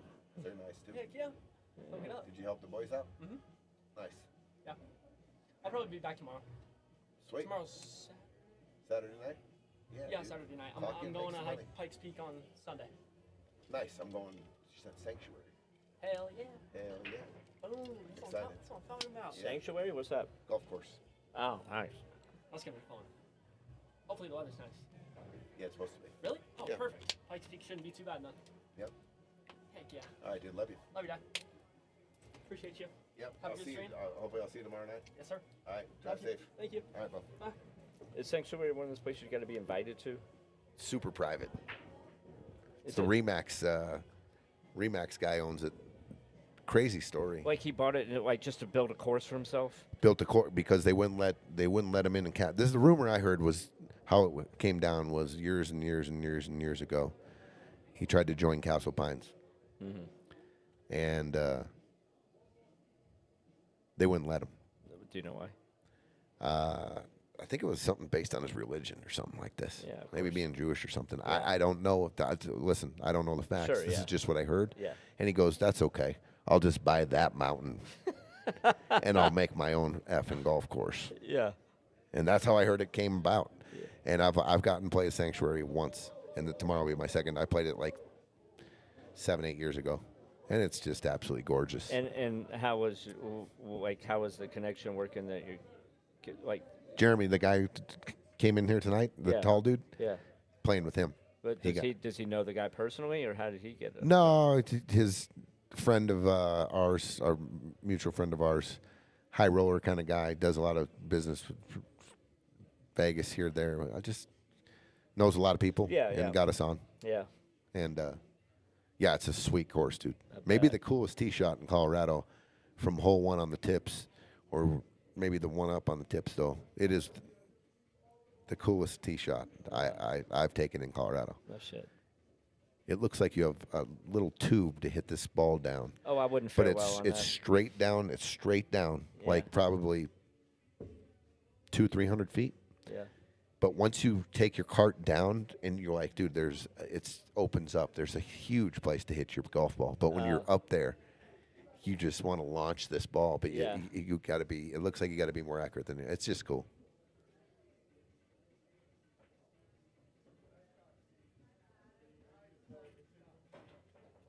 It's 3-3. They're not very good at using. They're using the balls up on the scoreboard up there, and they're not using this one. First team that's ever done that. Look at this. Oh. Oh, this is not going to work. Oh, can you see the one? If he had gotten on that 6, well, I'm assuming he goes back there. Might be able to see the one here. No shot on the 6. The 7's blocked.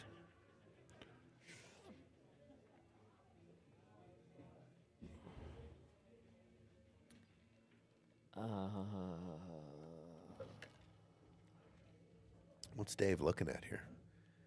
Like some kind of crazy carom, or how about just coming off the 6? I was just how gonna about say kicking? that. How about a soft kick? Not even coming off the 6. Leave the 6 tied up to the 11. How about kicking the 1 soft?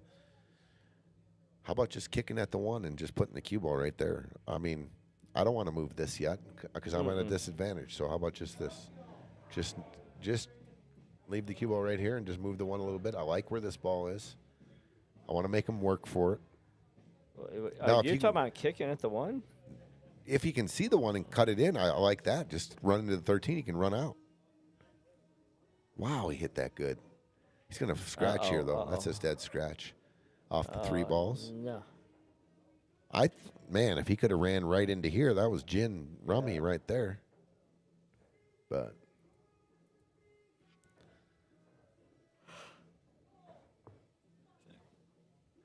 oh man, I'm assuming they're wearing my man out over here, Chisholm's. I know, right? That's all right. I got my second win. Just had to yawn it out.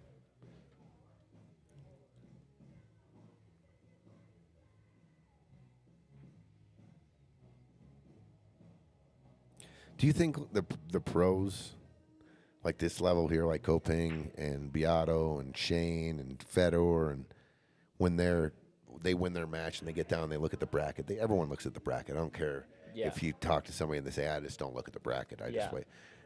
There's some truth to it. I've done that too. But for the most part, the majority, I look to see where I'm at, and then I glance at who I might play because it's a total natural thing. Yeah. My question is do you think the pros have preference? I mean, top at the top. The top food chain in the pros. Do they like? I hope I play so and so instead of so and so. That's a good question, and I don't think they would give you an honest answer. I think they would all say it doesn't matter. Yeah, that's what they all say. But I think that there's a piece of them that's Yeah. that would rather play someone has a their different number, style yeah. or someone Yeah, who yeah. they've had success against for sure. Thank you. Thank you. Thank you. Oh, look at this. Look at that. Off of Look the- at this shot here. Fire button. Where is it, Chiz? I found it. There it is. Did you watch Stevie? Oh yeah.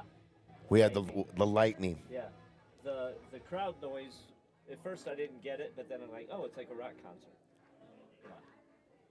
I was like, what is that clapping? What's the piped in crowd noise? But then it made sense. Oh no. Oh no. Did you see him jump up? Yeah. Did you see the last stroke? He double hit the cue ball. Double hit Double the hit the 8. He hit it double so hit thin. The 8. It was like a D-cell and jump up. Yeah. Didn't stay down. No. Wasn't committed. A lot of things happened It on didn't, that shot. Didn't all those things didn't add up to success. Yeah. Man, after Chase hit that good shot, dude. I know. Fucker. Is it harder to follow up like in a Scotch doubles match if your partner just comes with the King Kong shot, and I don't know. or is it if you're ready for it? I don't think there is. Oh, look at this. He gave it right back to him. Oh boy. I think if you're ready for anything and you're just in the game, you don't even think about it, right? Yeah, like yeah. there was no pressure if he would have done this or that. It's my turn. I'm going to Yeah. make the ball.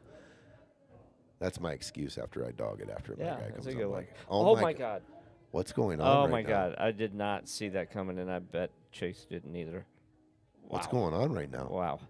After, I mean, these first 6 games have been pretty much stellar pool. And those were. Whew. Steve That's the stuff that Sletton keep you awake. joining at night. us from New York City. He was with us the other night. How you doing, buddy? Tyler Depew. That's correct. Sanctuary. And if you're hitting that golf ball around, we're trying to get a foursome. Me, Gino, Eugene, Lloyd, and you could be the 4th, Tyler. Let's do it next week. Lloyd's supposed to get us a tee time tonight for next week because they fill up fast, especially with not that many days left on the golf calendar. Uh-oh, you need to hit this. You need to hit this, Dave. He knew it. He knew would've it. hit that He soft. knew it right away. You're probably going to see a bank shot here. I would've Listen, hit you that put good soft. speed. You put good speed on this, and you try to hang it or make it right. But pocket speed, leave it in the pocket, kind of a 2-way with the 8 right here. Eight How ball. is it a 2-way? Well, if you Oh, if you you're hang playing it back at where he is. Yeah. Yeah. Like this. that's not short. That is not pocket speed or lag speed. Are you conscious of that? You're going to shoot it with pocket speed to hang it in the Nah, hole, right? 'cause I figured there was. If you were to shoot that shot and you had to shoot it, would you lag it to try to, just in case you didn't make it, 'cause hang it in if the you, hole? If you lag it, there's a good chance you're just gonna make the pocket bigger in that scenario. Because of where the 8 was. I don't know. What I'm saying is if you lag it and it's close, it's going to be in the pocket though. You're going to take the pocket from the 8. That's all. Yeah. I mean, that's 4 you're hitting 3. it. If you're trying to do that, it's perfect speed. Yeah. Yeah. I'm saying I get Pocket speed. I'm if, guessing if you I would have make it, done that. it's the best scenario is you make it. Not But to- if I miss it, I want the Not to ball mention, staying you there. have so much experience in that from playing one pocket. Yeah, for sure. So I wouldn't have been as comfortable as trying. I would have said, I got to go for it. And I just would have hit it like, I would have shot that ball like it was the 8 ball. Whatever speed I hit it like that was the 8 ball is how I would have shot it. Which my brain might have hit it softly. I don't know. I just would have let instinct take Looks it. like we got an update from Barb. Co is up 3-1. It's the best 3 out of 5 races to 4. 10 ball world championship. There's 4 guys left. Shane Van Boning is in the final 4. It's the last. It's the last thing he needs to check off his box, I believe, is the world I think 10 I ball heard that too. championship. And it would surely, not that he's already not surely a pick for Team World, the world team against Team Asia in the Reyes Cup. Yeah. I don't know how you leave Shane Van Boning off that No. list. And he's not on, if you're going by points and merit, he's not there. He's not there. But how can you leave him off if he wins this World 10 ball? Yeah, you can't. I don't think you can leave him off even if he doesn't. Yeah, But I agree. is there a world where you leave Shane Van Boening off the top 5 rest of the world players against Team Asia for the Reyes Cup? No. No chance, right? So he would be a captain. Oh, it's rest of the world. It's not. It's uh, no. it's That's not the America. Reyes Cup is now. It was Europe against. It was last year was Europe against Asia. Now they've said that's not fair. So we'll just stretch it out to the whole universe or world against Team Asia. So you're going to have a sick tournament. Shane, Filler on the same team. Yeah. Shane and Filler on the same team. Gorst, Filler, Shane, Shaw. Now you get into the who are the 4th and 5th Yeah, guy the of the world scrubs. of the world. So sick, dude. Who's it going to be? That's the tournament we should go to Fuck, in the Philippines. dude. It's in the middle of October though. Maybe not this year, but next year. That should be on our bucket list. Yeah. Going and sweating. Oh fuck, dude. Is it going to be there? They're not going to alternate it like countries or. I think it's going to be. I think it's the Reyes Cup. It's going to stay in the. It's going to be in the Philippines every year for Efren Reyes. You know. Oh yeah, I'm. Yeah. Yeah. I'm not from here. I don't know what I'm talking about. No, but that would be cool. Oh, We've it'd been be to the amazing. Moscone. We've been to the Moscone. Let's go to the Philippines and see. Do you the think Reyes they're Cup. going to be rowdy and do you think they're going to be respectful, or do you think they're going to be like heckling during people's backswings? No, they're a little. I watched it a little bit of it last year. They're very passionate about their team as well. Yeah. They get crazy when their team's doing well. But I don't think there was any kind of heckling like there was at the Moscone. Yeah. Like, nice shot, Chrissy. Yeah, Like yeah. when he was the rookie when we were there. Yeah, And yeah. Dude, they laid into him when it Yeah. was his turn to play. They wouldn't do it while he's pulling the trigger, but they'd let him know while he's walking into the arena or if he missed a shot. Nice shot. And dude, they were real Yeah. witty and creative about their sharks, I thought. Oh, look at this. I'm in action.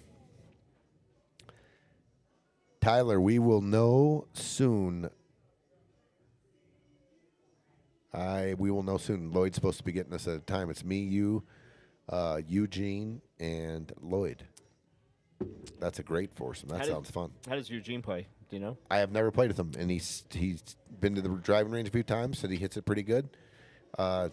Dude, he's probably good. He's good at everything that he does. There you go. I think he told me he averages like a 160. No fucking way, dude. I'm just Then, teasing. I'm not going golfing with you. Sorry, Eugene, if you're out there camping and you got some kind of generator or your phone works and you're watching. If you shoot 160, that'll be the last time I play with you until you can bring it down to like 100.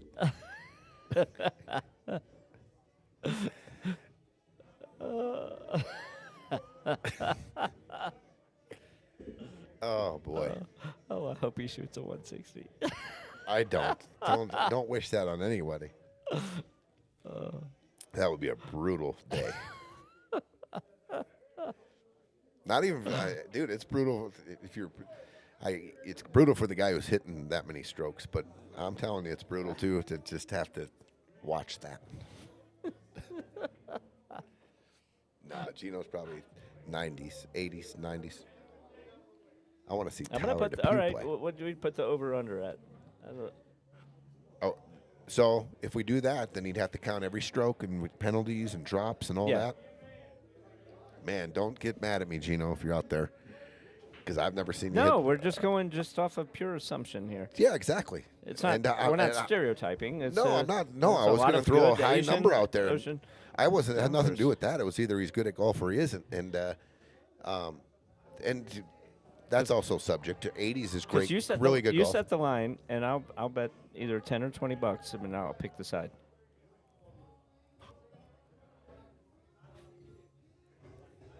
$94. Over. Gino, let's go. What do we got? 10 or 20? We can go 20. 20. Okay, so that's it. What's That's it. 94? We is, did. it a? It's a high number. No, I mean, is 94 a push, 94 is a push. or is it 94? All right. We'll keep score too, because that's one thing. You count every stroke. You pick your ball up, you're disqualified. You're DQ'd There is no such thing as especially when you have to shoot a number. Like, Yeah. unless there's stipulations where we play double bogey pickup. Once you're at double bogey, pick your ball up. We ain't waiting around watching you make an 8 and struggling for a I 3 can't putt wait. I'm 9. gonna need updates at the turn. But What's here's one thing we didn't go over, Chisholm. All right. And this is Fair enough. this is on you. Okay. We didn't talk about the course we're gonna play. So I mean I really can dive into a real nice easy course. Do you already know what course you're playing? No. I don't. You're gonna pick a par 3, aren't you? Possibly. We're that going putt-putt. would definitely be the hustle, bro. Like we didn't say, and there you can go to Spring Hill, What do they which call is it? What do they call it? An executive par 9 or something? there is an executive course in Aurora. It's called Spring Hill, and it's I like think I've played it. I don't even remember. 12 or 13 par 3s, and then the rest are there's one par 5. So that would be part of the hustle, but he still has to break 94. So as long as it's Gino, if you're out there, regulation, Eugene, if you're out as there, long as he it's snap called a over. 71 or over. And I was trying not to insult you, and this guy double just came over. Dude, I threw 94 out there. When That's you look at the 94. What do you what do you take everyone who plays golf? The average is higher than 94. It's right around there. I mean, the whole world, yeah, the average is over that because, I mean, golf's a hard sport. Yeah. Oh my God, snap calls over. Does he Gino, own let's go. Does he own his own clubs or is he renting? I'd imagine he owns his own clubs. What are all these? I'm getting mind sharked right now. Now Tyler wants a number on Tyler Depew, and he agrees. We go to the par 3 course, and then I win. Tyler looks like he can play. I win There's that something 20. about him that says golfer. I'm gonna go to Gino and go, okay, dude. I'll tell you what. Let's chop Tony's money up, and I'll throw you an extra 5 if you shoot a 160 or over. Oh, I'll walk off the court. I wouldn't be seeing the last shot of that day. I'd already be in the parking lot. I'd take my cart and say, guys, I gotta go. Yeah. When's this match happening? We're supposed to get a tee time for next week. Okay. I can't wait. Oh my gosh. I don't know who's going to be if he's going to. I don't know who Gino's going to be more insulted by, me or laying that number out, or you snap going over that. Probably you. Over. If you had said like 105, I'd still be thinking about it. I'd be going back and forth. I didn't know what to. I was closer to that number originally. But you didn't want to insult him. Good. You read the room good there, buddy. Yeah, he's gonna go out and shoot a 71. He's gonna win my You're gonna win my 20 and lose all the rest of your money to him. There is going to be some gambling going on, regardless of who's good or who's bad, because just like a real good sport, you can match up. There's a good handicap system. Yes, there is. Good handicap I system. played a lot of years in Vail. I played in a men's club, and it was a lot of fun because there was a handicap. It's a lot of fun.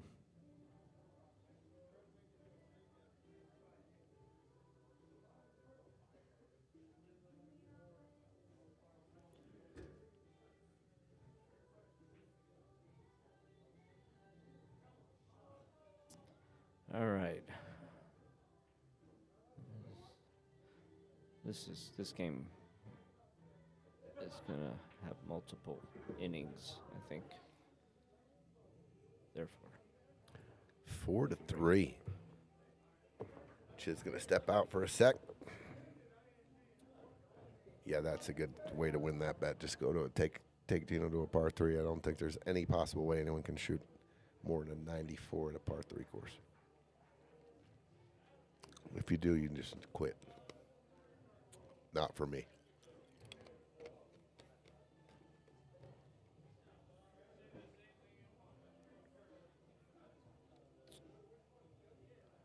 Richard looking at the 4 ball.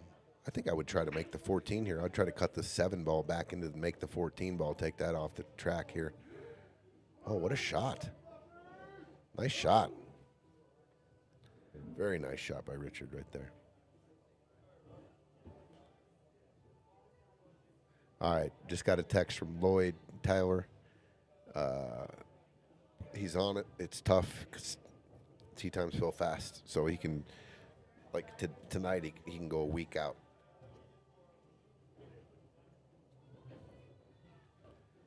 So he's looking.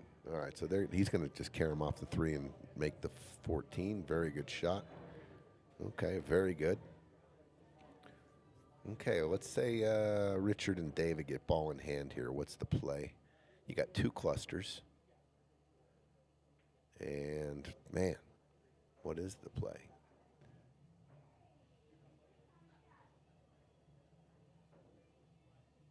I don't know.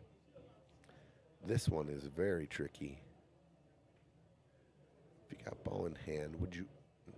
I was going to say, maybe shoot the 1 and shoot their 15 ball in.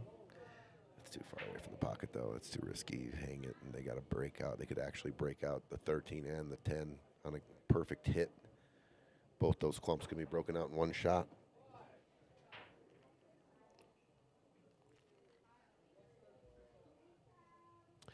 All right, ladies and gentlemen, if you're just joining us, set your alarms tonight. If you're a pool nerd like myself or a pool advocate or whatever, and you just love pool, set your alarm for 2:55 a.m. or 2:50. Get the coffee pot on. Shane Van Boning going for a World 10-Ball Championship in Vietnam. He's playing Alex Kazakis. 3 a.m. our time.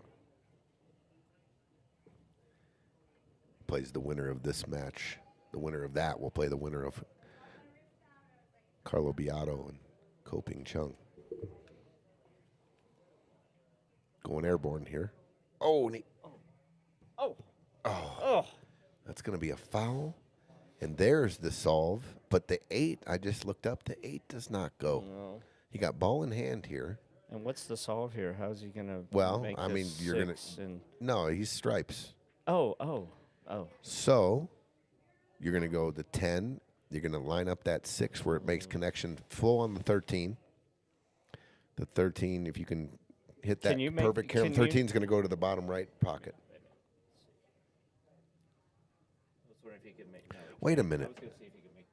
Oh, okay. So they were stripes. They hit solid. So they are solids. I'm shooting this 10 in. Very good. Look at this shot. Look at this shot. Very nice. Played.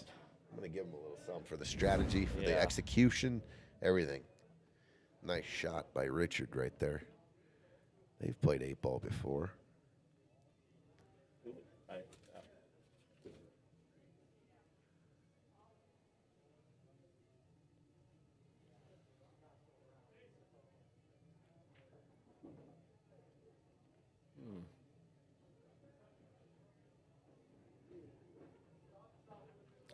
He's going to, if he can see an edge here, don't want to.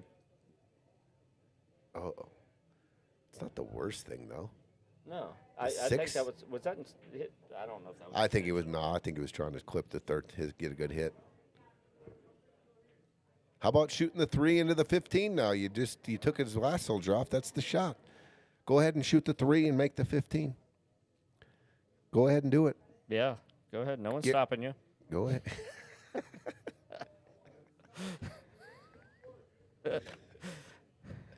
Go ahead. Dare you. Yeah, there's no shot there. I guess you could kick the 13 in. You could kick it, right? So then, and then, of course, if you shoot, that's what he's looking at. Yeah, if you shoot that 315, where are you putting the cue ball? Because you have plenty of options. I was just going to follow. I'm definitely going to follow it. I don't want to leave it here. That's maybe a makeable kick. But up from up here, just follow this. Or put it on the rail. And that isn't like the easiest combo either. But this wouldn't be, even if he gets the 6 being there, like down the road. Because if he does that and then he kicks that 13 out and leaves it, thank you. Then it could be having those 2 balls on the rail. I don't like it. But I don't know what else he's. They're calling a timeout. Yep. So they read my book here. I don't know if it's the right book or the right page, but they're talking about making the 15.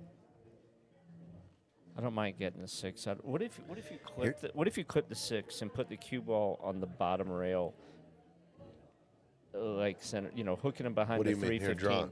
draw. I don't know what you mean. Clip the edge of the 6, send the cue ball to here. It bumps the 6 out. They don't have a shot in the 13 or the 15. Okay. But it gets your 6 off of the rail. I'll tell you what I don't like about this trying to make the 15. It's not a hanger. No. He's trying to make it in the corner? No way. What was? They didn't even try to make it. That was the plan the whole time? I don't understand that one. I kind of do. I mean, if he played safe, if they can't see the 15, I might be going for the kick here. Or just lay it up. That's not bad at all. Mm-hmm. Now, if they can't see the 3, you just come off the 5 right here. Just hit this edge and try to bring your cue ball up right over here. Yeah. I don't even mind just clipping it, leaving it right here. I don't mind leaving it right here. You give them the 15. They can't get down and break out that ball. Just like that. But he didn't get the 5 out of there. I don't want it out of there yet, though. Yeah, that's true. I mean, what do I have? 5. I got 5 pawns to their 2.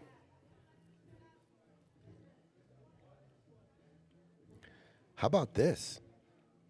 I like going off the How about going off the 13 and taking the cue ball down between the 7 and the 8 and moving your 13 out, coming across it with the cue ball, sending it right into this area right here. Yeah. And moving this 15, the 13 out into play and putting the pressure on them.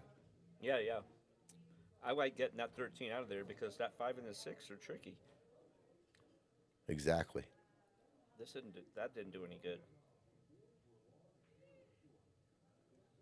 Like, it didn't hurt you, but it didn't really help you. He's just going to put the cue ball on the back of the 8 here, I think. I like just going high ball. You don't need to. Okay. I would have gone off the rail and tried to snug it on the 8, though, to force them to try to shoot the 13 and make a mistake and maybe open it up. Mm-hmm.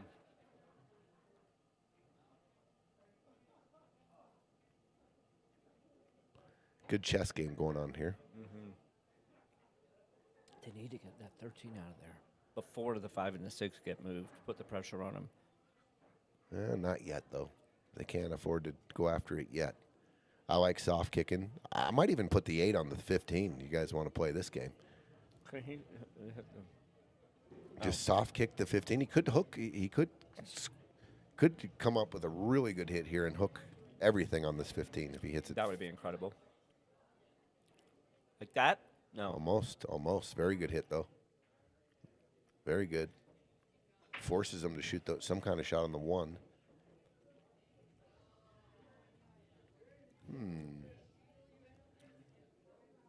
Got to be careful not to leave that 15 where they could draw it off the rail into the 13. Yeah.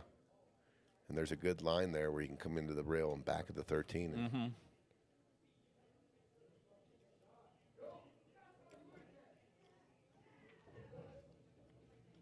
That's a good shot. That's a really good shot. Yeah. Excellent. Yeah, there's absolutely no bank on the 13. Not even a 2-railer backwards or forwards. The 3 is just, and the 5 just play too big.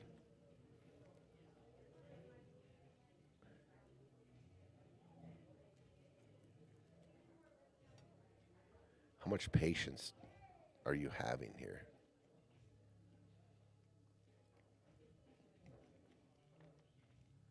Ball in hand's not. If you give up ball in hand here, that's no good. They can shoot the 6 and draw into the. They could shoot the 6 down the corner, draw into the 13, and then they got the 3 there.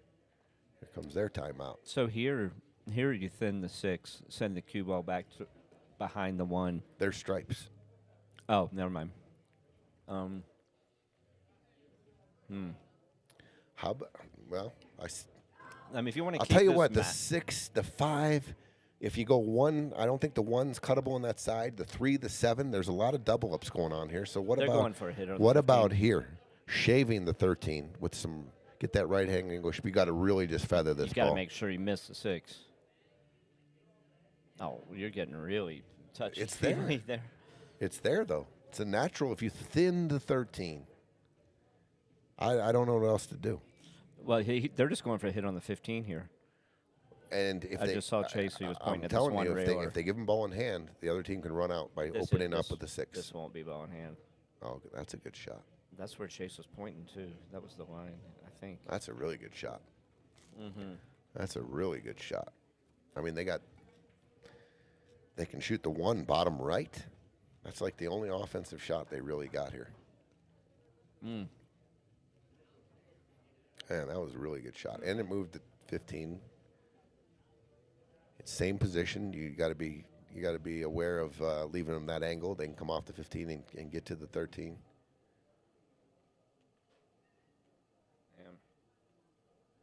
Probably gonna skinny off the 1 here and try to get this fat part of the rail right here, trying to lay into here with the cue ball off right here.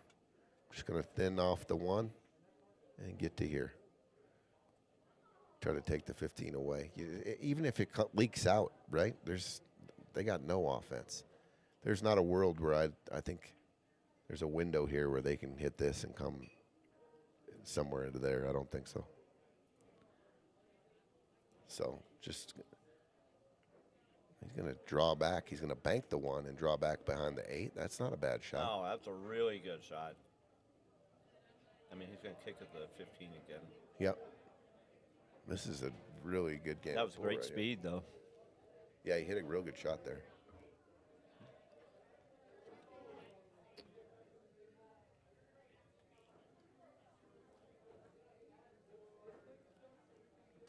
Steve Sletton, thanks for the advice last week. I won my BCA playoffs. Well, congratulations. Good job there, Steve. What was the advice? I was going to say, do you remember what? And was it me or was it Eugene or who was the advice from? Oh, good hit. Yep, good hit. And what was it? I don't remember.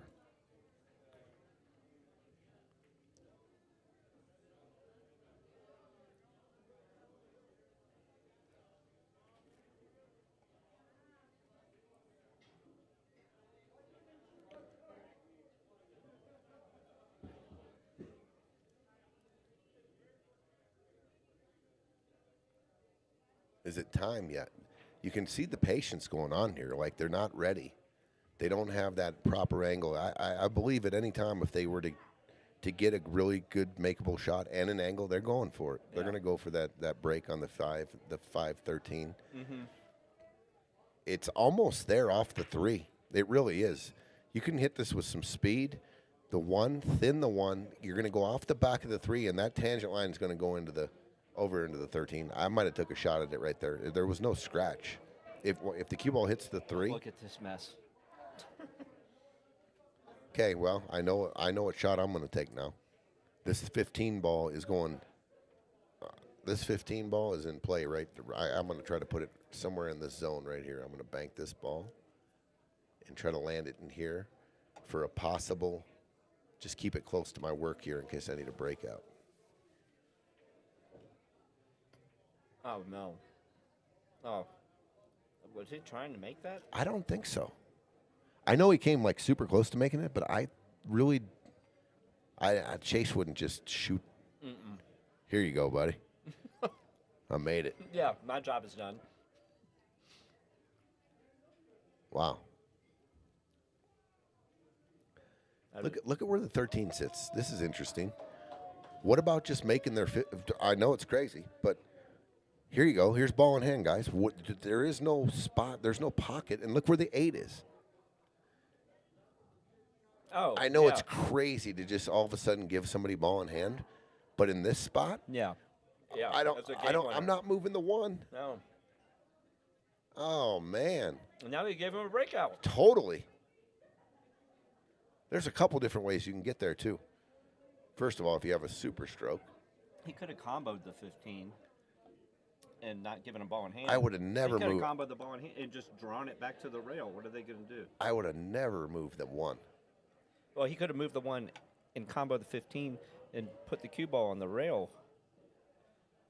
You know, like just because they wouldn't have had a shot on the 13. They'd have been like half it could just see the edge of the ball. Nah, I don't know. Look at this. Why? What's this all about? What? This is a foul. This ain't gonna get a rail. What the? Oh, it did get a rail. I don't understand. It's too late to call it frozen now, even if it was. Well, That was super interesting. does the 13 ball go in any pocket once again? Let's see. I don't think it does. No. 0. I know it's weird. I know it's a weird thing, but why not just shoot the 15 ball in? I like getting the 6 out. If you can make it. Which I assume. My point is, though, if they don't, this 15 is going to be the ball that they use, I think, to break out the 15 or the 13. That's what we thought last time, and that didn't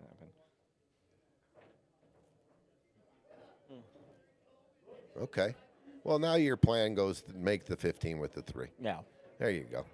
You kind of lucked into it, but you're never ever doing any other shot. Yeah. Dave's going to go look at that and saying, the 11 time for tomorrow, the start or end or sign-ups for the Scotch Doubles Tournament. 11 a.m., James. Sign up. Try to get it rolling. You know, we try to roll out the auction on time, but people are rolling in. I think we should have a pretty good turnout for tomorrow. Tony said to keep within my abilities, don't try to do too much. I mean, sound advice. Led us to a championship. Very good. Let's go. Attaboy, Steve. Take it home, baby. Dude, in what world, what are we doing here? Why do they want the 15 on there? Is that what they want? They want them to shoot the 15? Yeah, I don't understand what's going on. I am. That was the perfect. Shoot the 15 in with the 3, put the cue ball down by the 8. I think they think that the 13 can be made. Now Chase is, well, no, he's stripes. I think the other team just assumes that the 13 can be made, and they didn't really study it. They think that with ball in hand that it can be made. Although he didn't, like you said, that last shot he didn't have to shoot a ball in hand shot. Just he could have shot the 3-15 combo. I don't understand. But we'll see the game plan. Maybe they have a deeper and wiser plan. I don't know. If they could see, if the 3 was just a half inch over, I mean, I would take this, I would thin cut it, and I would really go after this angle here. Yeah. Yeah. But they don't have that angle. No. That's what he's looking at. He's got to go almost rail first here.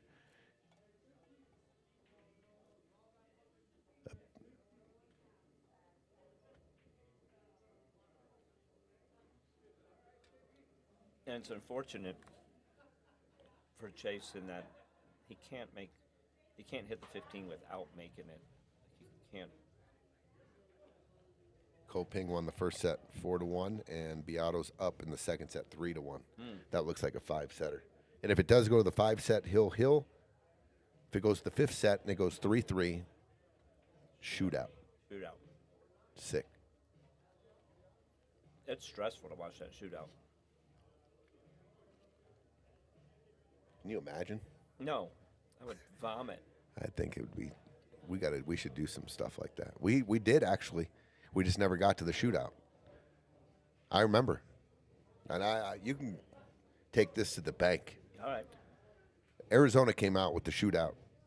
This is after me and Pat are sitting around, and Pat says, how can we let's do something exciting. Nobody has done the shootout yet. You can just take it all the bank. You can take the bar to the bank. I don't care. And he said, dude, soccer, like what's the most exciting thing because he's a soccer freak. Yeah. And he's like, a shootout. 5 shots. Yeah. Yeah, great Blah, for blah, blah. spectators. The players hate it. And so I had not seen it anywhere. I'm not kidding either. And so we roll out a tournament, weekend tournament, and Pat's like, shootout. And everyone's like, what? That's sick, whatever. And I'm like, that could be sick. But no one ever got to the shootout. Not one match went. Now I'm like waiting. I'm like, dude, let's get to the shootout. And I think we rolled out one more tournament, and there was either no shootouts or one shootout. I'm going back 3 years now. Do you remember what rules you had set up for it? Pat you had to shoot from this side, then this side, and you had to go back and forth. He had very, very eerie similar to exactly the way they did it. Literally a month after Pat rolled out and had this idea about the shootout, which was absolutely, I thought, brilliant at the time. I'm like, dude, that sounds sick. Let's do it. Yeah. Because we advertise on Facebook. A lot of people, whatever. It was a month or 2 months later, state championships in Arizona, shootout. And me and Pat looked at each other when I showed him the post. I go, did you see this? He goes, no effing way, dude. I'm like. So they did it, and then Predator. It caught wind somehow. I'm not saying we're taking credit, but I'm just saying that it was Pat. I bet I bet the same people in Arizona those are the same people that built the Sphere and took Max's billiard dome idea.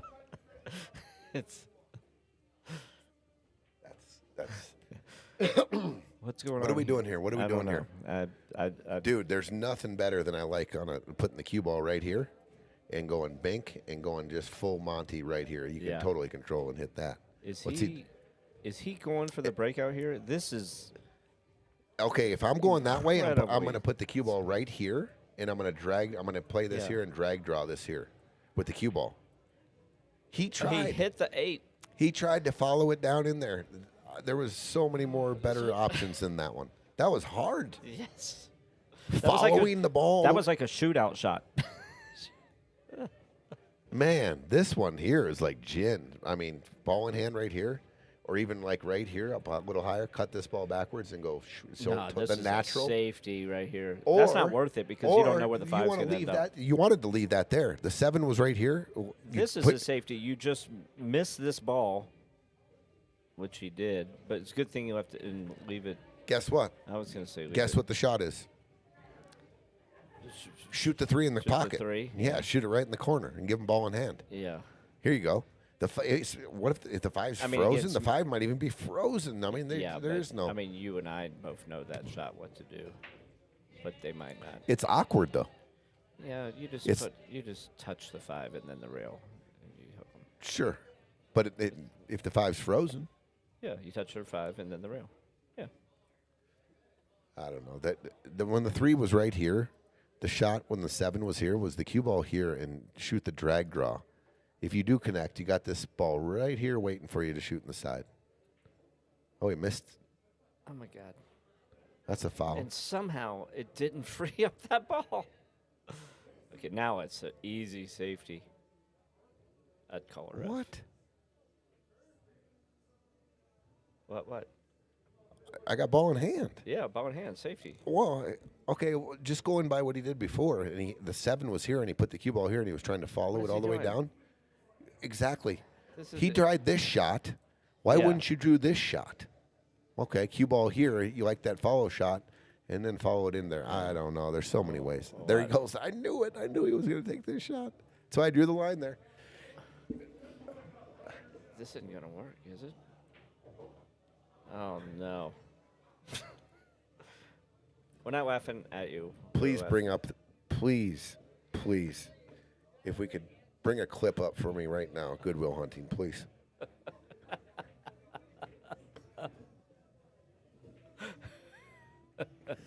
Please. Oh. Oh, Lord. Oh. Now you just got to. There was such an easy safety there. You just the cue ball here, just touch that. Yeah. Separates them. With the ball in hand, just you nick the 5 Yeah, and separate them. It separate them. Now you just gotta- If they kick at it, the 3 was hanging out in the middle of the table. It could be made anywhere. Now you got to just thin it and put it down back in this pocket by his hand. Oh, now they're in trouble. Yeah. Now they just gave it back to Stripes. Stripes is going to come off the bottom of the 13, and now they're going to hook him. Imagine if you had $1,000 on this game. Oof. Dude, I'd have my lighter out and all $100 bills ready just to light them on fire.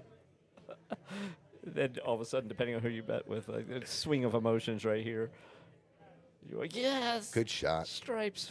And here comes the game. They're just, well, I know a lot of players that would kick soft at the right side of the 5, which is the top side, and hook you back. Yeah.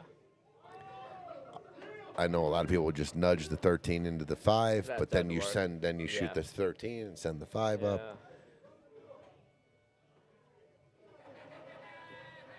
Wow, if you're solids and you lose this game, you are just, I'm beside myself. Tyler Depew says, how about them apples? That's not the scene we were talking about, but No, that was a that is good, not that was the a, scene. that was a really good scene That is not the scene. in the Harvard Bar. Right between recess.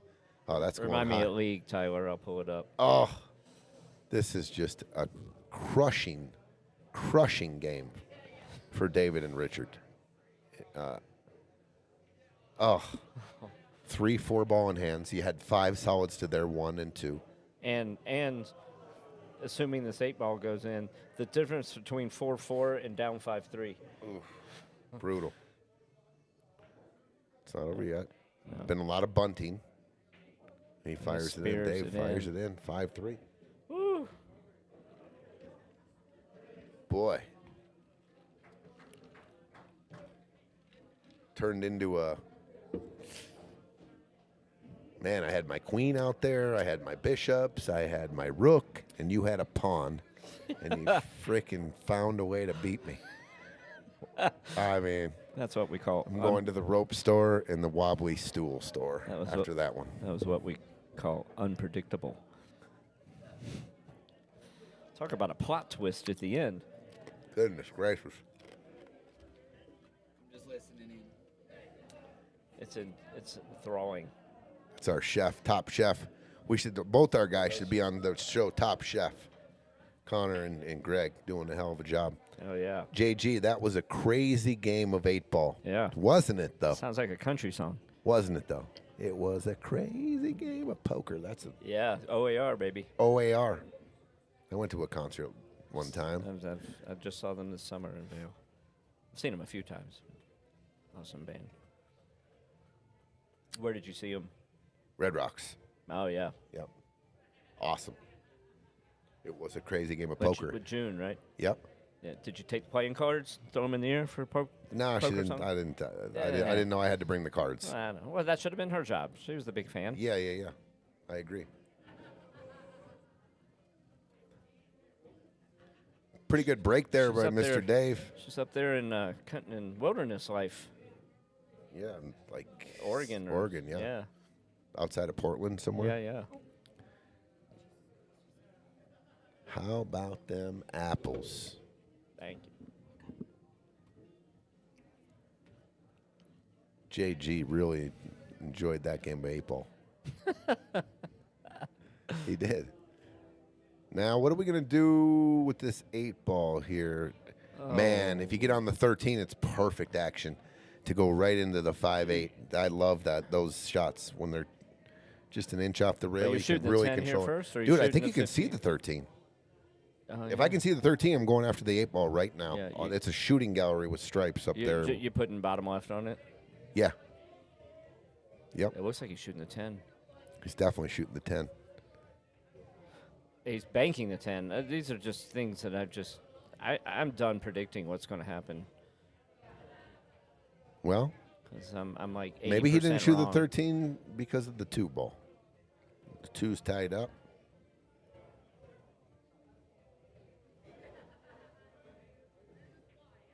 Yeah, this is still anyone's game. Okay, Beato was up 3-1 in the second set. It is 3-3. Oh my God! If Ko Ping comes back and steals this second set, he'd be up 2-0, and you have a former 10-ball world champion knocked out. Possible.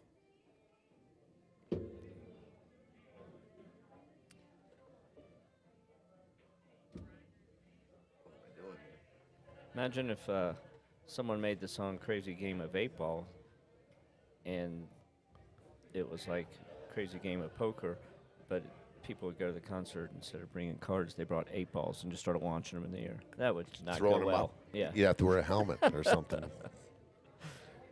Hill, second set, Ko breaking. I got the update from Mr. Amo. He must be home by now. Thought he was going to stop by the bar. Maybe he hasn't landed. Maybe he's still in the air. Flying home from L.A., from China. October 6th, Tower Depew. JB. What's up, JB? October 6th, Monday, 7:50 a.m., foursome. Let's go. And we're going to look for something sooner, but we're locked in. So Tower Depew. what was the date? And he definitely can't break 90 for it. Murphy What Creek, October, Monday, Oh. October 6th. Oh, and he can't break it. Oh, No. We didn't talk about what tees we're playing either. I forgot about that. It doesn't matter, though, does it? Murphy Creek's tough. Oh, Murphy Creek is tough. It's been a while. Yeah. There's a lot of weeds. Yes. And the fairways, none of them are flat. The ball's either above or below your feet in every shot. Yeah, we're in trouble. Eugene Min, October 6th, Monday, 7:50, Tower. Mark that down. I'll let you off for 1850. No, I'm sweating this. Coaching is allowed. You can tell him. I'm going to be yelling at Eugene all day, bro. As he Don't go for that. Punch into the fairway. As he goes over 100, as we hit hole 12 or 13, and 160 is in play, I'm calling the clubhouse to come pick my card up, and then I'll call you on the way home while they're still on the course. Cussing your ass out.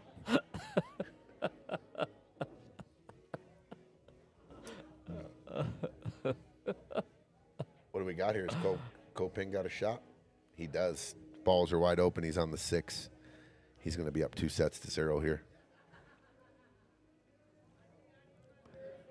What's that course that's off of Hampton and Parker? I think it begins with an M.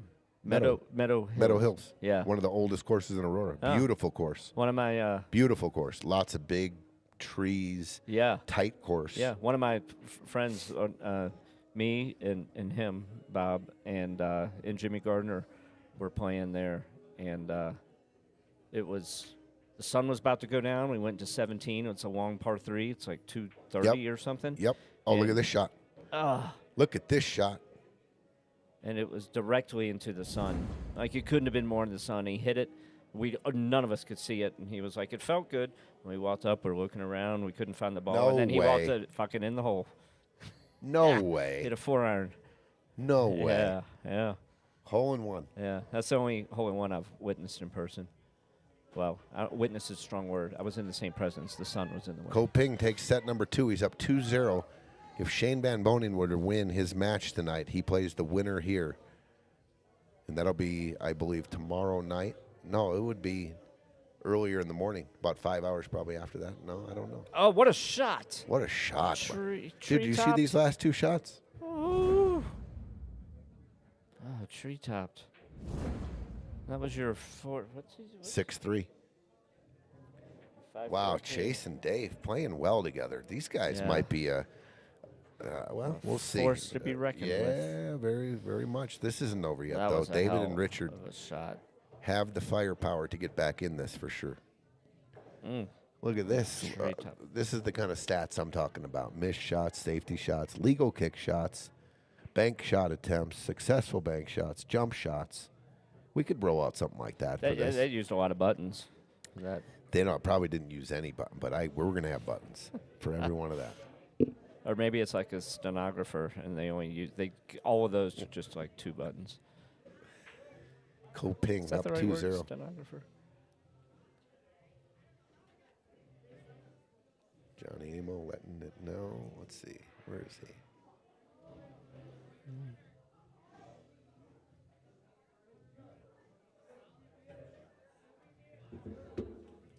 Yep, Reyes Cup. Let's put it on the list. Yeah. Let's put it on the list. Someone said, What city is it in? I don't know. like I'm familiar with Filipino Philippines. is it Manila? City. That's the only city I know. I Like mean, literally. So sure.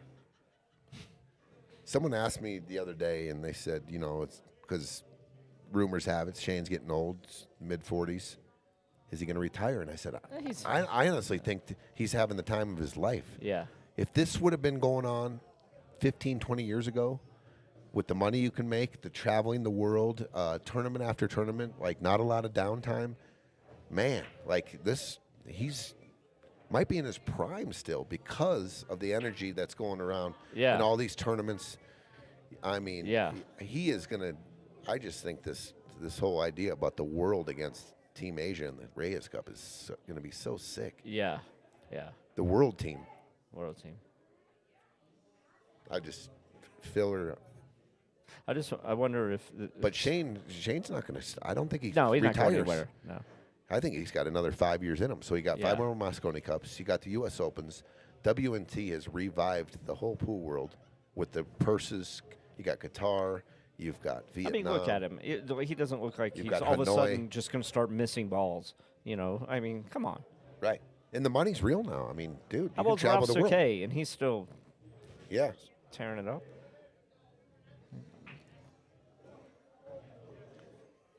Niels Fine. I mean, to travel the globe and play pool, I mean, that's the dream that if you wanted to be a pro pool player, that's the dream. It really is. And I don't see it going away. I just hope that Reyes Cup isn't one of those places where, well, sometimes these groups come out of the jungle and steal white people for a ransom. Where's that? Well, places in Philippines, if you go into the not safe areas, I think. If not, I think that's happened in the Philippines. I don't know. No, That sounds scary. that sounds horrible. Talk about a buzzkill of the trip, vacation. I have a feeling that the Reyes Cup is probably in a fairly safe area. That would be a spoiler of a headline on their tournament.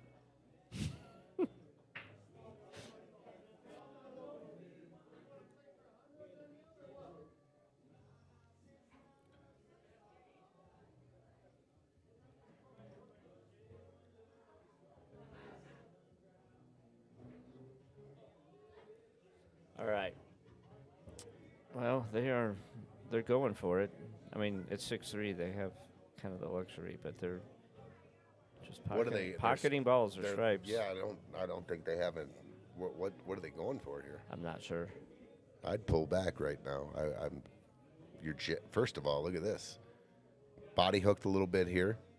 Dave's kind of a bigger guy. He's got a bridge over the 1-6. He's going after. Okay, I like that. What he's doing right now, finding out where he wants to be on the cut, on the 10 ball, and coming in the backside of the 13. Yeah. It's going to be tough to. Yeah, but Well, It's there. He can definitely get to this ball. I thought he was hooked over the end table, but no, he's fine. I got a question for you after this. Good shot. Okay, so when that last game, when he hit that treetop shot, when you have a severe treetop like that, like when you're basically almost frozen the ball, and the ball you're shooting at is fairly long way away, what's the last thing you look at? The cue ball. Is it? But most of your shots, you're looking at object All ball, the other right? shots, object ball. Okay. So my eyes go from the cue ball when I'm severely jacked up like that, my cue ball, and it runs down the line to the object ball, runs back to the cue ball, run back to the object ball one more time, and then back to the cue ball, and then I hit it. Yeah. When I'm really, really trying to focus, that's my process. Versus It's those track shots back- where you're track not trying to back, track. focus. When I'm being lazy. When I'm being lazy, dude. Hey, baby, you're on the air. No one can hear you, or maybe not. But we're streaming right now. Okay, yeah, I'll call you later.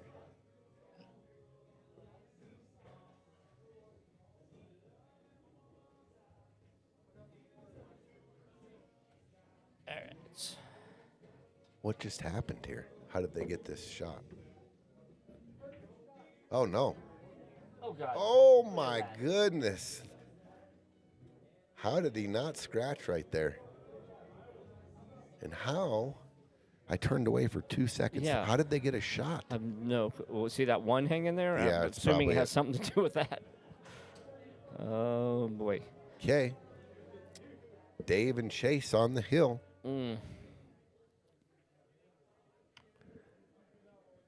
Man, some opportunities lost. I go back to 2 games ago, the one the crazy game of 8-ball, Yeah. the one that Jeremiah had commented on. Oh, yeah. When they had all their balls. And they had two balls they at had the 13 locked up the whole game. The whole game. They had 5 solids. They had ball in hand 3 or 4 times. Gotta just it kills you Yeah. to lose a game like that. And Yeah. these guys fed off of it. I mean, they're rolling. Just kind of free rolling it. Skylar Gilbert rooting for Chase and Dave. Yeah, they're doing well tonight. This is to get to the final 16 and then be 1 match away for some chicken. Yep. Here's another point a little bit about people complaining about Fargo rates and stuff. And they're like, how is this guy that's ranked this shoot that good? Well, sometimes the reason their Fargo rate is low is because their strategy game isn't there, maybe from lack of experience. And they're good, when they get in situations like that, they just don't see all the options. All the moves. And it costs you games. And in that case, it cost a very important game. For sure. And to no fault of, I mean, yes, you could say that's a fault. Oh, but nice maybe break. they're just, it's, you just have to study and learn from your mistakes. And when something like that comes up again, you just think of different scenarios. But it's a huge part of the game, especially compared to 9-ball when there's only 1 ball to shoot at every time. Yeah, it tells you what to do. Yeah. That game. So you either play safe or make the ball. The one or 100%. It's a good point.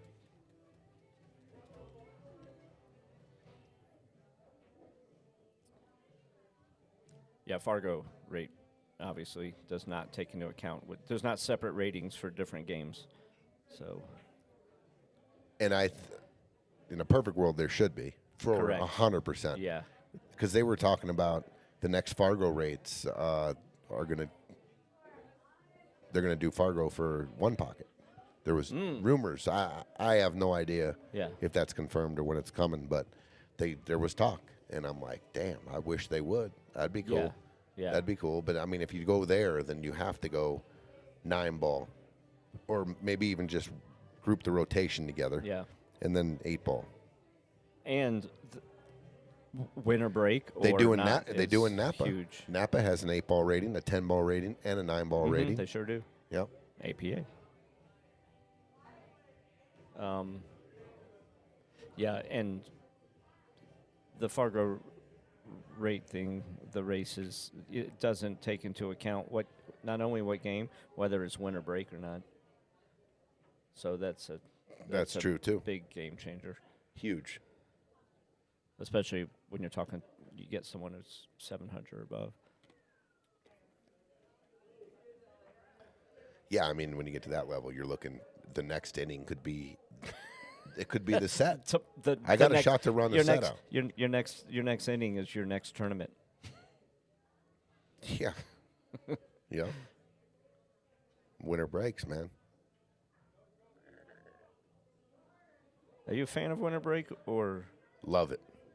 even in a tournament? I mean, if you're talking about like what the APA Masters went to, I love the winter Yeah. breaks. Napa, love the winter breaks, especially when you're giving up big handicaps like in Napa. Like it's the only way I can defend my if I have to go to 10 or 9 and they got to go to 3. Yeah. Yeah. That has to be like that for me. Yeah, yeah. I have to be able to maybe run a pack Yeah. and put max heat on a guy that only has to win a couple 3 or Yeah, whatever yeah. it is. Yeah. True.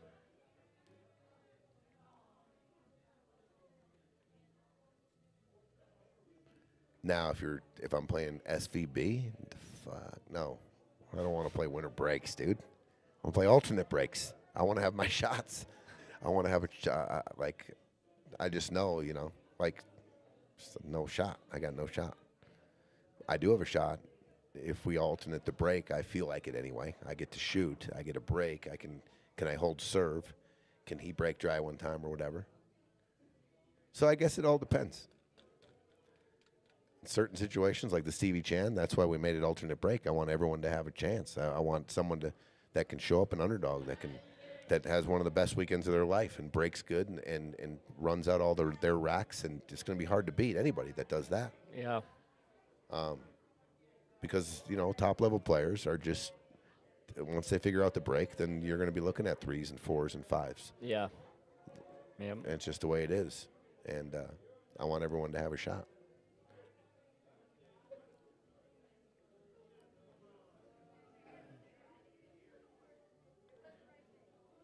And you know what? I like both formats. I think a true. I don't know about true test. I don't know. Like a race to 5. We're going to do a big 8-ball tournament in the winter. Our first big open. It's going to be alternate to break. Races to 5, alternate to break. How fun! I mean, let's go. Little sprint, race to 5. That great tournament, right? 8-ball, just the best game on a bar table. I think. Race to 5, alternate to break. Can beat anybody. Yeah, yeah. Can No beat kidding. anybody. Win the flip. Absolutely. A lot of the most important things is going to be the lag or the flip. Yeah, If you're yeah. playing another good player, Yeah. break, make a ball, run out. Break, make a ball, run out. I mean, you hear stories over the years. All our friends, they go to Vegas, they play in the Masters, Valley, whatever it is, and they lost a set hill, and no one missed a ball. Yeah.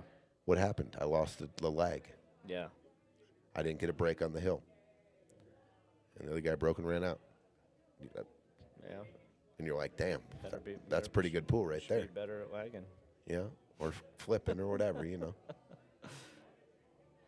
James, that is correct. And here's something that I wasn't sure of, and through league we double checked it and confirmed. Fargo does not. None of their data has anything to do with winning the match. If you play in a tournament and you're playing Shane, if it goes 13 games, it's 13 games of data. So if you lose 7-6, you get credit for beating him 6 times and losing 7 times. But it's Wow. if you play him multiple times, it's not it. It doesn't matter. It's just like league night, except that league night you're playing one game, so the tournament is considered just treated as individual games. I knew that in league night for the Valley League because you play 5 games. Yeah. It doesn't track how many balls you make in that, right? It doesn't track like Correct. a 10-7. Correct. Just points. who won the game. Who won the game? Yeah. Yeah. But it's an individual game. Individual game. And that So goes all the towards your Fargo. tournaments. Yeah. Yeah. Wow, I didn't know that. So if you play someone much better than you or ranked higher, And you take them to the hill. yeah, you've done what your Fargo is going to go up. Well, we talk about it here. Chiz, what do you? You're almost perfect on the 12 ball to roll forward and play short side 11, but Yeah. This is good. This is natural. It just makes it. you got to go between the 6 Yeah. and the. You got to go between the 6 and the Yeah. 8. Yeah. If you hit any part of the 6 here, you are going to be Yeah, you're not going to be happy. no. And if you hit the top side of the 8, you're not going to be happy. No. But I think it's If you natural. hit the top side of the 8, you're Well, not you going to didn't be make the happy. ball. No, he would have been good. Ish. I don't know. Maybe. But he missed that ball. Now, you shoot the 6-10 combination. You shoot the 6-10 and play the cue ball right where his hand was right there. And hook him on the 11 or the 6-12. So 6-12 combination. And the cue ball, whoops, the hell is that? Just cue ball right back here and anywhere in there is the cue ball.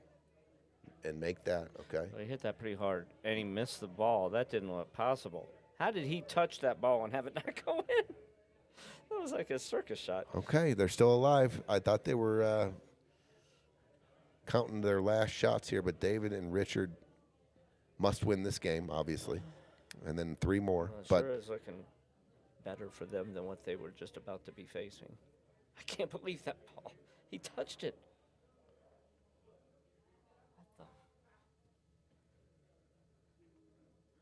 what can he see here? Looks like he can only see like half the 11 ball. If that's the case, you might have to go 11-6 and try to rub that 12 in. We could cross bank the 11. Try to. What do you think of that? What James just said right there. I'm concerned a little more that the ranking system might not work out well for people who only play League. Better with more data. So races. Well. A random question. Where do we keep Screwball in the office? Yeah, but the thing about League is that it's consistent. People aren't playing tournaments as consistent, and you can go 25% of the field in a tournament goes 2 and out. Okay, because we've looked. So, you know, I don't know. League nights add up over time. It doesn't seem like it because you're just getting 5 games of data in, but you're doing it consistently every week for, you know, if you play all year long, man, they add up. And if you play 2 weeks a week, there are two nights a week. You know, maybe in the wintertime. I don't know. You already looked all there. Yep. It's all basal game. I don't know. Might be out there. I mean, it's. I don't play that many tournaments as I used to, and Thank you. No worries. I mean, I've gone to Vegas every year for all these years, but I don't know. I've got 4,600 games for robustness, and I bet I would love to know how many of those came from League night. I bet you most of them are League than tournaments over a lifetime. Just because it's consistent. I'm always playing League. What do you do here? This ball banks. This ball banks back, bottom right. 12 balls out of the way, 11's out of the way. Yep. You got to use a lot of throw. It's not easy unless you practice something like this. You just hit it with a lot of right hand spin and throw it. Is he trying to take over the pocket here? I mean, Definitely. I don't hate it. I guess I like it better than banking it. I don't think it's makeable. Is it? I maybe think it's maybe so it is. deep. If you hit this 12 dead square in the face. I think you have room to hit it on the other side because the 12 is so. You know what I mean? Like they can both wiggle in together. So he did. That's pretty good. Yeah, that's real good. Well, I mean, what do you do here? You just roll. You I call combo this the in? 11, yeah, and I'm gonna make sure they have just a bank shot. Yeah, because that's a tough bank. You have to cross bank it. Is that what you call it, a cross bank? When you send the cue ball past it? Yeah, you can't bank that from there. It's gonna be a double kiss. 90% of the time. Unless he can throw a lot left. But, I'm playing it on the 6. I am just dripping this in. I don't want to give them any kind of shape on the 8. I'm going to make them work. Yeah. I'm on my last leg here. He hit that really hard. Oh, he hit it really good. My God. What did he like? That is That might be the sickest shot of the night. That might be the sickest shot of the week. Remember that shot. I got to go back and look at that and see if I can replicate that shot right there.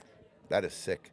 Now, between you and me, do you and everyone else listening and watching, do you think that was his goal when he shot that? Okay. Absolutely not. But this is, if you go back in history and do like random people have learned stuff, this is how You learn Efren Reyes learns some of the most creative shots ever. He watched people that tried something, and he watched the reaction of the physics of the balls. Yeah. And he came up with new shots. This is what I've heard. It's not proven probably, but I heard that Efren will watch how the balls reacted, and wow, this stores is it in his little. Check this out. I'll database. put the balls down and hit them, and sure enough, all of a sudden, you take the physics of a shot and you repeat it, and bam, you start getting the same outcome over and over and over. So you take a shot like that. Yeah. Maybe we go back and we say, is it possible to lay up like this sometimes? I mean, put the balls back down. Did he hit it full? Yeah. Did it hit it? And did the cue ball went forward? I don't know. That was sick. Whatever just happened. How deflated. Chase and Dave were like, well, we just won this game. And then they're facing this. They're like, what just happened? Dave's come up with some big shots. This is going to bend. He's going to over. No. Oh, he hit it. Oh, what a shot. Oh, and That was a hell of a hit. He almost didn't leave him a cut shot. That was a hell of a hit right there. Yeah, it was. And he almost, like, a few more inches that way, and this is a tough cut. Yeah, this is makeable. It looks better that way. Yeah, it does. Yeah, you can see the gap from the top view. The gap is a little bigger than it looks here. That it's off the rail, right? Yeah. Good shot. Good shot. Shape it up. I want to see this go a few more games at least here. Let's go hill. Come on. All right, Richard. Which pocket are you shooting at? I like going to the front side of a pocket, which is going to be the top left for me. The back cut is to the bottom right. So I always prefer going whichever not side. Back cutting. Yeah. The only thing I like about the back cut here is that you can touch the long rail and it'll go in. Big shot here. Pocket a little bigger, but I pressure shot. I'm like 50-50 on which way I would shoot this. What? It just drills it. Nice shot. Hell yeah. I'm going to give Richard Authority. a little fire right there. Keeps the set going. That was not an easy shot, and they're still alive. And we have seen all kinds of crazy comebacks on this Friday Fight Nights. It's just, you never know. One game at a time. Yep. And we've also seen where you get a big lead, and all of a sudden the guys start coming back, and the pressure seems to be reversed.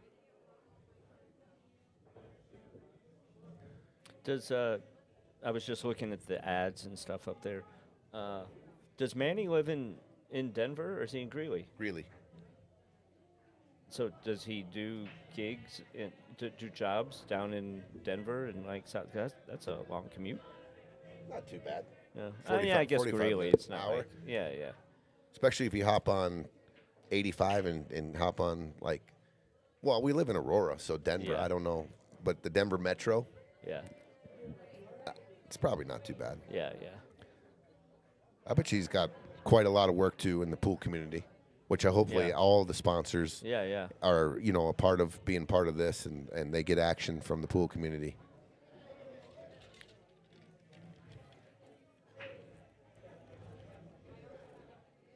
Like budgetroof.com, Jeff Chichester really had a lot, really a big part of the Stevie Chan. Couple of qualifiers we ran, gave out some free entry fees, gave out $25 gift cards on break and runs on some of the qualifier nights, and then in the main tournament, gave out 500, put out $500 for the top 550 and under, and it was a 3-way tie. So you had 3 real. Those were 3 of the biggest smiles of the whole tournament when when it dwindled down to the final 16, and we looked back and we had a 3-way tie for our best 550 and under finishers. It was. Oh yeah. They were. That was really, a great idea. Fantastic. Yeah, that's going to be definitely implemented in more of our tournaments, and I predict that will take off around the country if it gets wind. It really has incentive for lower level players to play with in bigger tournaments and feel that different kind of pressure, the vibe, the excitement, and give them some experience. Yeah, and some incentive. And they can go home with a little bit of money if they play well. Play well, get a good draw. Yep. There was, I remember Rob Madsen was like, I had to play these monsters. And he was like, I see a guy who's like a 520 who's 4 deep on the winner side. He's like, you see who I had to play? Yeah, he threw Bustamante out pretty quick. Jovan Bustamante. He was in that. I was watching him on the. He came in. He won the USAPL Kansas City thing. He beat Justin Bergman in the finals. It's pretty good. Yeah. He's tough to beat.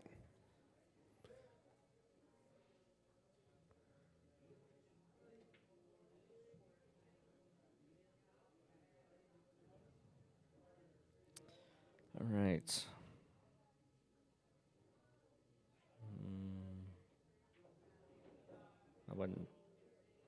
I was watching, and it was like I wasn't soaking anything in. I don't know what volley is. Excuse me. Well, Dave just missed the one, so I don't know if it's open or that was the opener or what, but looks like David is going to shoot stripes.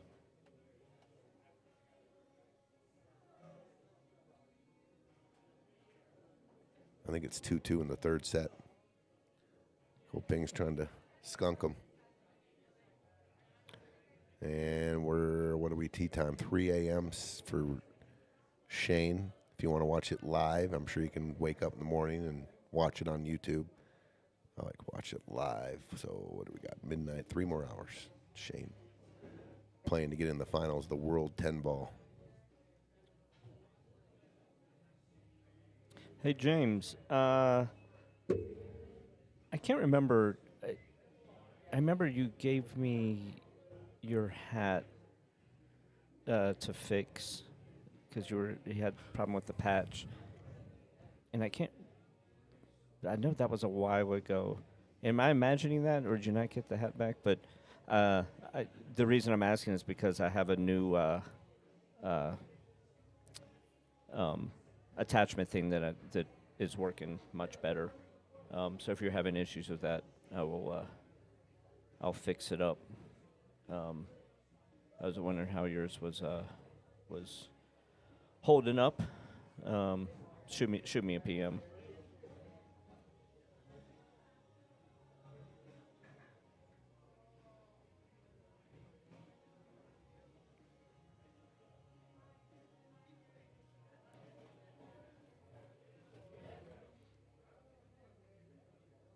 I took the hats to a alteration place and see how much they would charge to put the patch on there. Oh, sweet. Okay, well, let me know if you have issues again. I was going to say they would charge me so much to put it. I was like, I'd lose money on selling the hat. I can't do that. Yeah, because you need like a special sewing machine because of the brim, because you can't lay everything flat on it. It's like, oh, all right, well. And hand sewing it is not in my wheelhouse. I tried it for like about 5 minutes and was like, this is absurd. There's no way. It wouldn't have been effective or pretty.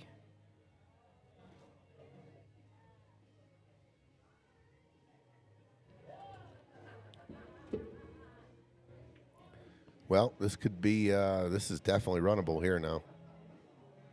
This is definitely runnable. They got a couple of ducks. Yep. They got a couple of ducks on the pond. Yeah. The 5, the 6, the 1, the 7, the 3, and ooh, Chase gets. I don't like the way he hit that ball. 3 goes not in that corner. This corner. And both sides. Chase just got. He used a 6 to get to it. Oh, he's straight in, huh? Yep. What would you do? I mean, just take your medicine and try to cheat the pocket nice and smooth and just get up on the rail up there. Yeah. Oh, he had an angle. Yeah. That works out good. Well, if the 3 goes, which I think it does by the 9 here, I cue the 6. Yeah.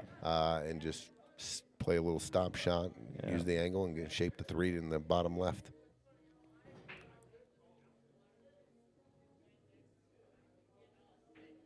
Just like that. Nice shot. Like that. Beautiful shot. I mean, got him dead straight in here. Just perfect. Maybe draw it back a couple inches, stop shot. Either one's good. I bet, James, and I bet those things were pricey. There it is. Just roll the 5 forward here and play the 8 in the side. And this, we're going to have our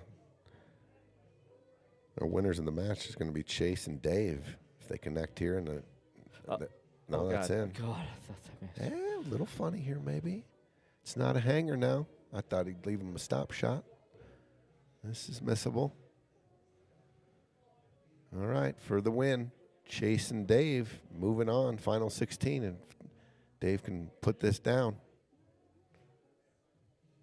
It's a big deal for these guys that move on. You know, they're one spot closer away from a lot of money and a championship. And there it is. There it is. Nice set. These That's guys a good played team. good. That's a good team. David and Richard, don't hang your heads. You guys played great. First timers. Come on. I hope they come back. They got some talent and they got some firepower. But today and tonight it was Chase and Dave, and they're playing good too. They're probably very excited about the way they're playing and the opportunity they got ahead of them. I would be. So give them the last one there. All right, Chisholm. Dude, it's fun as always. That was, pretty cool, man. Thanks for joining me. Always enjoy it. Okay, we're back down. We got one more match in the round 2. And with the scheduling going on, we'll have one more match. I believe it's Brian and Troy versus Taylor and Nick. And that'll be next week. But I think we're going to have a couple of third-round matches involved there as well. So we got a few more weeks, and we'll get down to the final 8, and then the final 4, and then you know how we do it. So everybody enjoyed our night together. What happens after the Final Four? Final 4, then we have a championship and this guy. All right, everybody. Have a great night. Be good. See you. Later.